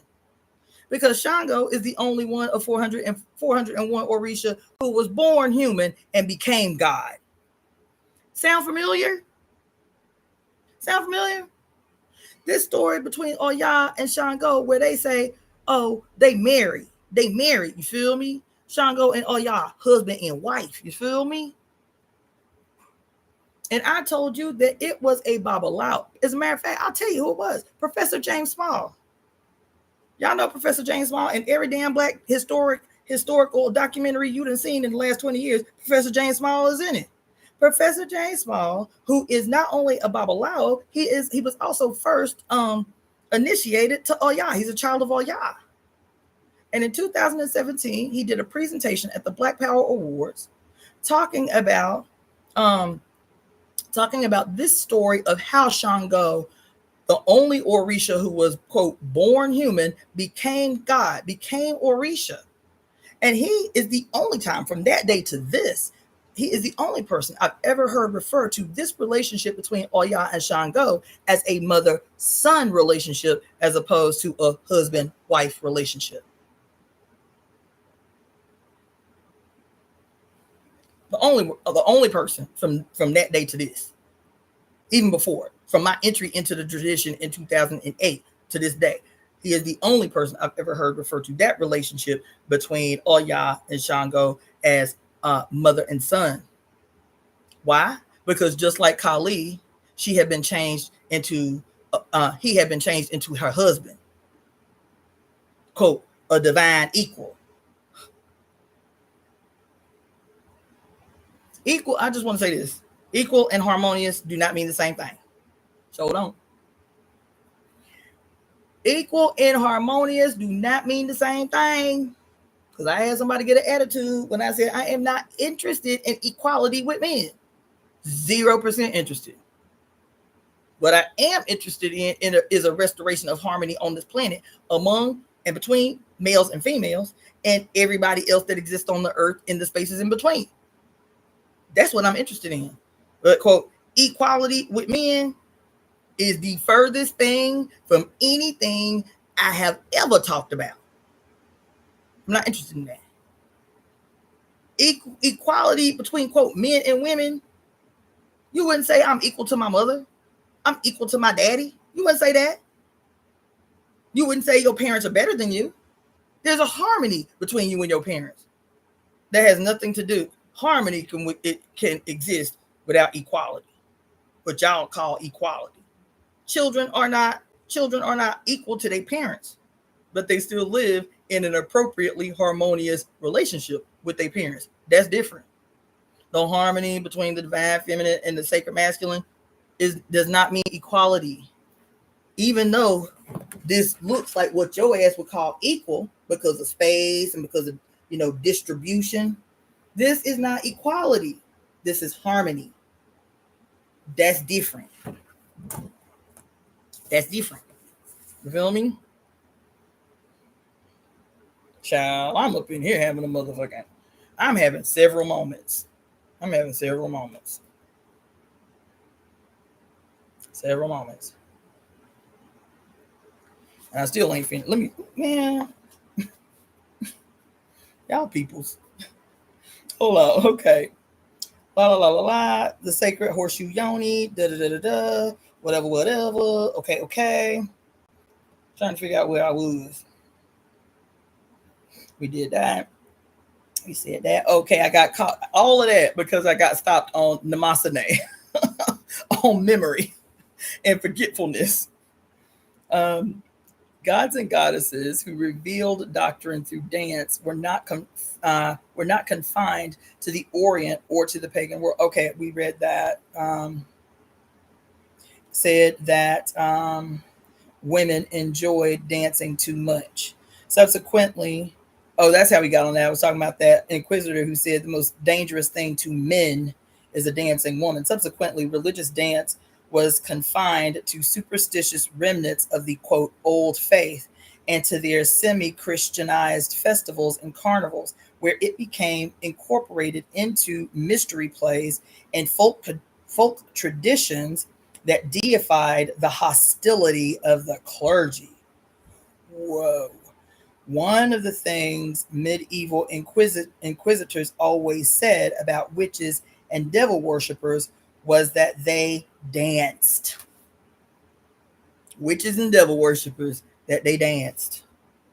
Finally, to the end of the dance. Okay, what else? Let me look through some of y'all comments. See what kind of not. Sage Page, thank you for the donation, darling.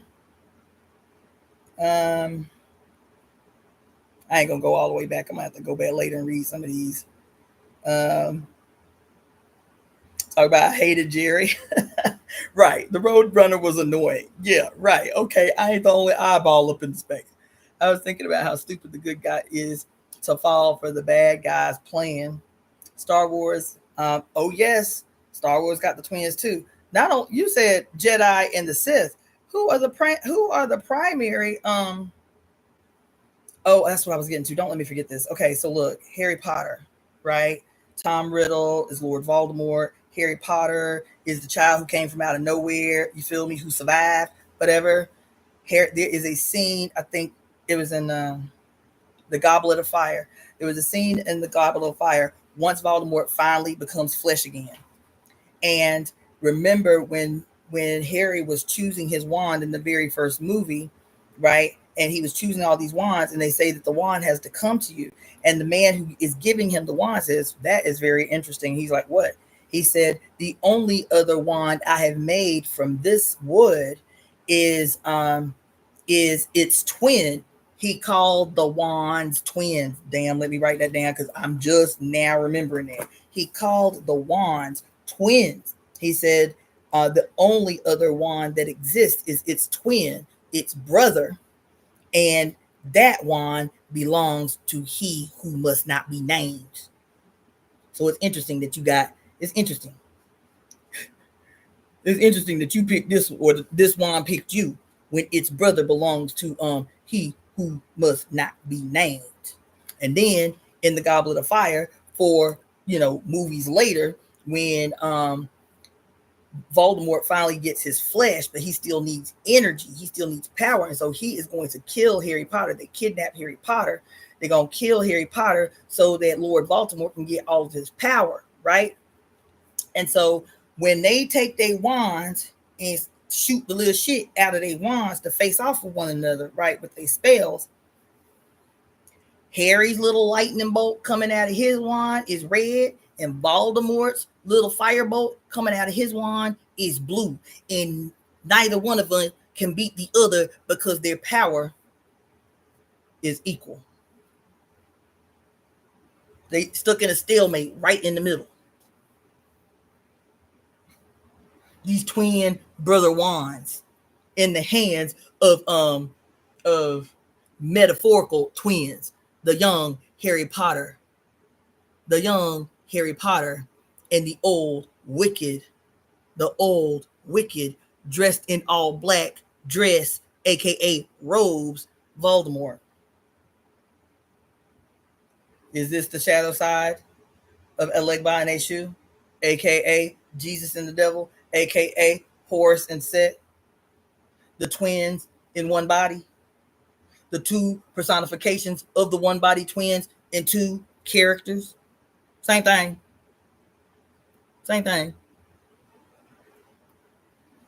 One wand. And so this person, who was it? Power Kismet talked about Star Wars got the twins too, and he talked about the Jedi and the Sith. Those are not the main twins in Star Wars, baby. The main twins in Star Wars is Darth Vader and Luke Skywalker. Yeah, those are the main twins. You might have twin energy throughout the thing, but they the main twins. Luke Skywalker and Darth Vader. And he even admits it. He says, "Luke, I am your father. I'm your shadow side, bitch." That's what he said. I'm your shadow side. Because what did we say earlier? We said, all of these mythologies are what? The retelling of the story of the son who must murder the mother to give birth to the father. The father don't give birth to the son. The son gives birth to the father in this retelling of the story. That the only way that this can happen, because the son, regardless, can only come from the mother. Regardless, the son can only come from the mother. This is why it becomes important for him to murder his mother and replace his mother with the image of the father. But the only way he can do that is to create the father, is to give birth to the father. Am I telling y'all a lie? We're telling y'all over and over and over again in all these history classes about how in matrilineal, matrifocal, matrilineal, matrifocal, matriarchal societies, the clan line was defined by mother to child. Whether that child was male or whether that child was female, that child's blood, that child's mitochondrial DNA came from his mama, came from her mama. Everywhere on earth. Everywhere on earth. They even tell you in several stories, in several books that we've read, that anthropologically, one of the conjoining characteristics of matrilineal societies all over the earth is that for a long time, there was no concept of a, quote, individual father. Why? Because your paternity was not determined by who your father was. Your validity within the clan group was based on who your mama was. Why is that important? Because in these societies, there was no concept of monogamy, of having to prove who your father was. Because even if the mother knew who your father was, who she was pregnant by, she chose who your social father was, which was typically a man in her line, her brother, her uncle, her father, the man functioning in life as her father. That father, the concept of father, is a creation of patriarchy. And I know y'all hate that. I know y'all hate it. I know it's hurting your feelings. Don't mean you cannot love the person who was a contributor to you being here. That don't mean that. What it do mean is that the concept of the father is a very recent creation. And who gave birth to that creation? The son gone rogue. The son who murdered his mother. The son who had to make you forget your mother. When we talking about all these goddesses, all their stories, all their likenesses, all their samenesses, that's what I mean when I say the son who had to murder his mother. He had to disappear the God status of your mother out of your consciousness to validate, to give validity to the concept of the father he created, of the father he gave birth to, just like these stories were saying, and all these ancient stories where these people wanting to mimic the power, the birth-giving power of the mother. So the men, the older men and the younger men would have these ceremonies where they fake in ceremony, in ritual, giving birth to each other. I'm telling you that these stories, child, anyway, what time is it? I need to get the hell up off of here. I don't know how I end up in this shit with y'all all the time. Certain that all I was gonna do. Y'all don't be laughing at me. This shit ain't funny. I got shit to do. Okay. I'm gonna need y'all to book some readings and some consultations this week. I'm gonna need y'all to get your readings. This is a great week. Hell, this is a great next 2 weeks. Juneteenth coming up. You feel me? The solstice is coming up. We right in the middle of Gemini season, which has been showing its ass since well before Gemini season. Since we into the new year, this twin energy just been popping off. Get yourself a reading this week. Get yourself a divination. Get yourself a 5 elements wellness consultation. You understand? Buy some jewelry. I got my whole setup because that's what I'm spending the rest of the night doing is making jewelry. And I got a whole host of new shit. I'm about to start posting on my Etsy store. So go on my Etsy store, which is Daughter of the Fates, plural, Fates, Daughter of the Fates. Buy something nice for yourself or your people, Neil. Feel me? Got all kinds of stuff. Stuff for the brothers, stuff for the men, stuff for the women, stuff for the babies. You feel me? Thank you all so very, very, very, very much for your donations. If you made donations via Zelle, Cash App, PayPal, or Venmo, my phone died about an hour ago, which is why I have not been checking the texts and shouting y'all out. So I will do that probably tomorrow when I go live. So what are the actual words that I was actually going to read before I got all off on stuff that I had no intention of reading? Yeah, we might just have to walk through this book from page 0, from page 0 to the last.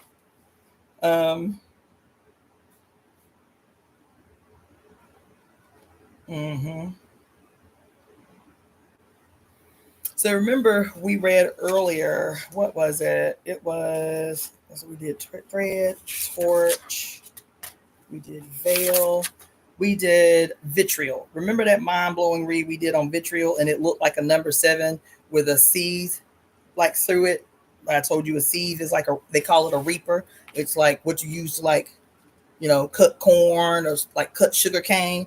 It's a big old blade that has a big old thing like that, right? So that symbol, what looks like the reaper, is the symbol for the goddess Ceres. Ceres, right there, Ceres. And every time we see it, right? Every time we see that symbol, we think of what? The Grim Reaper, or we think of like horror movies. That's the only time I ever see the C's is like with horror movies or the Grim Reaper, right? Until I got into the tradition and I started seeing it everywhere. But that's really the only time you ever see it is like a weapon to cut people up. You feel me? Or like the Grim Reaper when he coming to get you when it's your time to go. The origin of the symbol is the goddess Ceres, who was the Roman title of the great goddess as mother of the harvest, because it was used also all those thicker stalks when you have to harvest them and you trying to cut more than one piece at a time. You use the seeds for sugarcane, for corn stalk, for grain, for wheat. That's when you see it, right? The goddess of the grain, or the mother of the harvest and ruler of all grains.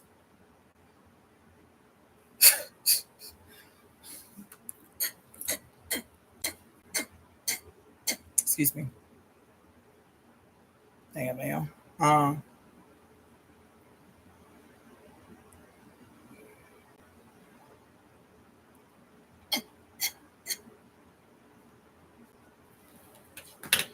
anyway, um, which are still, so they call the goddess Ceres, Ceres, okay? Roman goddess of the grain or the harvest, all right? Which are still called cereals after her major early summer festival, Cerealia. Cereal.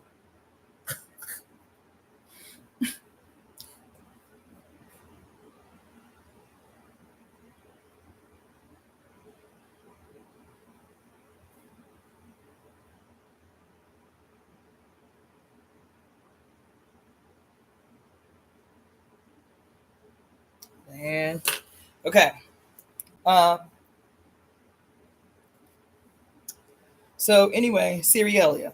Up to the 19th century, in parts of the British Isles, it was said that farmers go around their corn with burning torches in memory of Cerealia, probably related to the Greek Kore and the female spirits of fate called Keres, Keres. Mother Ceres was not only the fertile earth, but also another form of Juno as the queen of heaven. Her priestesses may have founded the Roman legal man.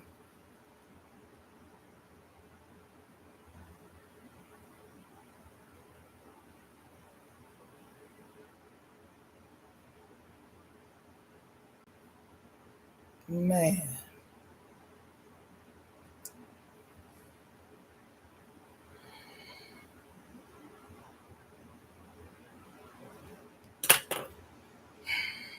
Her priestesses may have founded the Roman legal system back in the age of the mother right. Their goddess was also entitled Ceres Legiferia or Legifera, Ceres the lawgiver. The sign of Ceres was the lunar crescent and inverted, was the lunar crescent and inverted or underworld entering cross, St. Peter's cross. So that's the C's, right? So the curved part is the lunar crescent, right? And then the other part that comes down and has a cross across it is the underworld cross or St. Peter's cross.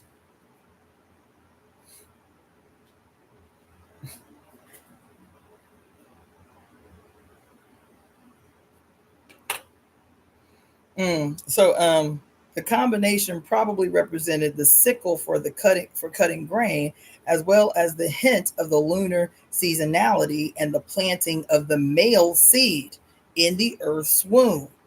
The rites of Ceres were originally Greek, probably based on traditions from the great temples of Demeter. Let me go through this.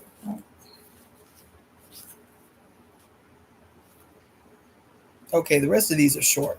Banshee. From the Gaelic Benseed, woman of the fairy mounds, the banshee was another form of the goddess voice, for she was heard but rarely seen. The creative aspect of the voice was variously known as Vak, VAC, Echo, Bath Kol, KOL, or Samjna, or the Logos of Sophia. That is the creative word, able to bring forth all existence by the magic of speech. As Kali brought forth the universe by speaking the names of all the things in her sacred language of Sanskrit. Being ever cyclical, the goddess had a destructive word as well.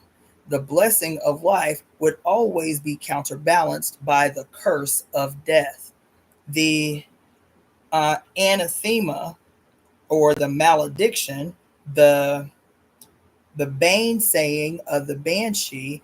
Irish folklore said the voice of the banshee was sometimes a terrifying shriek or ghastly wail that would cause the hearer to drop dead at once, or at other times it was it was a soft, comforting voice addressed to those whom the goddess loved, a welcome rather than a warning of the coming passage into the realm of death.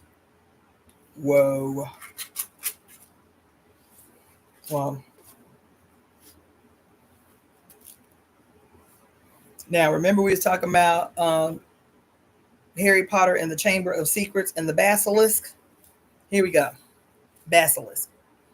The basilisk, this is going to mess y'all up. I'm just telling you. The basilisk, from the Greek little king serpent, was sometimes also known as the cockatrice. It was supposed to combine elements of the bird and snake.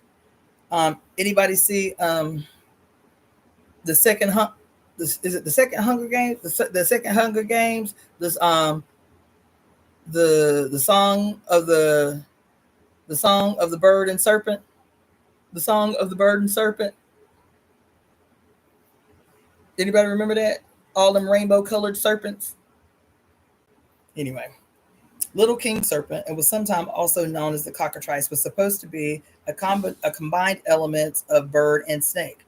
Some said the fabulous basilisk was hatched from a hen's egg brooded by a serpent, or perhaps a serpent's egg brooded by a hen. Some said the creature wore a three-pointed crown on its head, or that it had a three-pointed tail.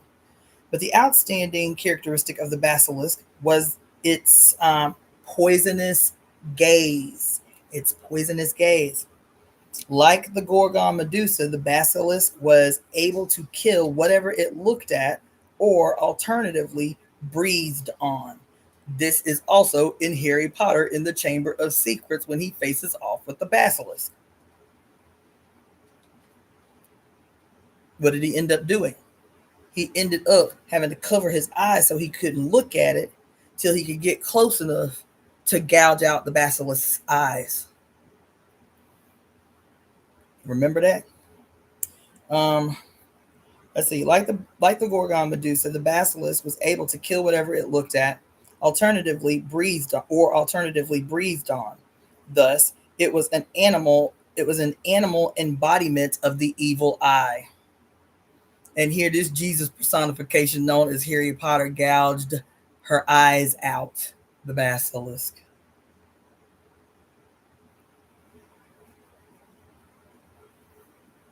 Also, like the Gorgon, the basilisk was associated with menstrual blood.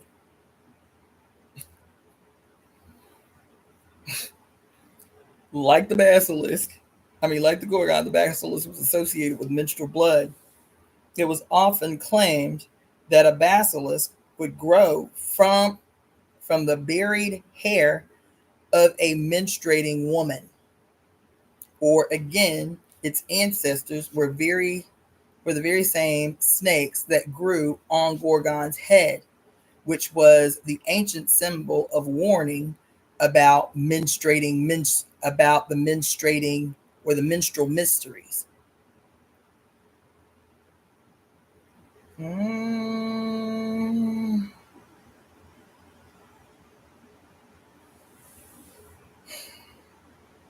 Remember, I ain't gonna go that deep.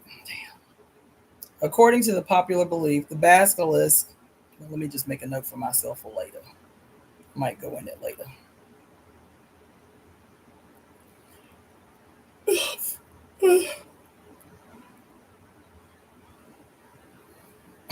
According to popular belief, the basilisk could be killed only by the same method used by Perseus against the Gorgon. That is, one must look, one must back up to the creature holding a mirror so that the basilisk might see its own poisonous reflection and drop dead.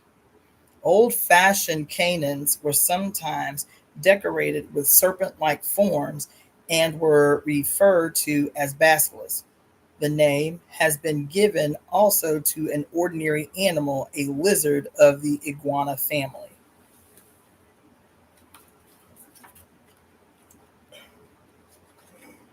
Oh my God. What time is it? Let me be done.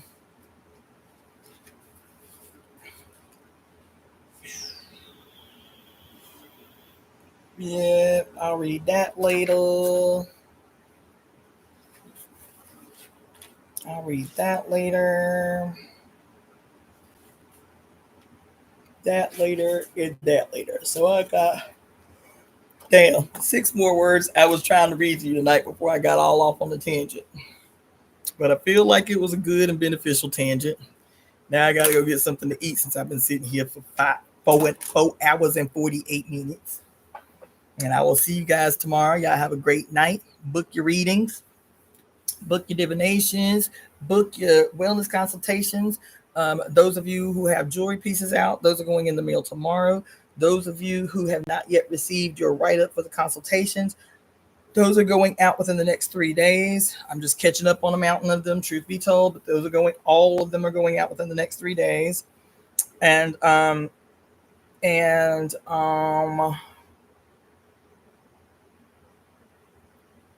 what else? I think that's it.